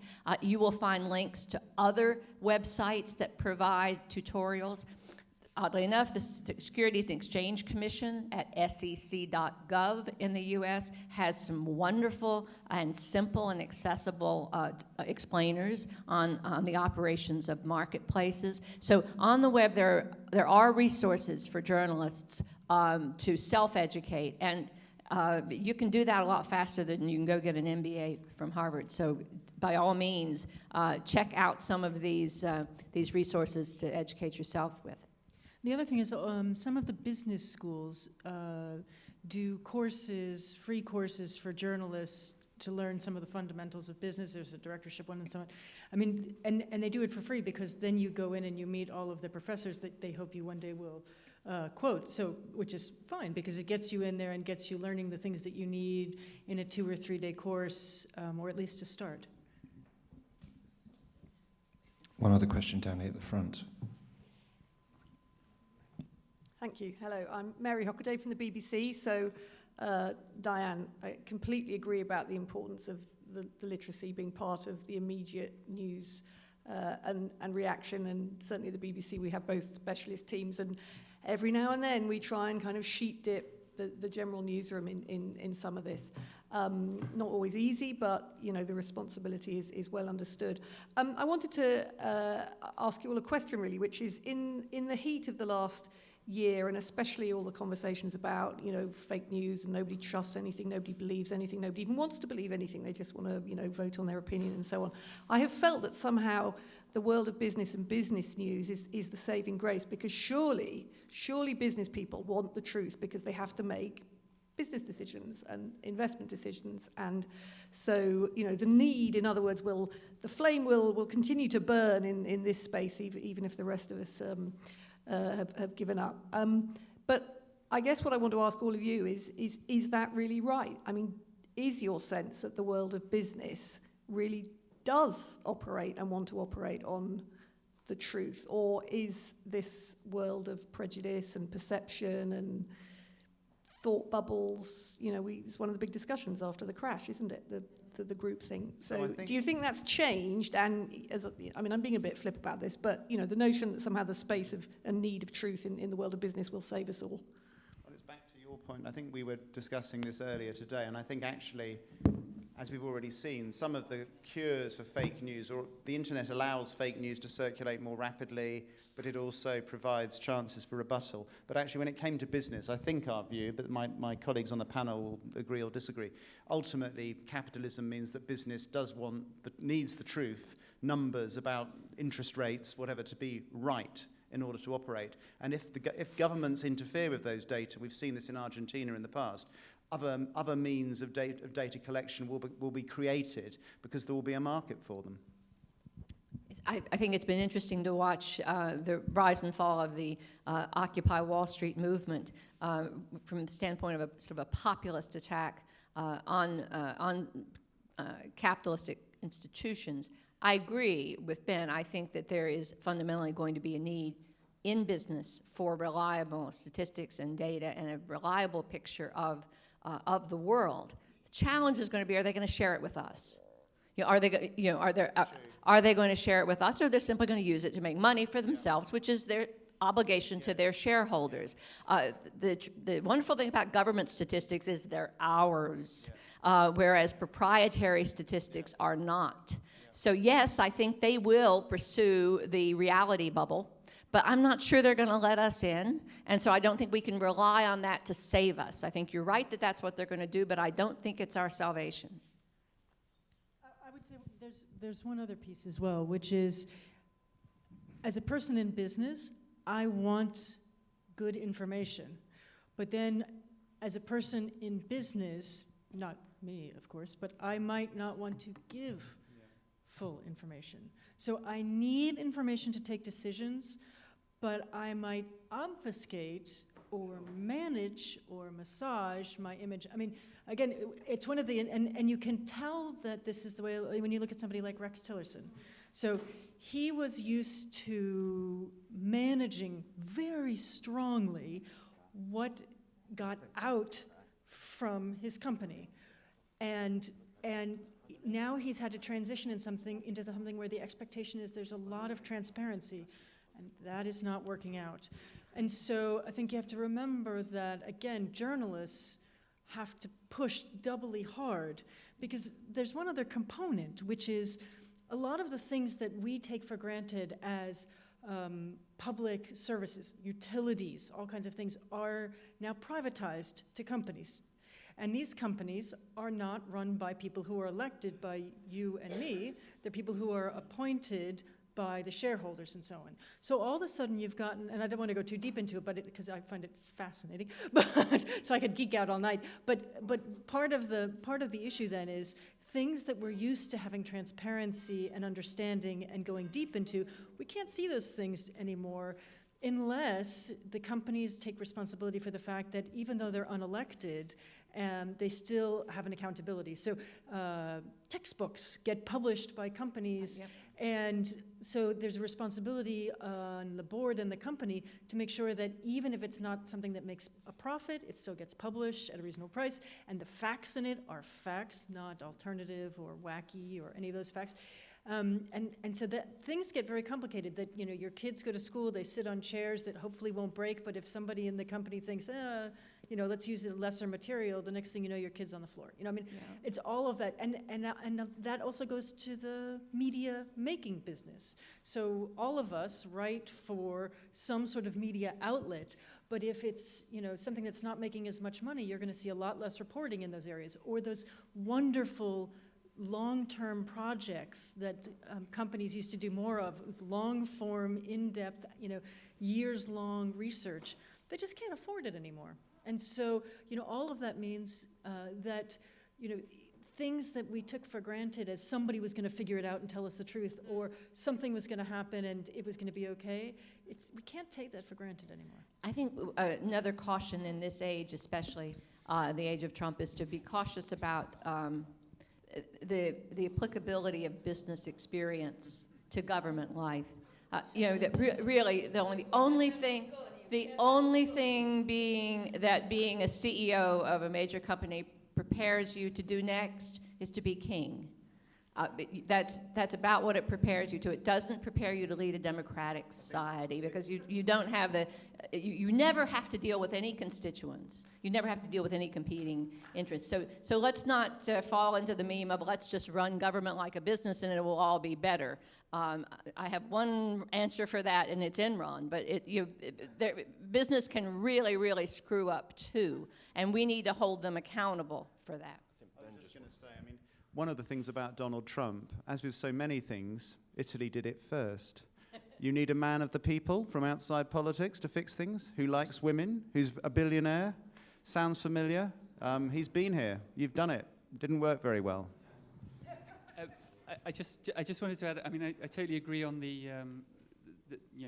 with the rest of the panel, but I suppose the question is it good enough? And surely the answer of the financial crisis is no, it's not good enough, and that's why you have movements like Occupy and Blockupy and this great sort of sense of I've lost something here, and the people who really should have been blamed or paid haven't paid, so why is that fair? And it sort of also, if you take even a wider view and you look at the great victories of liberal economics have been probably I think undeniably an aggregate rise in well-being and welfare.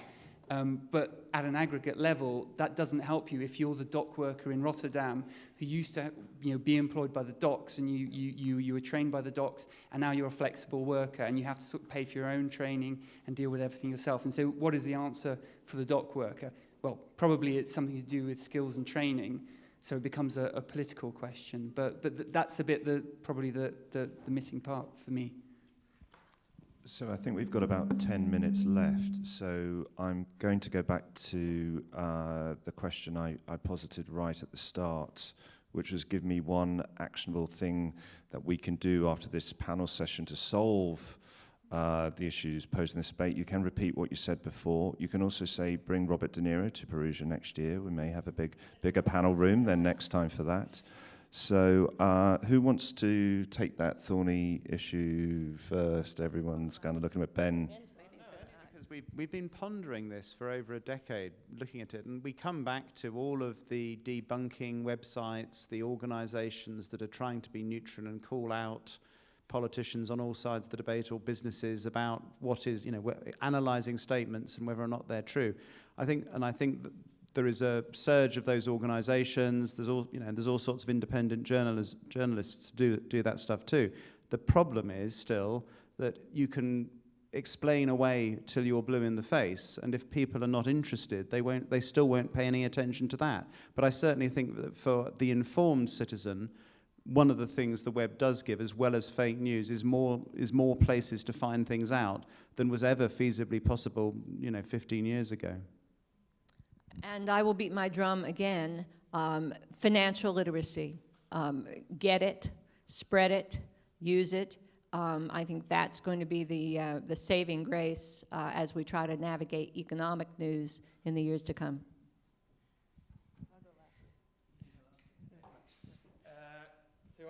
I would just say, speaking from an institutional point of view, it's to make sure you're not retreating into the ivory tower. That's why we're trying to make sure we explain ourselves as clearly as possible. And I also you would never guess I'm in PR. We won a prize. The European Ombudsman gave us a prize for communication too. It's seamless. But I mean, and that's not about boasting. I say that's a nice indication that we're on the right track. I mean, I also think I said, we have got huge, endless amounts more to do. And it's a shared challenge. And also just going back to the Brexit question, that one of the issues there is that we collectively as Europeans haven't really talked to each other enough and explained what Europe is for and what the benefits of it are. That was particularly bad in the UK, but it's probably an issue elsewhere. I guess I would say, first of all, speaking as both with my journalism hat and my business hat on, you've got to hold us to account. You have to hold business to account. It's your job. because that is part of creating an ecosystem that is dynamic and means that business will then have to hold itself to account, investors will have to hold themselves to account. My job as a board director has changed dramatically in the past 5 or 10 years because I'm no longer just accountable to representing shareholders' interests, but also the workers' interests, the environment, the community, all kinds of things. That job has changed, and your job has gotten a little harder, but then also a little easier because everybody demands transparency. The other thing I would do, in a little plug, is also about starting younger and teaching children about financial literacy and understanding their role in society and so on. So at 5:45 today, we're doing a panel on communicating news to children with a very dynamic and intelligent 10-year-old. Who you know well? I've seen him. And related possibly? No, it's a completely different last name. He has my husband's last name.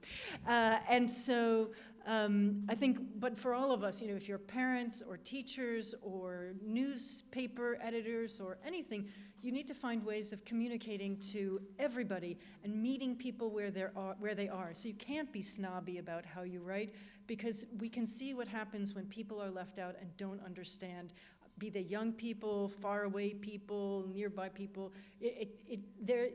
That's our job. I mean, let's not be cute. It's not our job just to talk to the people who are CEOs or have big yachts. Part of our job is to communicate effectively and make people interested in all walks of life.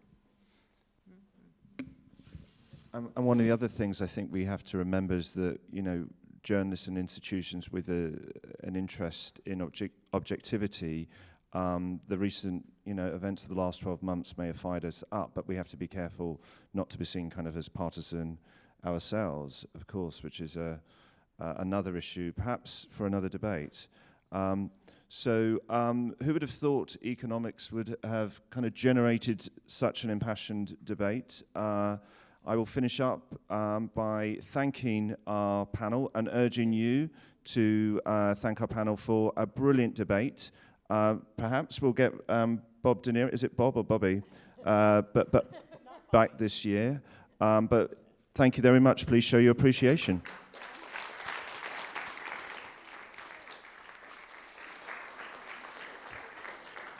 Sorry, just a moment. We have a surprise to Lassi.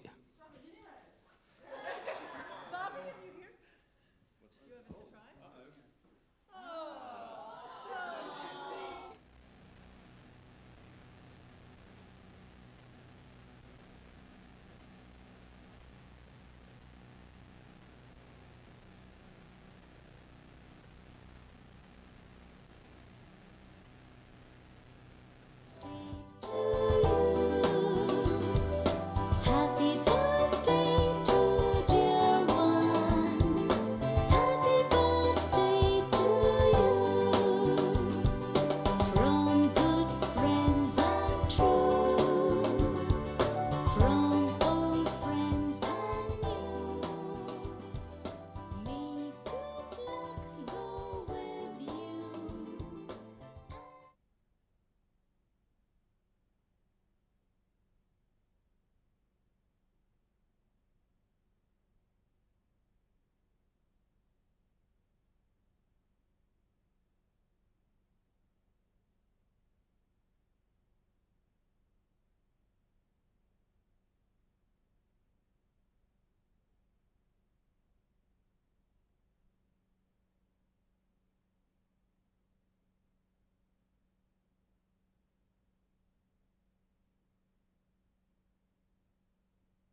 Okay.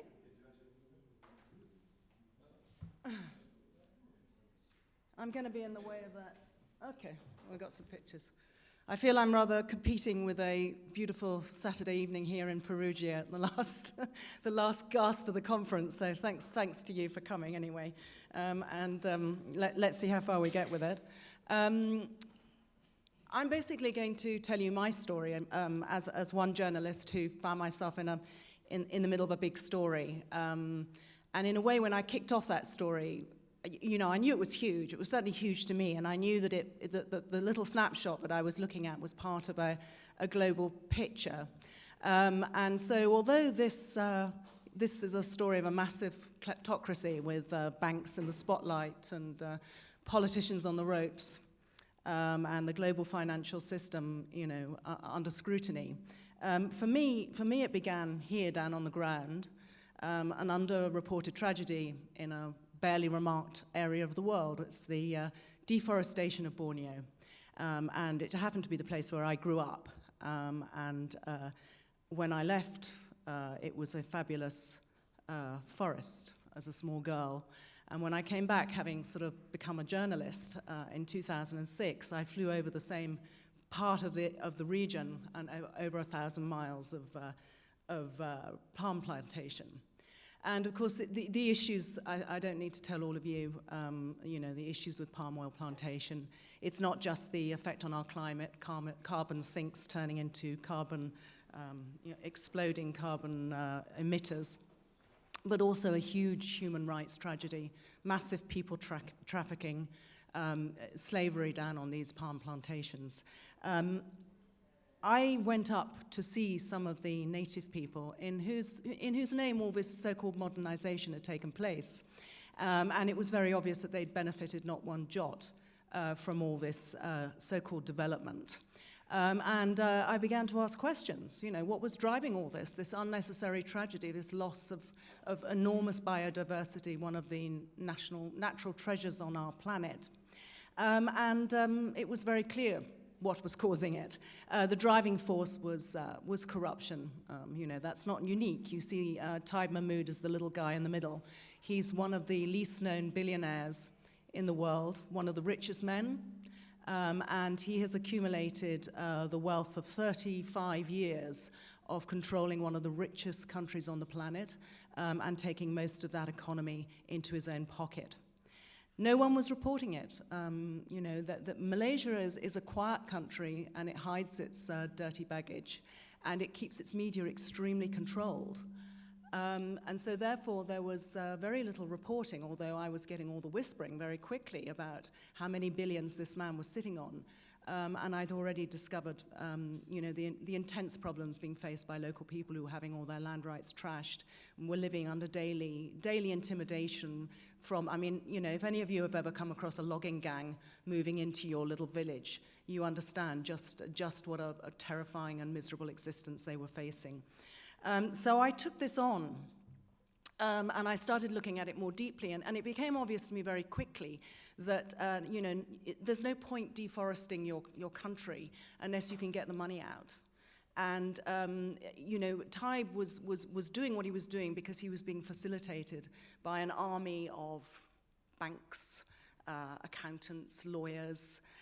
Offshore industry, of course, was all facilitating this. And indeed, you had the companies who were putting up the investment for this kind of logging. The Sam Ling, the biggest logging company in Sarawak, which is now actually at the center of a web of timber corruption globally, they were first put in business by Caterpillar, who came down with them on the ground and mapped out, you know, how many trucks would be needed to get this out, and basically upfronted the vehicles and took their payment when the trees were down. So I started doing what people couldn't do locally, which was to map Taib's corruption. I started looking at all his foreign property portfolios, and he had billions invested in mansions, office blocks, all around the Western world, all around the developed world. He even owned, and still does own, the FBI headquarters in Seattle.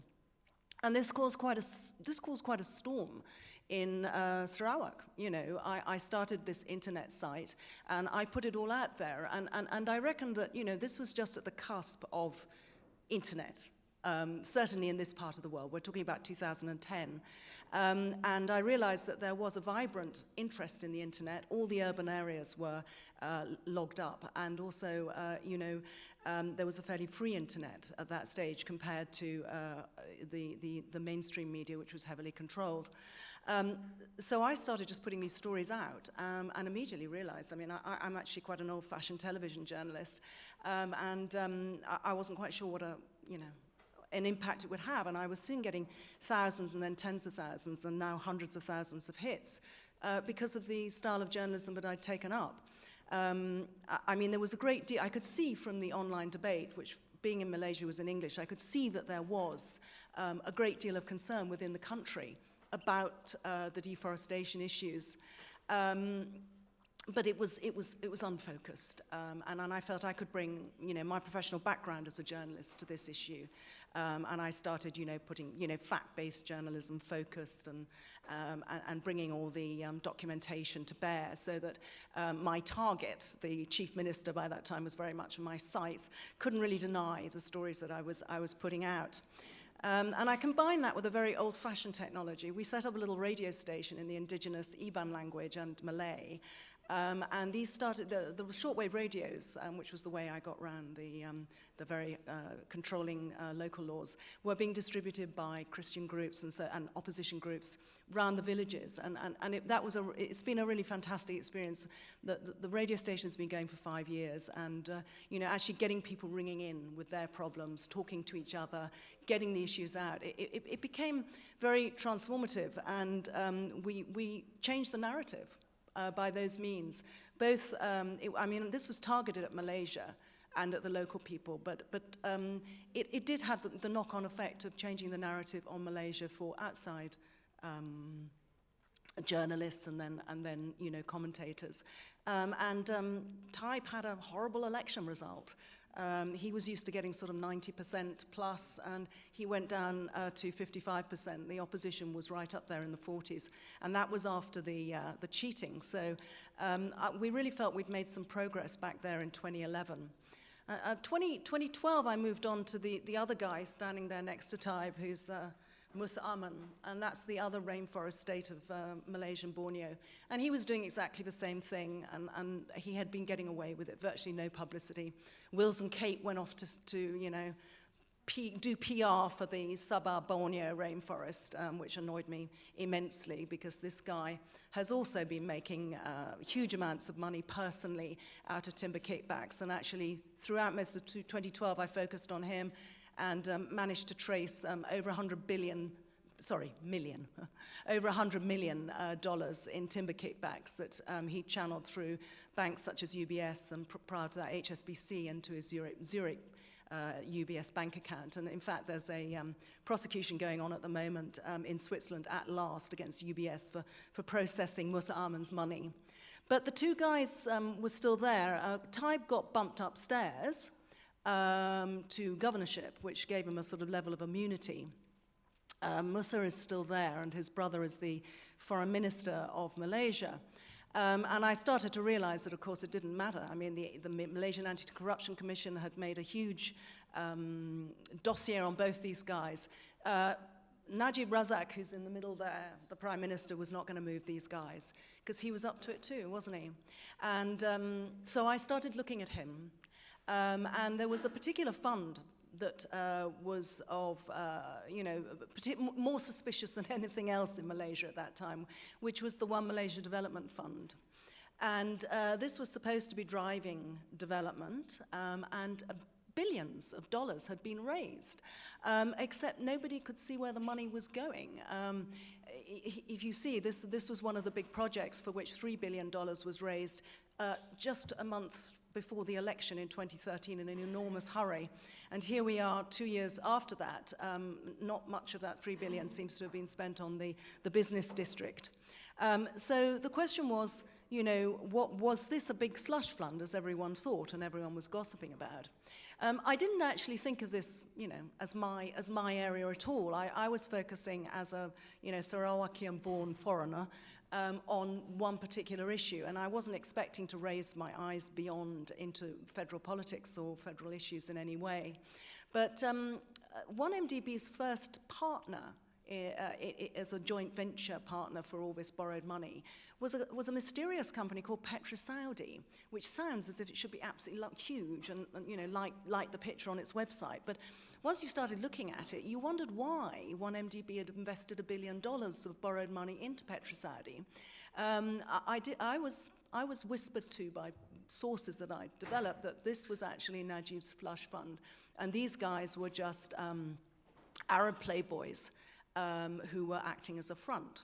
So I started digging, and I found there was there was one of the many sons of the present king of Saudi Arabia was a shareholder, and then a sort of playboy character called Tariq Abeid who had no background, So how come they were getting $1 billion invested in them? There was another issue, which was that Petrosaudi's only other business deal after having received that money, for which there was nothing was accounted for. They started investing in Sarawak. They bought up one of the chief minister's major companies called UBG. And so therefore I started looking at it and wondering, why this very generous buyout of the chief minister of Sarawak's company just before the election. It was all just a bit smelly, and so I gently wrote about it. And indeed, the chap who was becoming much more prominent behind it, the guy in the white hat, with his favorite party girl, Paris Hilton, to whom he used to pay $1 million to join him on these occasions. Jolo was the supposed brains behind 1MDB, and everybody knew that he was the big consultant behind 1MDB. And, he was becoming fantastically rich. The guy was only 26. And he in the years after the original 1MDB deals, he started to splash money like anything. And particularly interesting, he had a chunk of the company, UBG in Sarawak. He'd bought into that just a few months before UBG had been bought out by 1MDB. And, the chief advisor to 1MDB buys into a company that then gets bought out by 1MDB. It was all looking a little bit dodgy. So I had my eye on that. And I also, the other big story that was really gaining momentum at that time in 2013 was FLOM, that's First Lady of Malaysia. She's a girl who makes Imelda look like an amateur when it comes to spending. And Rosmer was definitely the pants in that household. That was the gossip. And she was buying diamonds like nobody's business, and she couldn't resist flaunting the whole lot. So there were, this was the background to, this, when I actually first got going with 1MDB. I'm supposed to be concentrating on indigenous rights in the Borneo rainforest, what's left of it. And I get a little thing through my inbox, Christmas 2013, just before this Wall Street movie is launched, to say, hey, did you know that Rosmer's been promoting this to be watched by all school children in Malaysia as a warning against bad, immoral living?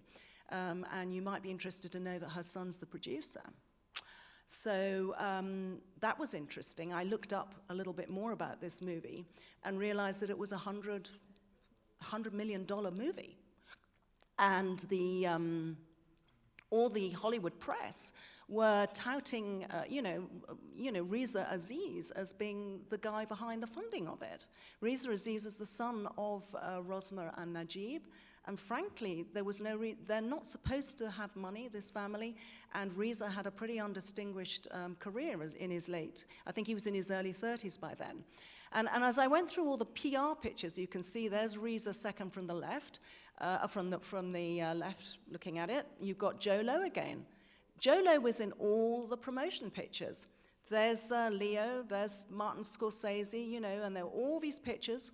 And Jolo kept popping up, and I was starting to say, well, there's some questions to be asked here. When Leo won the Golden Globe Award that January, he got up and said, I have to thank Joe and Reza for taking a chance on the movie. So by which time I decided it was, this was good for a story. So I wrote my story on my blog, Wall Street Greed, Malaysian Money, or something like that I called it, and I asked questions. I just said, how come? How come this wealth? How come this expenditure? How come the pervasive presence of Joe Low and the thanks to Joe Low? Is Joe Low financing this movie? How did he get to be so rich? And is it connected to his known involvement with Reza's daddy's development fund, 1MDB? And I got a lot of reaction from that. I got a lot of legal letters from Reza's company. And I also got a lot of information coming back from Hollywood, people who were involved in the film. And they told me that, hey, Reza's got a lot more money, personal money than that. I'd already identified a big, very expensive penthouse flat in New York. Well, I learned that he had a Hollywood mansion in Beverly Hills that he was secretly the owner of. So I located it and climbed up a ladder that was handy against a tree. And then I broke in because it was being rebuilt. And got this story on, and again, this put them on the spot a little bit because it's beautiful sound, isn't it? This put them on a spot a bit because this wasn't just investment in a, in a business venture, in a movie, which was hard enough to put, to justify anyway, because Reza's a young guy, he's never been in movies before.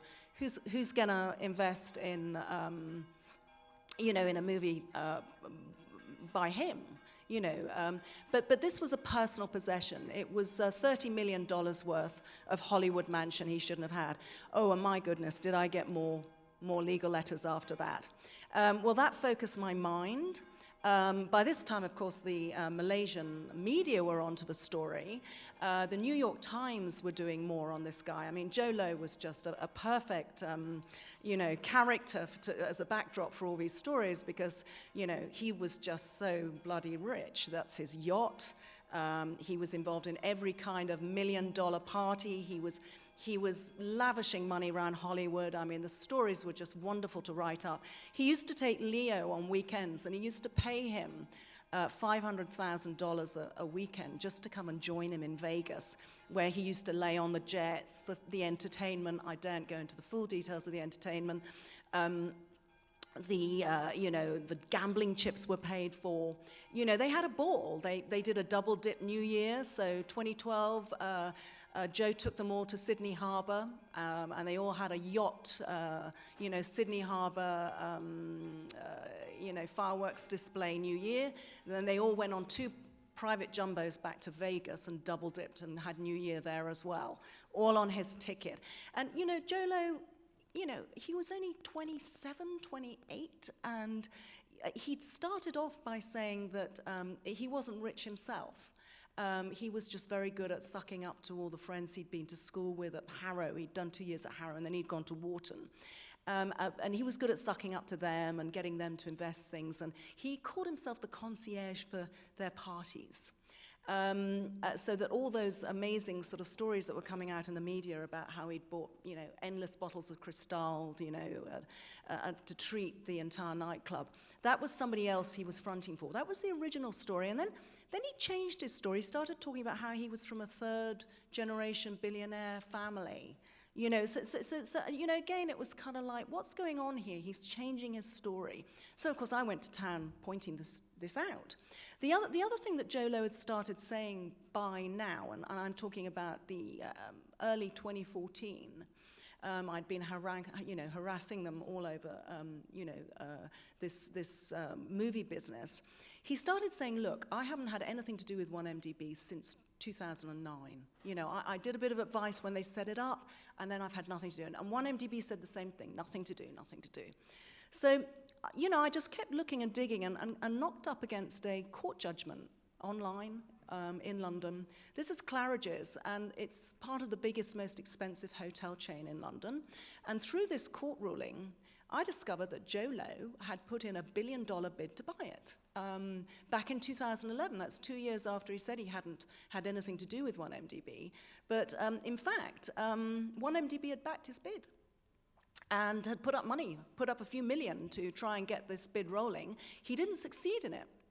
And there was another very interesting connection from that because there was another company that was the second phase of 1MDB's investment, which was a major sovereign wealth fund in Abu Dhabi called Abar. And Abar, it comes up, I'll talk about it later, but Abar was really the next, after PetroSaudi had raised so many questions, and that business venture, I'll talk a little bit more about it, but it just went, evaporated. And there was massive criticism because the money had gone. They started doing business with Abar instead, which was a very good front. I mean, a major sovereign wealth fund, part of the International Petroleum Investment Company at that time, although it's all gone tits up now because of all of this corruption. But I noted that Abar and Jolo were being backed by 1MDB to buy Claridge's hotels. So I had Jolo and 1MDB on a big fat lie now, which is, I'm sure you're all journalists, you know how useful that is. They had said that they hadn't worked together for 2 years, and they clearly had. And I then identified other business deals that involved Abar and Jolo. There was a purchase of Coastal Oil for $2.3 billion in Canada, for example. So there was stuff going on, and I just knew by that stage that this could be a huge story. And then I learned that there was a whistleblower, and that's Xavier, who you can see there with his wife in Thailand with their new baby. And I was asking around everyone for further stuff on 1MDB, and someone said, well, we've been sent this bizarre document. Somebody wants to sell this story, and to cut a very long story short, I wheedled my way to see Xavier Justo, and over 6 months, he was tantalizing me with this unbelievable stash of information. He had used to work as a director. He was one of the most senior figures in PetroSaudi.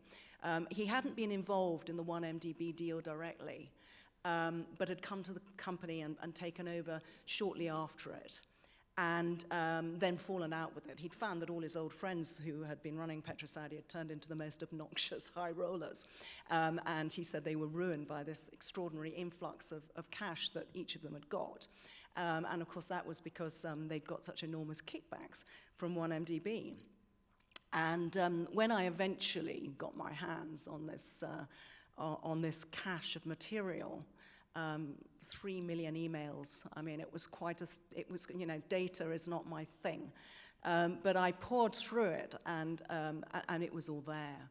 And I remember the first document that really jumped out at me was a transfer that was made out of that first the first billion, of $700 million to a company called Goodstar. I said, what's this about, And Xavier said, oh, well, Goodstar belongs to Jolo. So 700 million out of that 1 billion had gone to a company that belonged to Jolo. And I went through the documentation, and it was possible to show that Jolo was indeed the controller of that company from this email data that I got. So by that time I knew, this was huge. But it was quite difficult. I had to, I was just one little blog, which had got some kind of recognition in Malaysia, and this was a massive global story. The money went through Coots Bank. So I started working with other newspapers. I gave this to the Times, actually, Sunday Times. And I started shoving it under the nose of the FBI, the fraud squad, the Swiss authorities, anyone I could, to try and sort of, use the tools that I had to make sure this story didn't get squashed. It was touch and go for a while, actually. In that data, you can see the lineup. You've got Jolo again. Next to him, that's the Saudi prince who was fronting it. There's Najib, his wife, Skipper Child, and the other, that's the second from the end, is Tariq Abeid. Neither Tariq or the prince had much money to themselves until they got the most enormous kickbacks after that diversion of the 700 million.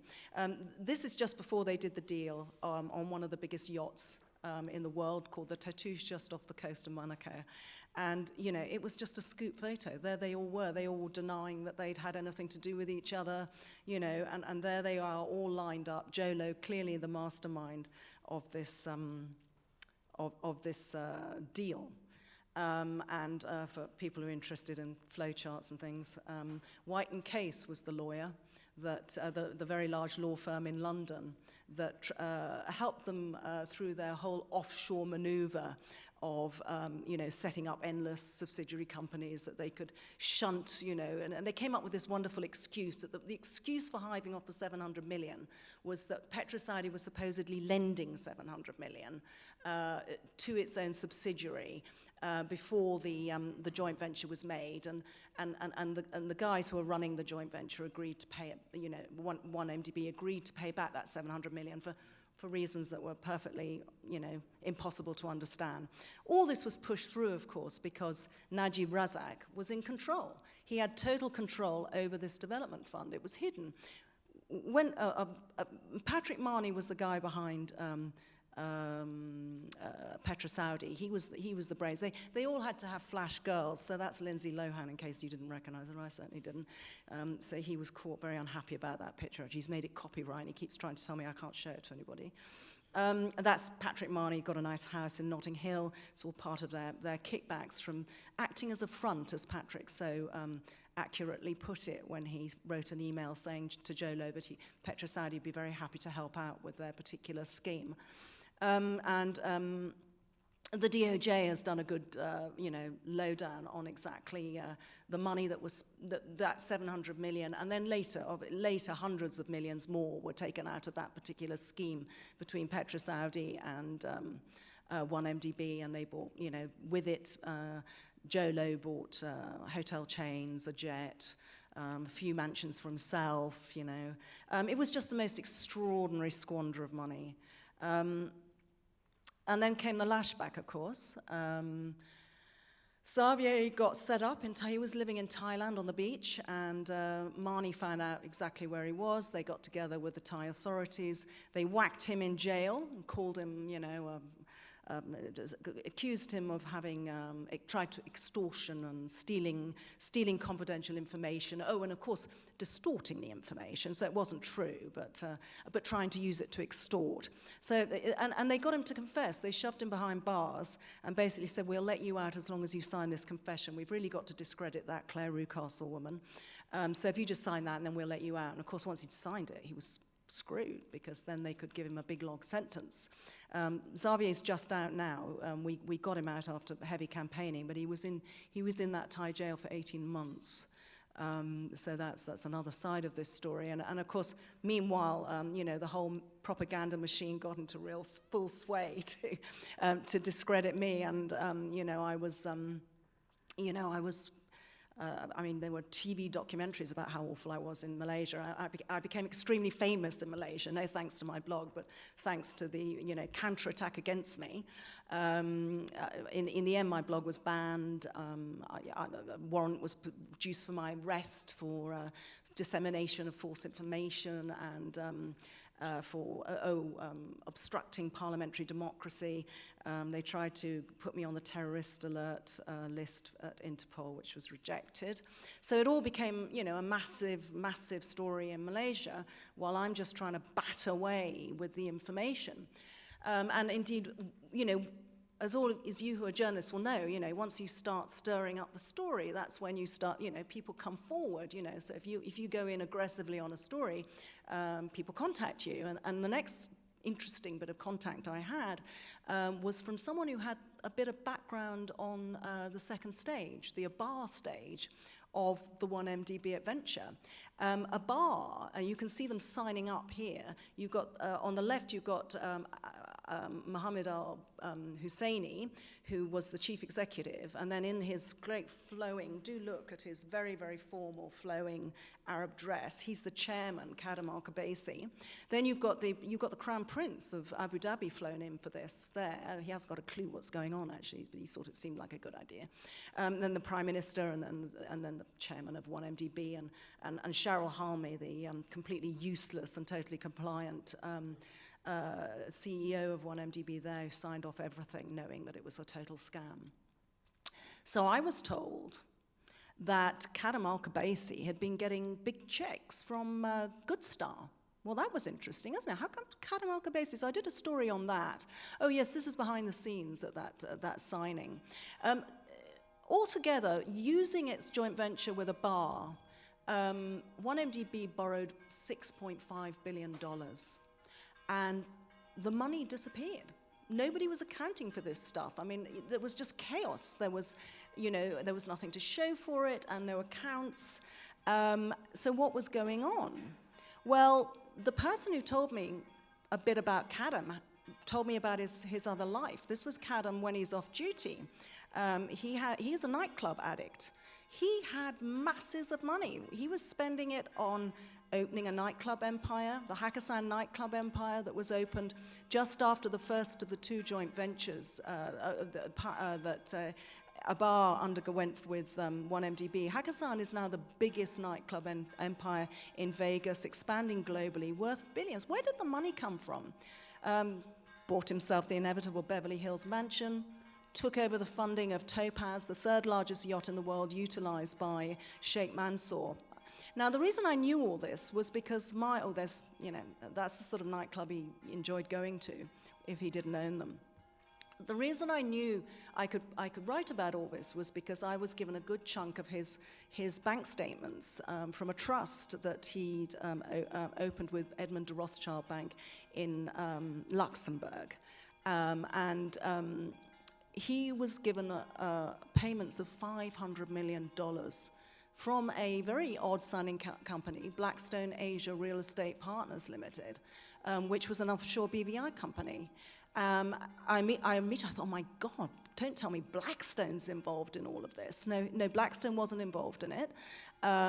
Blackstone was one of many offshore companies that were posing as, subsidiaries of known concerns through which 1MDB's money was being channeled by Joe Lowe.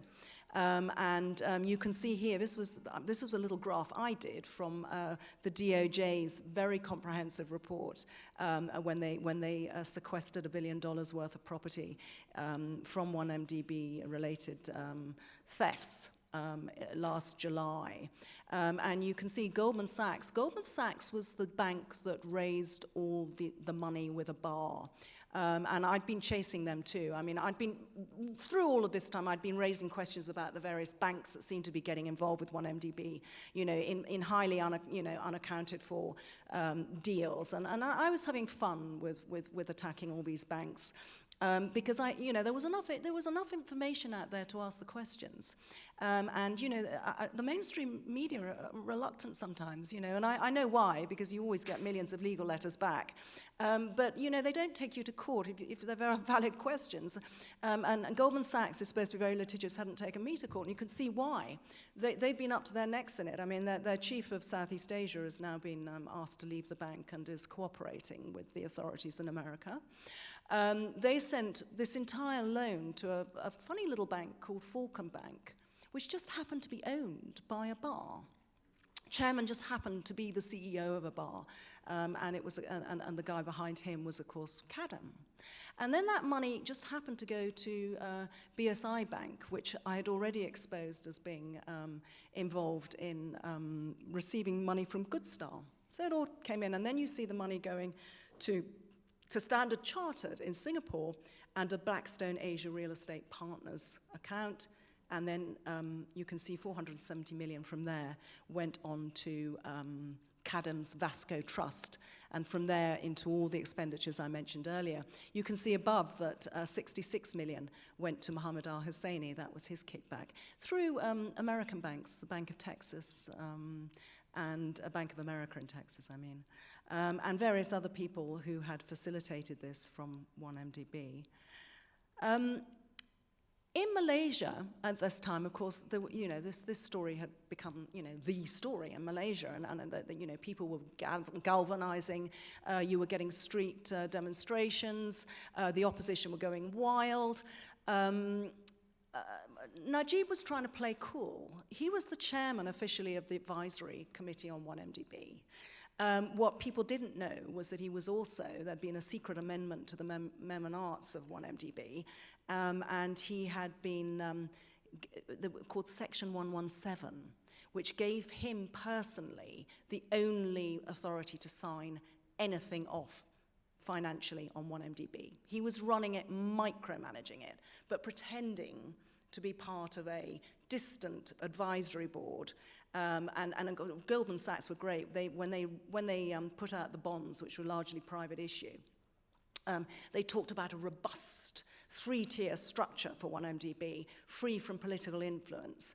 And in fact, as the chief executive explained, the board was completely ignored in all of this, and they had to do whatever Najib said, because he was the only guy under that secret section who could sign anything. So I don't think at this early stage Najib realized that all these uncomfortable details would come out. So he launched various task forces into 1MDB, which a large section of the civil service and the Malaysian Anti-Corruption Commission, the police were and the central bank very enthusiastically got to work, digging out what was going on. And these gobsmacking details were coming to light and being leaked to me. So I started to get, of course, more information about the inside of all this. And we're talking about, May, June, July of 2015. And as every sort of, telltale kind of smoking gun detail came out, it just made, it got hotter and hotter and harder to try and explain away why all this money was missing from 1MDB. Until eventually I got the real killer story, which was that the central bank had been tracing some of this money and has seen that $700 million, $681 million to be precise, had come in a couple of payments into the Prime Minister's personal AM bank account in KL.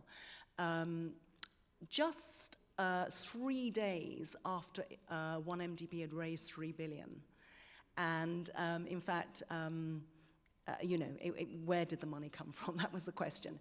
And the timing was all very interesting because it was just a week before he called the election. So you could ask these questions. Isn't it strange that, all this money came just after 1MDB has raised all that money that we still don't know where it went, and just before the election, which, was flooded with cash, as everyone could see. Again, helpfully, the FBI and DOJ have now, traced the money completely, and you can see that that's exactly what happened. Goldman Sachs raised it. They sent it to BSI Bank again, which was completely, people have gone to prison at BSI Bank, and in fact, it's been shut down, as you know, because of this scandal. So they were funneling the money through. It went to through a few offshore bogus funds into Falcon Bank again, and then into Najib's account. Slam dunk, you'd have thought. Again, there was another local fund called SRC International, which again raised 4 billion ringgit locally from a pension fund, and we started to get details about how that money was being channeled. And this was all being locally traced by the Malaysian Anti-Corruption Commission. There was an awful lot of really good work going at a local level, and being leaked to me very helpfully. Into the Prime Minister's bank account through, again, the usual offshore system. Well, this was via Julius Baer in Hong Kong, back into that Blackstone Asia, $170 million straight from the pension fund into the Prime Minister's account. So, I mean, it's shocking stuff, and, you'd have hoped that Najib would have stood aside or been kicked out. But instead, my website was banned, and he conducted a coup against his own country. He sacked his deputy, he sacked all the senior members of his cabinet, he sacked the Attorney General who'd been about to bring an arrest warrant for him. And the following day after that coup, I was sent a copy of the arrest warrant. It was quite a story, but I satisfied myself that that's what it was, and that's exactly what it had been. The warrant for the arrest of the Prime Minister, and I published that. And unfortunately, that's the guy who sent that warrant to me. He was kidnapped about 6 weeks later, and was found buried in a barrel of cement in some swampland.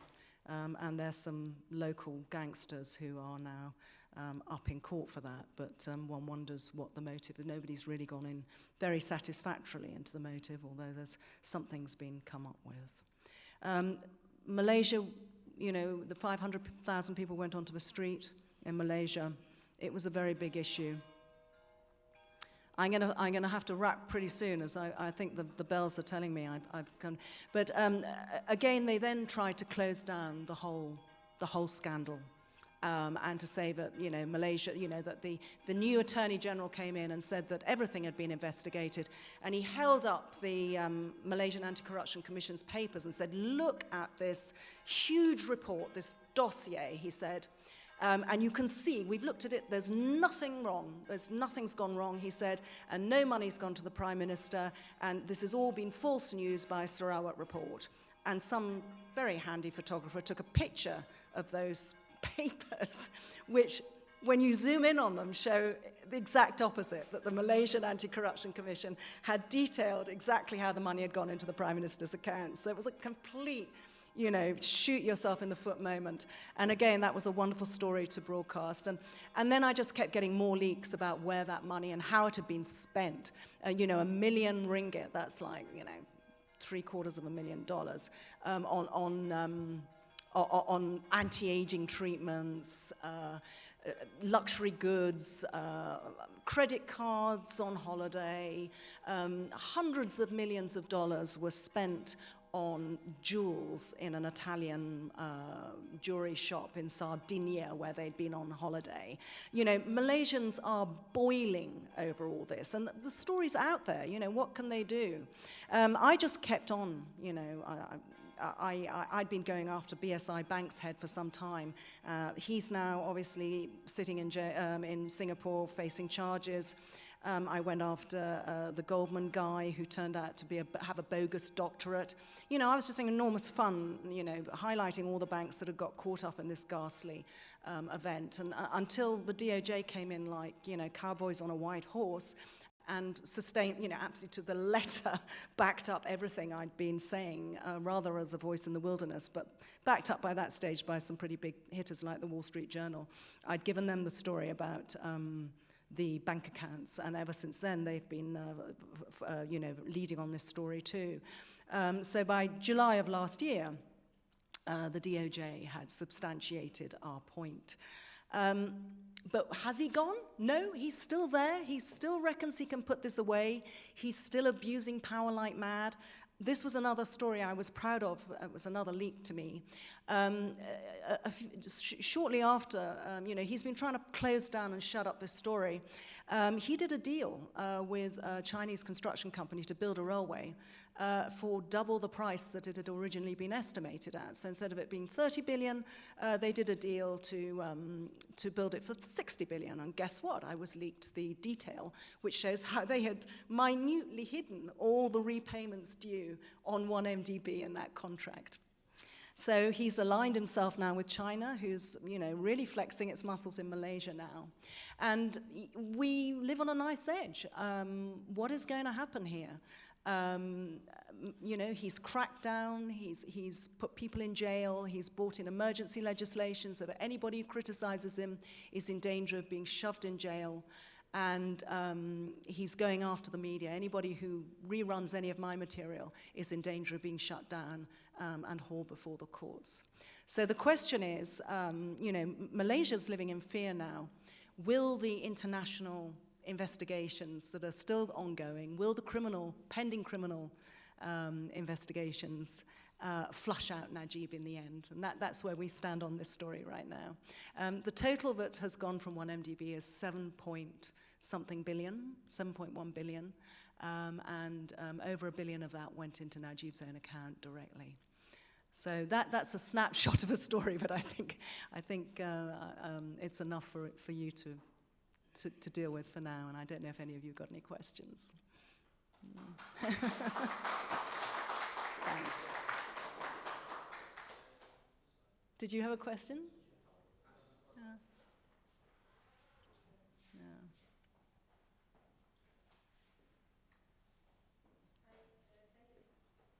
Thank you for an interesting talk.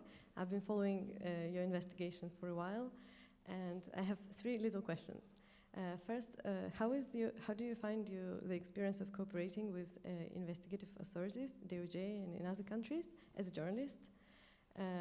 Sorry, with which authorities? DOJ and other okay. authorities, Swiss authorities. And the second question is, I probably missed, how did you initially got access to these 3 million emails?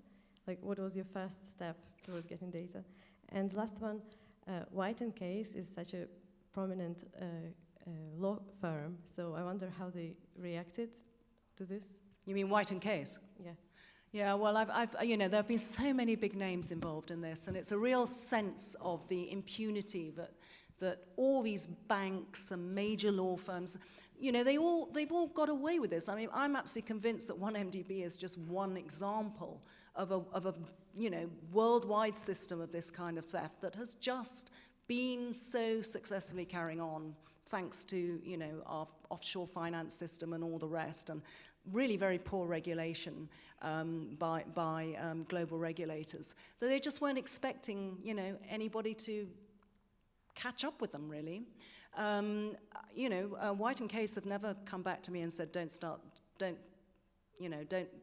say that we did this, because it's obvious they did. You know, they'll have to look at their systems. And in fact, the guy who led the White & Case team on the original Petrosaudi deal, the day after the deal, he resigned and went over and became a director of Petrosaudi. And in that capacity, he then hired White & Case for several other $100 million deals. In fact, I heard from a third person that Petrosaudi at one point was White & Case's best customer. They made $1 million out of the Petrosaudi 1MDB deal. And they're putting it all into legal, you know, and they're just sitting there being prepared to believe everything they're told, convincing or not. I got the details from the Savio Giusto data. I had Petrosaudi's emails. It was Petrosaudi's database that he had acquired. You know, and so that's been a massive source of information on the deal. And, you know, they've tried to accuse me very publicly and repeatedly. And, you know, they always write to newspapers who try to cover the story and say, this mad woman, you know, she's taken our data and then she's forged it and doctored it and changed it. And what was a Snow White deal, you know, is in fact being misrepresented by this woman we dare not sue. Well, you know, so that's how they're dealing with me. But you know, we've got the inside, and it's not often that you get the absolute guts on a dirty deal. And it's one reason why I really hope that 1MDB will be used, you know, as a stick to beat, you know, the whole offshore system with. Because that's what, you know, this is a perfect example how politically powerful people are using offshore systems to rip off their countries, and of course other people too. You know, whereas the Panama Papers and so forth, you can have a lot of data. This is the story behind the data that we need to think about. And your first question was, well, journalists, as you well know, are treated with enormous suspicion by any kind of, you know, official authority. So I sympathize with them. I know they don't want to be caught up with me, and I interface with them as little as possible. I act just like any other witness. If I've got some information, I send it to them. And I don't expect them to tell me anything. I wouldn't want them to, because it would compromise them. And I'm just extremely grateful that they, you know, that they did take up this story eventually and have thrown, you know, the book at it. And they've done an amazing job. And you know, so I'm just letting them get on with it. Likewise, the Swiss. I mean, you know, none of them, you know, they know they're going to be up against the biggest lawyers in the world. I mean, all that money's sloshing out there, and all these guys have been hiring huge legal, you know, support. And the last thing any of the official investigations want is accusations that they've had any, you know, inappropriate interface with a journalist. So, thanks for sticking it out. Yeah, hi, no, great presentation. Thank you very much. I just have one question regarding to what also the lady said already. You at the end, you show us how China is now going to save the fund, and that nothing basically happens to the lawyers and everything. So why do you do such stories? For example, you uncover the story, now China is going to save the Malaysian Prime Minister, he's still there.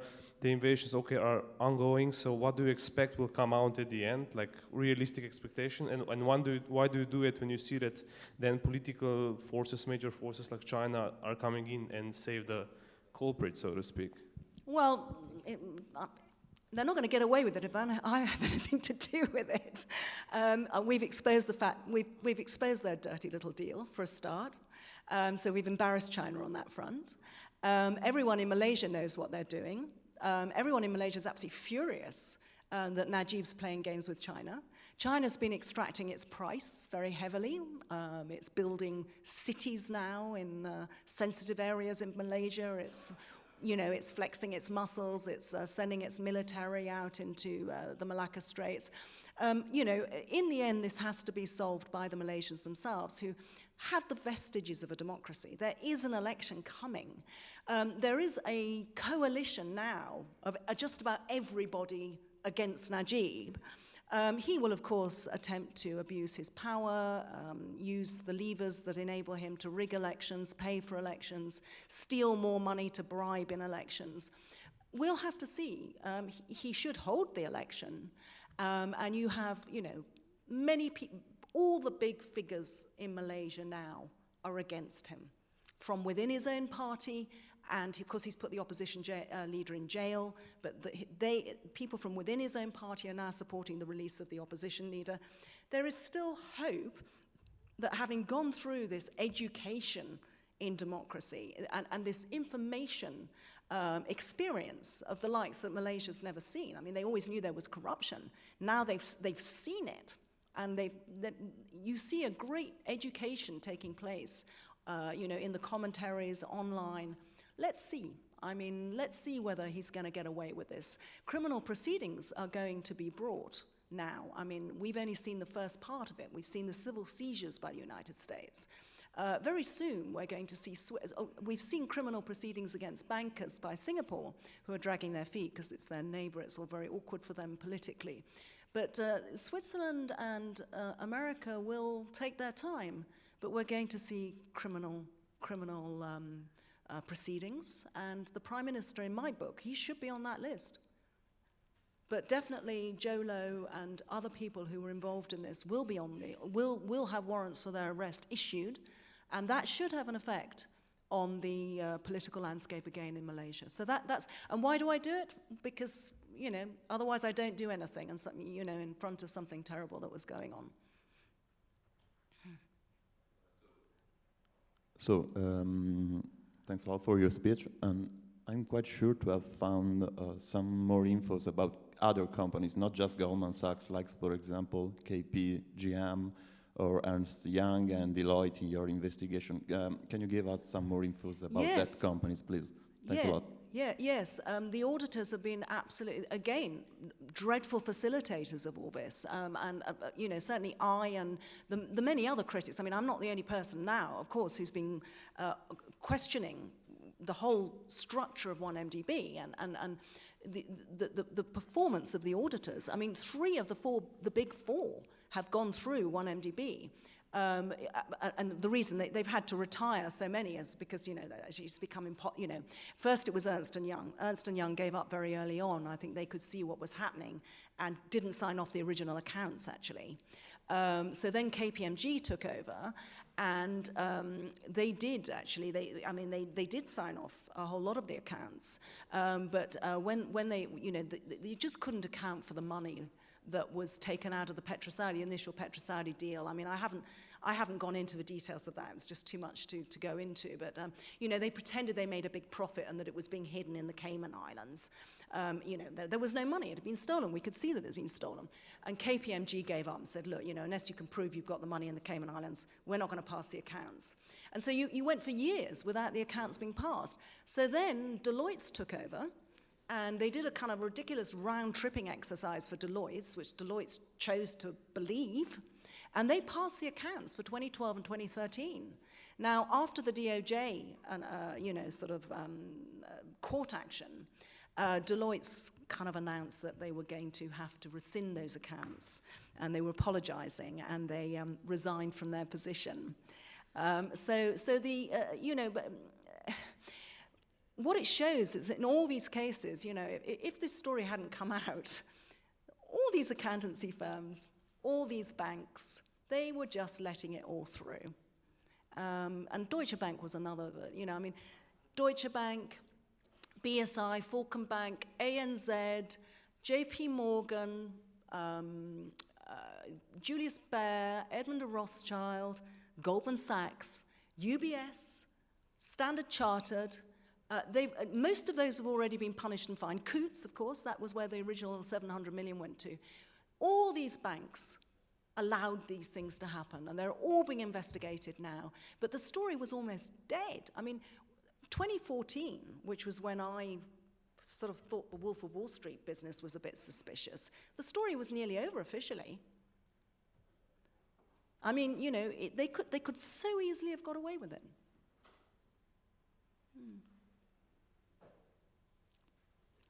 So, I am writing a book. Well, I'll send you a copy. I'm in the middle of it now, and I'll be doing another chat this evening. I've done the draft. I'm in a bit of a race with the Wall Street Journal because they're writing a book, and they got a simply massive advance on their book. So the only thing I can do is get mine out first. No, not yet. No. But I'll find someone in the end. Yeah. Yeah, no, there's been a sort of personal adventure behind it. You know, just. I can't imagine that. You know. Keep doing it. I think I'm being told that it's time for the next seating. So look, thanks all of you, late on a Saturday on the last day, for sticking it out.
Okay, well, welcome everyone. Good to see you here and not out there. Although, if we finish quickly, go out there. It's really nice. I'm Anthony Paonita. Until January, I was the editor of Corporate Counsel magazine and on the staff of The American Lawyer. Before that, I was an editor at the National Law Journal. Legal journalism is well established in the United States, quite a bit less well established here, and I mean, Britain, it's done pretty well. There's Legal Week that is now a pretty decent website. In Italy, there's actually a constellation of legal sites around one company. It's all legalcommunity.it. And they're trying to do a pretty decent job. A lot of it is gossip, you know, this person came here. But, you know, they're trying to develop a following, and they also have a corporate legal branch, and they're branching into the food business as well, the economics of the food business in Italy, which I think is pretty interesting, and it's a big compartment of what this country does. Next to me is Fabio Bertoni. Years ago, he was my in-house counsel. He very patiently vetted stories that we ran, especially one we had one writer who had this thing about getting a hold of copies of emails and constructing long narratives of company officials, especially lawyers who did really bad things. And Fabio very patiently read them line by line and wasn't too bad about telling me to soften stuff or take things out.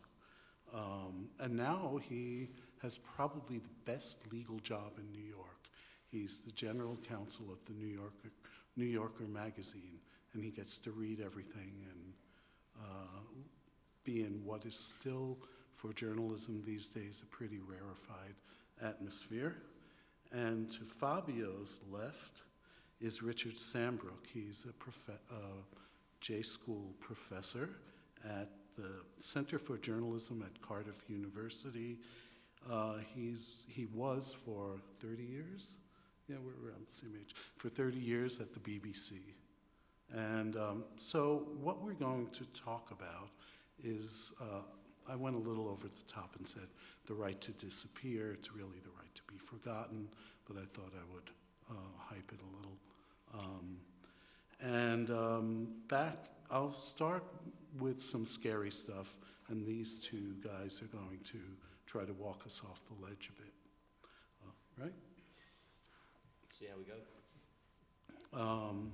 So this all started in 2014.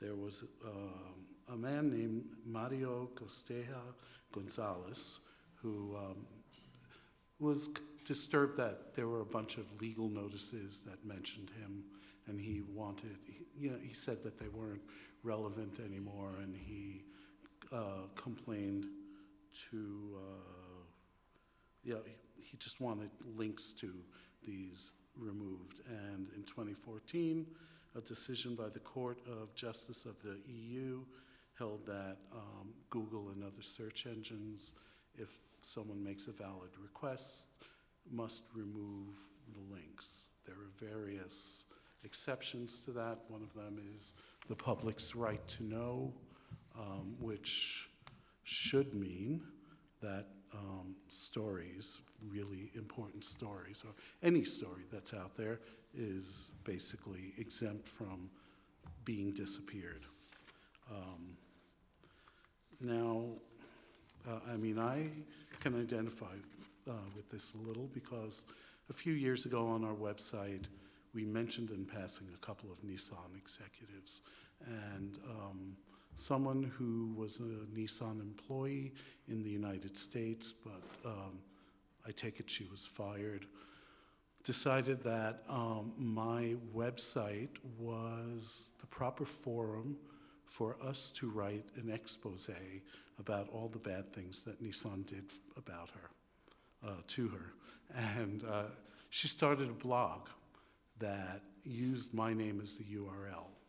And, you know, it went on for months. She took my profile picture from Twitter. She kept writing diatribes like, Anthony, don't you see what Nissan has done? Or Anthony, don't you see that Nissan executives are, you know, doing God only knows what. It just went on for a while. And if you Googled my name about 3 years ago, her blog was at the top. And, you know, personally, I would have loved to have been forgotten at that point. But at the same time, you know, I talked to my lawyers about it, and they said, look, she's a nuisance. Most people will see that she's nuts. It'll go away. And it took about a year, and her blog went down in my rankings. But there's an outlier. There's a case in Italy that involved a restaurateur and a restaurant in Abruzzo. And what happened was there was a crime. It's a little vague, but there was a crime happened in the restaurant. And a small site in the Abruzzo, primadanoi.it, or .it, ran a story about it. And the restaurateur didn't, he objected after a while to it being there because he said it was damaging his business, it wasn't really him, it was a crime that appeared there.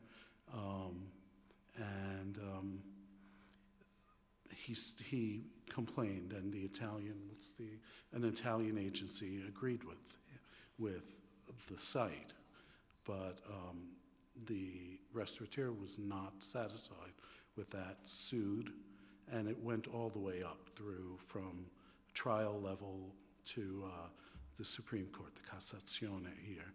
And basically, they ignored the exemption, the public's right to know, and they said, you know, after a while, and by the time it had gotten to the High Court, it was 2.5 years, and they said basically, like yogurt that's left on the shelf, there's an expiration date, the public's right to know has already been satisfied, sort of. They paid lip service to that, and they basically, and the website pulled the article. That's not a great thing, obviously.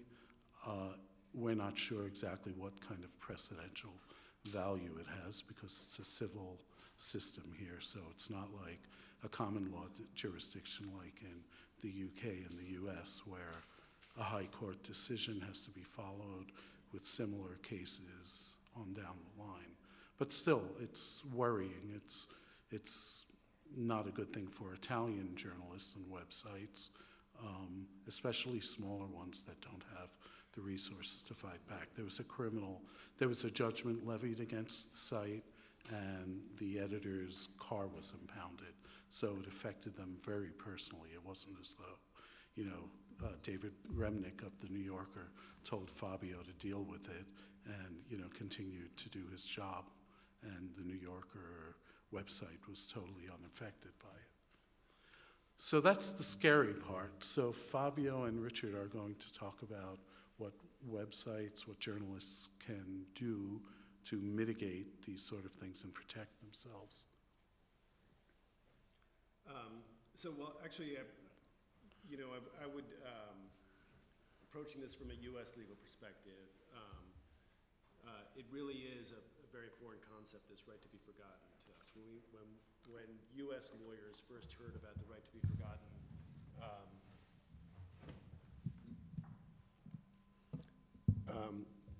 it seemed extremely strange. In the U.S., we, as you all know, that the First Amendment protects the right to publish truthful information. So as long as something is truthful,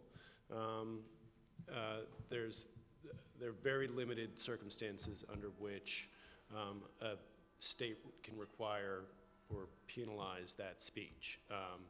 So putting aside privacy issues for a second, there is no right to be forgotten, right? So stories like that about the Italian restaurant where a crime happened, it just seems very strange to us that news would have some expiration date. There is no expiration date for news. When I was an American lawyer, we would publish, the legal newspapers would publish court calendars and things like that, which would also often have the names of people who were, under arrest or charged with crimes and were awaiting hearing. And every so often, we would get a request from somebody to say, look, that, I was ultimately acquitted. When people Google my name, this shows up and it's affecting my life. And while we're sympathetic to that for an individual who has this information out there, for us, the bigger picture is the priority on the right to speech, right? And that outweighs the individual right to privacy in that case, right? There's a court case involving the New Yorker from 1946, I think, that says that very clearly, that the individual right of privacy, and to the extent that it's there, is outweighed by the First Amendment right to publish truthful information. This is the tension for us, and American courts traditionally have been very clear that it's resolved in favor of the press, especially again when we're dealing with things like court calendars or things like that. That's part of the historical record, right? These people are arrested on this date. The idea that they could eliminate all trace of their arrests would be troubling, right? So I think there's a case pending now in the UK.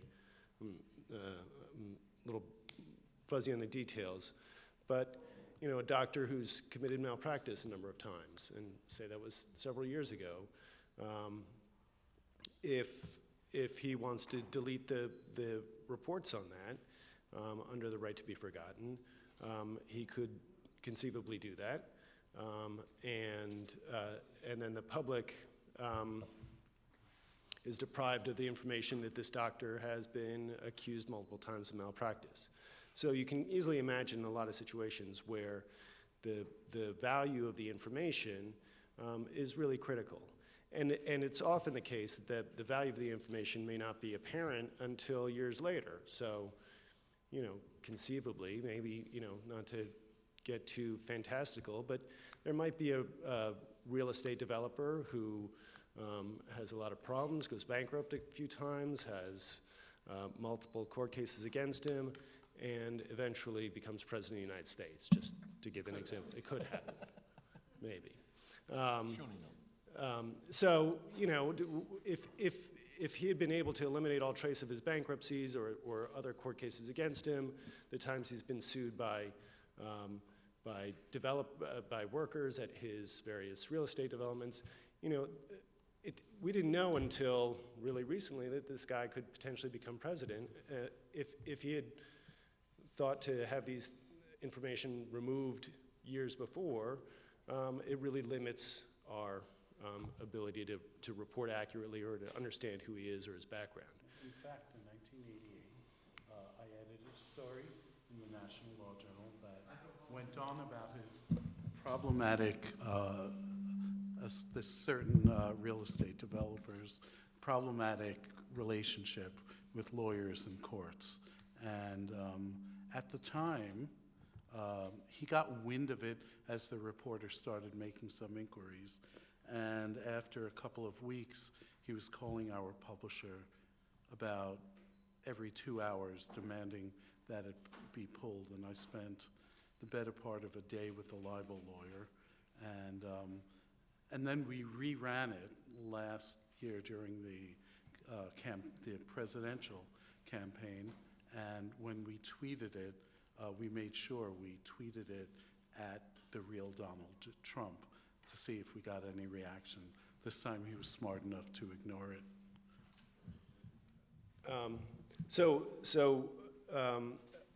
according to published reports, with the European Union's data protection rights and the right to be forgotten, Google's received 702,000 requests to delist links from 1,941,000, almost 2 million URLs since May 2014. And in 43% of the cases, they delist the links. So that raises the question, if a link is, and that's not removing the page. The Italian court actually ordered the information taken down altogether. Under the Google right to be forgotten regime, they remove the link. So if you search under the individual's name, you get no result. You don't get that result.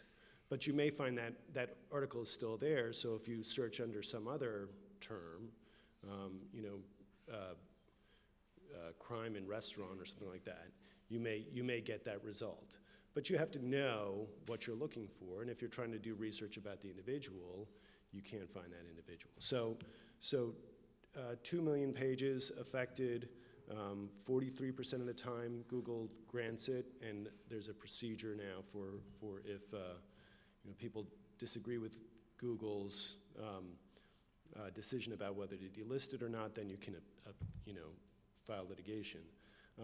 So that's the concern from a U.S. perspective. That sort of really distorts the public record, and we have no remaining confidence in the historical record, right? There are these gaps that we don't know if there's nothing there really, or if the person has just been really thorough and diligent in having things that they don't want known about them removed.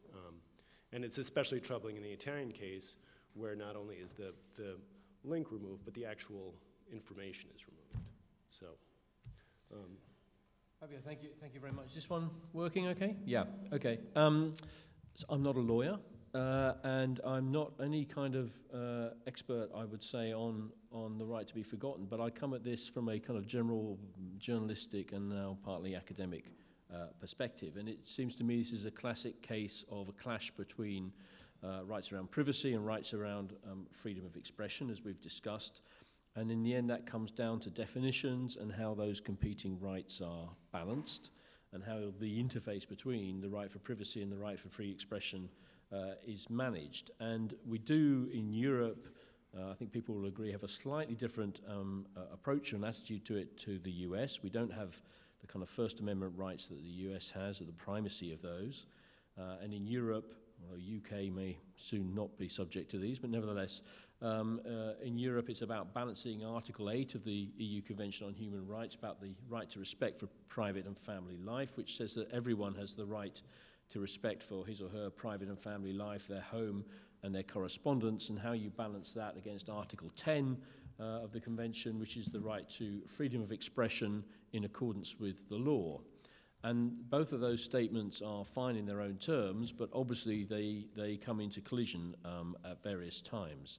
And in particular, they come into collision at the moment because of the significant changes in context, if you like, brought about by technology in particular. So the quantity of information that's available about people, the speed with which that information is made publicly available, the fact that to all intents and purposes it remains all but permanent in terms of a record available online, its searchability online, so this information is now available to anyone at any time in a way that it wasn't even perhaps 15, 20 years ago. And the fact that we have new intermediaries who are brokering this information and its availability. So all of those are, if you like, recent factors into this, the balance of these competing rights.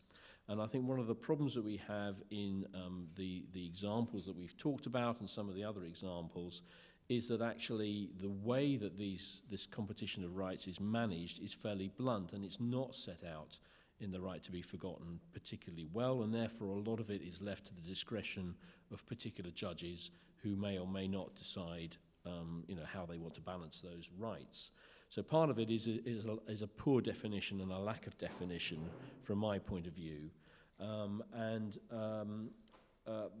part of the lack of definition is what is the public interest and what's in the public interest, and that's something that gets debated and discussed endlessly, certainly within the UK and within journalistic circles, and certainly within legal circles as well, as a defence against certain kinds of journalism. But the implementation of the right to be forgotten, I think, is problematic as well, because it's not well enough defined. And the Free Speech NGO Article 19 in a policy document on this tried to spell out a more precise way of defining how it might be implemented. Let me just quickly run through it. They had 7 criteria for balancing the right to freedom of expression and the right to be forgotten, and they suggested that what needed to be taken into consideration was whether the information in question is of a private nature, whether the applicant had a reasonable expectation of privacy, including the consideration of issues such as prior conduct, consent to publication, or prior existence of the information in the public domain, whether that information at issue is in the public interest, whether the information pertains to a public figure who has perhaps less expectation of a right of privacy than a normal individual, whether the information is part of the public record, including court records and so on, whether the applicant has demonstrated substantial harm, how recent the information is, and whether it retains public interest value even if it's historical information. Now that's, Article 19's suggestion for trying to put a little bit more meat on the bones of how this should be managed. But at the minute, any of those questions are purely up to the discretion of whichever judge is considering the case, and in what jurisdiction and in what country. And different countries have different attitudes to different aspects of these kinds of issues. So at the minute, it's a very, very loose situation, a very loose question. Within the UK, briefly, we're seeing a lot more, we're not seeing, I don't think, a huge uptake on the right to be forgotten. I think other parts of Europe are more concerned about that than they are in the UK. We're seeing a big uptake in court actions to protect privacy. We used to have a lot of defamation cases in the UK. The defamation law was tightened up. Now, a lot of people are using the privacy law, and celebrities are using privacy law much. So this question of privacy versus freedom of expression, is something that's being worked through constantly in different court cases and in different ways in different jurisdictions. I think it becomes easier if you talk about specific cases or particular cases. So Fabio mentioned the question perhaps of a medical malpractice example where a doctor has been convicted of malpractice in the past, and what is their right to have that removed from the record. And I think it's fairly straightforward to say that it's in the public interest that that should not be removed and that should not be forgotten. But I was talking to someone earlier today about another example of a woman who chose to have a very private life. She's not a public figure in any way. She chose not to have any online profile, wasn't a member of any social network, didn't post pictures online or anything. That was her personal choice and preference. But she had been the victim of a kidnapping at an earlier point in her life, of a hostage situation. And that was still out there. And as a victim of it, she objected to being solely defined by an unfortunate incident in her past for anybody who wanted to look at anything about her online, because that was the only thing that existed about her online, was the reports of that incident. And she objected to that personally because she felt that was unfair to her as the only representation of her. So you might say, well, okay, she may have the right to privacy and perhaps that should be forgotten. But the other side of that, of course, is who was the perpetrator, who had conducted it, and actually was there a public interest in making sure that that case was known about and that criminal was known about. And how do you balance her right to privacy against the public interest in knowing that somebody had committed this crime? And that's when it gets complicated and it becomes, to a degree, subjective according to how the case is argued and the attitude of a particular judge. So overall, I think this is a kind of classic case of this age-old clash between privacy and free expression. The internet and the technology companies have added a whole realm of complexity around that. The problem with the right to be forgotten, I think, is that it's interpreted differently in different jurisdictions and in different countries. And part of that is culturally different approaches to these issues, but also primarily a lack of definition and a looseness and vagueness about how this should be interpreted and the factors that should be taken into account, how it should be implemented. And I think what's unsatisfactory about the current situation is it is left too loose and too subjective according to a particular judge in a particular jurisdiction on a particular day. But at heart, Both of these are big fundamental rights, free expression versus privacy, and we have inadequate means to balance them off at the moment. I mean, I should make clear that in the U.S. we do have a right to privacy, and there are lawsuits over infringements of the right to privacy. The recent Hulk Hogan case rested on a right to privacy, which resulted in the essential destruction of Gawker Media, $140 million verdict against them. So there are certainly certain situations where publication of private facts that would cause substantial harm and sort of shock or outrage the public or a reasonable person would be actionable. But it really has to be extreme cases. So the standard is, it really has to, again, shock the conscience of an ordinary person.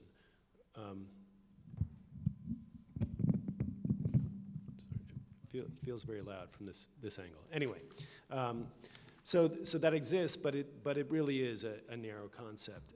And the other thing I wanted to raise is, although in 2014 this seemed very strange to American lawyers, there is sort of a groundswell in the United States to follow perhaps more European path. So there was a law proposed in the New York State legislature a month ago that was essentially a classic right to be forgotten law. And it would provide that search engines, indexers, or publishers had to remove information and other content about anyone who complains. And the terms that it used were inaccurate, irrelevant, inadequate, or excessive. So again, those are terms that are really vague from a U.S. legal standpoint. Excessive or inadequate or irrelevant. Those are judgments that we really wouldn't want courts to be making on sort of an ad hoc basis. And so there was a kind of an outcry about that in media law circles, and there was a big article in the Washington Post about it, and the law was withdrawn. But there certainly is a certain contingent, and I think it's connected to sort of other social movements that are going on in the United States, sort of the sentencing changes, a desire to reduce overly harsh sentences and focus on rehabilitation. If you have a criminal conviction and you've served your time and you're still listed on some website as having committed this crime, you can't get jobs, things like that. I think it's of a piece with that.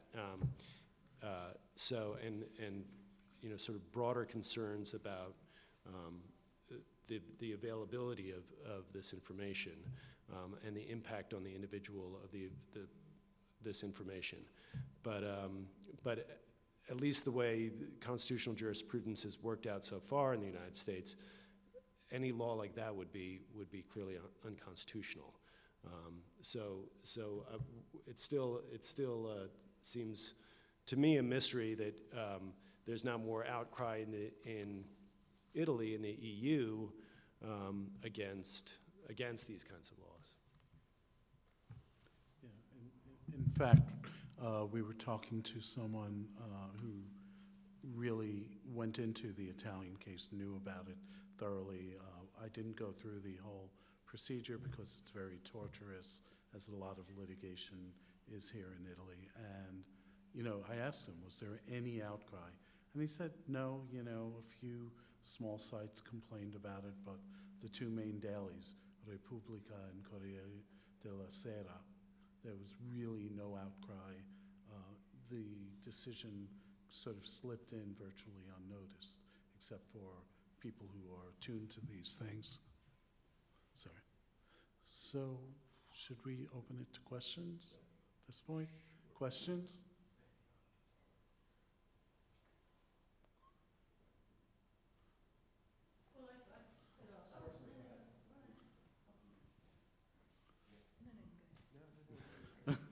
Well, it was as much an observation. I don't know if you would agree with it. I mean, you know, this drive towards privacy, you know, in the face of horrible intrusive journalists. I mean, one understands, you know, it's all done in the name of, you know, that poor individual. But the truth is, the only people who really, you know, utilize this sort of legislation are the rich and the influential. And so therefore, I think it's a false sense of protection that we're trying to bring in to protect poor individuals, whereas in fact it becomes a very lethal weapon in the hands of people who are able to command fleets of lawyers. Is that a fair point?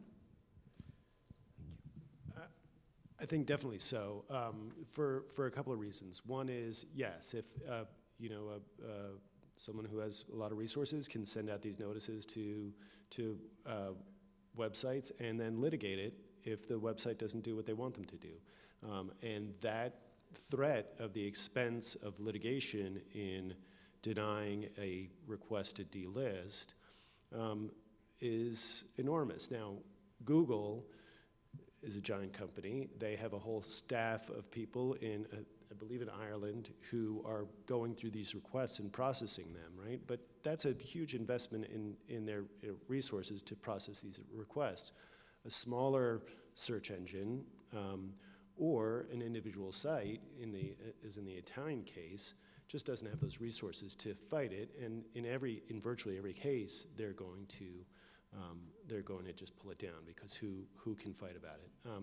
So I believe you're right that it will have this distorting effect and become an additional tool of the wealthy. And don't forget that in the EU, in certain countries, it's the reverse of what it is in American jurisprudence. Public individuals, prominent individuals, have greater protections than private individuals. In the United States, if it's, you know, there are different libel standards, right? And a public figure, what's the standard? It's got to be malicious. For defamation, it's actual malice, right? So false statement of fact about a public person, in order to sue and recover damages, you have to prove that the publisher acted with actual malice, which is a legal term of art that means that they either knew it was false at the time of publication, or suspected it was false, had real doubts about it at the time of publication. So that's for public persons. For private people, the standard is lower. It's sort of a negligence standard, or a New York State a gross negligence standard. Did they act reasonably as a reasonable journalist? Did they check sufficient sources? Did they seek out comment, things like that? Were they reckless? So a private person has greater protections in that case than a public official or a public person does. Again, that's the libel context, which is different, which, you know, we're talking about publication of false information. In the privacy area, it's publication of truthful information. So the standard is even higher in that case. Does it work? Yeah. I just wanted to ask, when it comes to class interests versus private interests, like I saw a case of a company of my area in northern Italy which asked to a specific site of a newspaper to remove an article about protests, about workers' rights. It was an old article. It was written about, I don't know, 5 years ago. But they said it still affected their business in terms of, monthly budget, sales, and this kind of stuff. And they had it removed, not from Google, but from the newspaper at the end of the day. So I just wanted to know if there is any case history in the US about that. How does it work? No, and you know, this is the interesting thing. I don't know if this is true, but somebody once explained to me the difference for the European view of privacy issues than the American, and it's because of, you know, World War II, the European experience with use of information about individuals has been much more sinister than in the U.S., right? Categorization of people, putting them on lists, things like that, has a much more sinister connotation in Europe than it does in the U.S. We just haven't had the same historical experience that you have. But on the other hand, and so this is what somebody once told me the rationale for it and the emphasis on privacy is in the EU. On the other hand, you also have a history that you want to remember, right? So I know that Volkswagen has been upset when people have published stories pointing out that they sold cars to the Nazis, right? But it's a historical fact. I mean, you can't, there are lots of businesses that did business with the Third Reich, and that shouldn't be forgotten. That can't be forgotten, right? We can't allow companies or individuals to whitewash their reputation, and it strikes me the same thing. Yes, does it harm their business? Probably, yeah. Every time somebody brings it up, people feel badly about it, and maybe it harms their business, but it's part of our history, and I don't know how we could ever decide that should be erased, or we don't need to think about that anymore. And the same thing from an American standpoint applies to individuals. Yes, do I love everything I've ever done in my life? No. Do I want everything that I've ever done in my life published? No. But people have histories, and if they were newsworthy at the time, it seems strange to me to wipe that away. That said, a few companies have tried to sue using what they said was product disparagement. An unfair criticism of the composition of McDonald's hamburgers or Monsanto's seeds or whatever. That's been tried. The other thing that's been tried in the United States and is half succeeding in certain jurisdictions is, they're reacting to PETA, People for the Ethical Treatment of Animals, right? And PETA and other activists have been showing videos on YouTube of the horrible treatment of farm animals. And states like Iowa have been passing laws criminalizing that sort of trespassing and videotaping. It's not quite, they haven't really been successful, and PETA has a really good litigation team that has been battling these laws, but it's coming from a different way, but it's sort of the same thing as that company in northern Italy. Yeah, and again, to be absolutely clear about this, in the U.S., journalists are subject to the laws of general applicability, right? That's the way we phrase it. They're not exempt from laws, and I think part of the concern about the reaction to First Amendment, pro-First Amendment kind of positions is that there's a sense that we're granting reporters special privileges, which is really not the case. So journalists can't trespass, just like nobody else can trespass.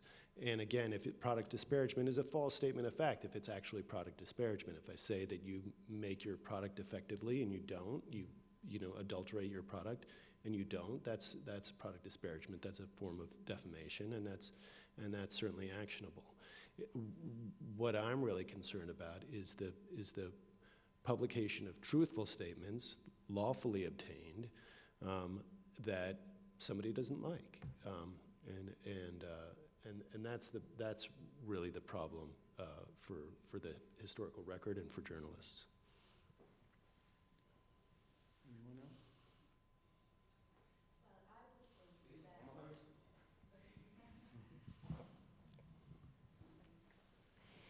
I was thinking that in Italy we really like to forgive and forget, also thanks to the Catholic tradition that is really eradicated in our country. And I wanted to ask if, in your opinion, the impossibility to be forgot, could affect also the moral conduct of a country. That's a big question. mean, to me, once again, if you can erase your past, that you've done something terrible in your past, you've committed financial fraud, you've stiffed your contractors, you've lied to people, whatever it is that you've done, if you're a prominent businessman, and you can have that wiped away, that's a greater risk to moral conduct than somebody being able to remember it and write stories about it without the threat of litigation. What strikes me is that in societies where there's been real division or warfare or things like that, actually reconciliation comes out through transparency. So you get truth and reconciliation committees in South Africa, in the Balkans, and so on as well. And actually reconciliation comes through opening up and publishing information rather than trying to bury it. So, I mean, I know those are very extreme circumstances, but I think an argument that says, in order to be able to forgive and move on and, get beyond these things, we better just bury this and erase them. Actually, I think there's, a lot of evidence that says reconciliation and forgiveness comes more from transparency and airing it and acknowledging it than from burying it. But that's rather a separate issue to the one we're discussing. Stevie Wonder said, change your words into truth and then change that truth into love, right? So, I mean, that's really it. You can't move to love if you haven't, really spoken the truth, so. I think this is the first panel I've had where Stevie Wonder is quoted as an authority, but I'll go along with it. He's an authority on everything in my book, so. Anyone else? Well, thanks. Thanks for coming.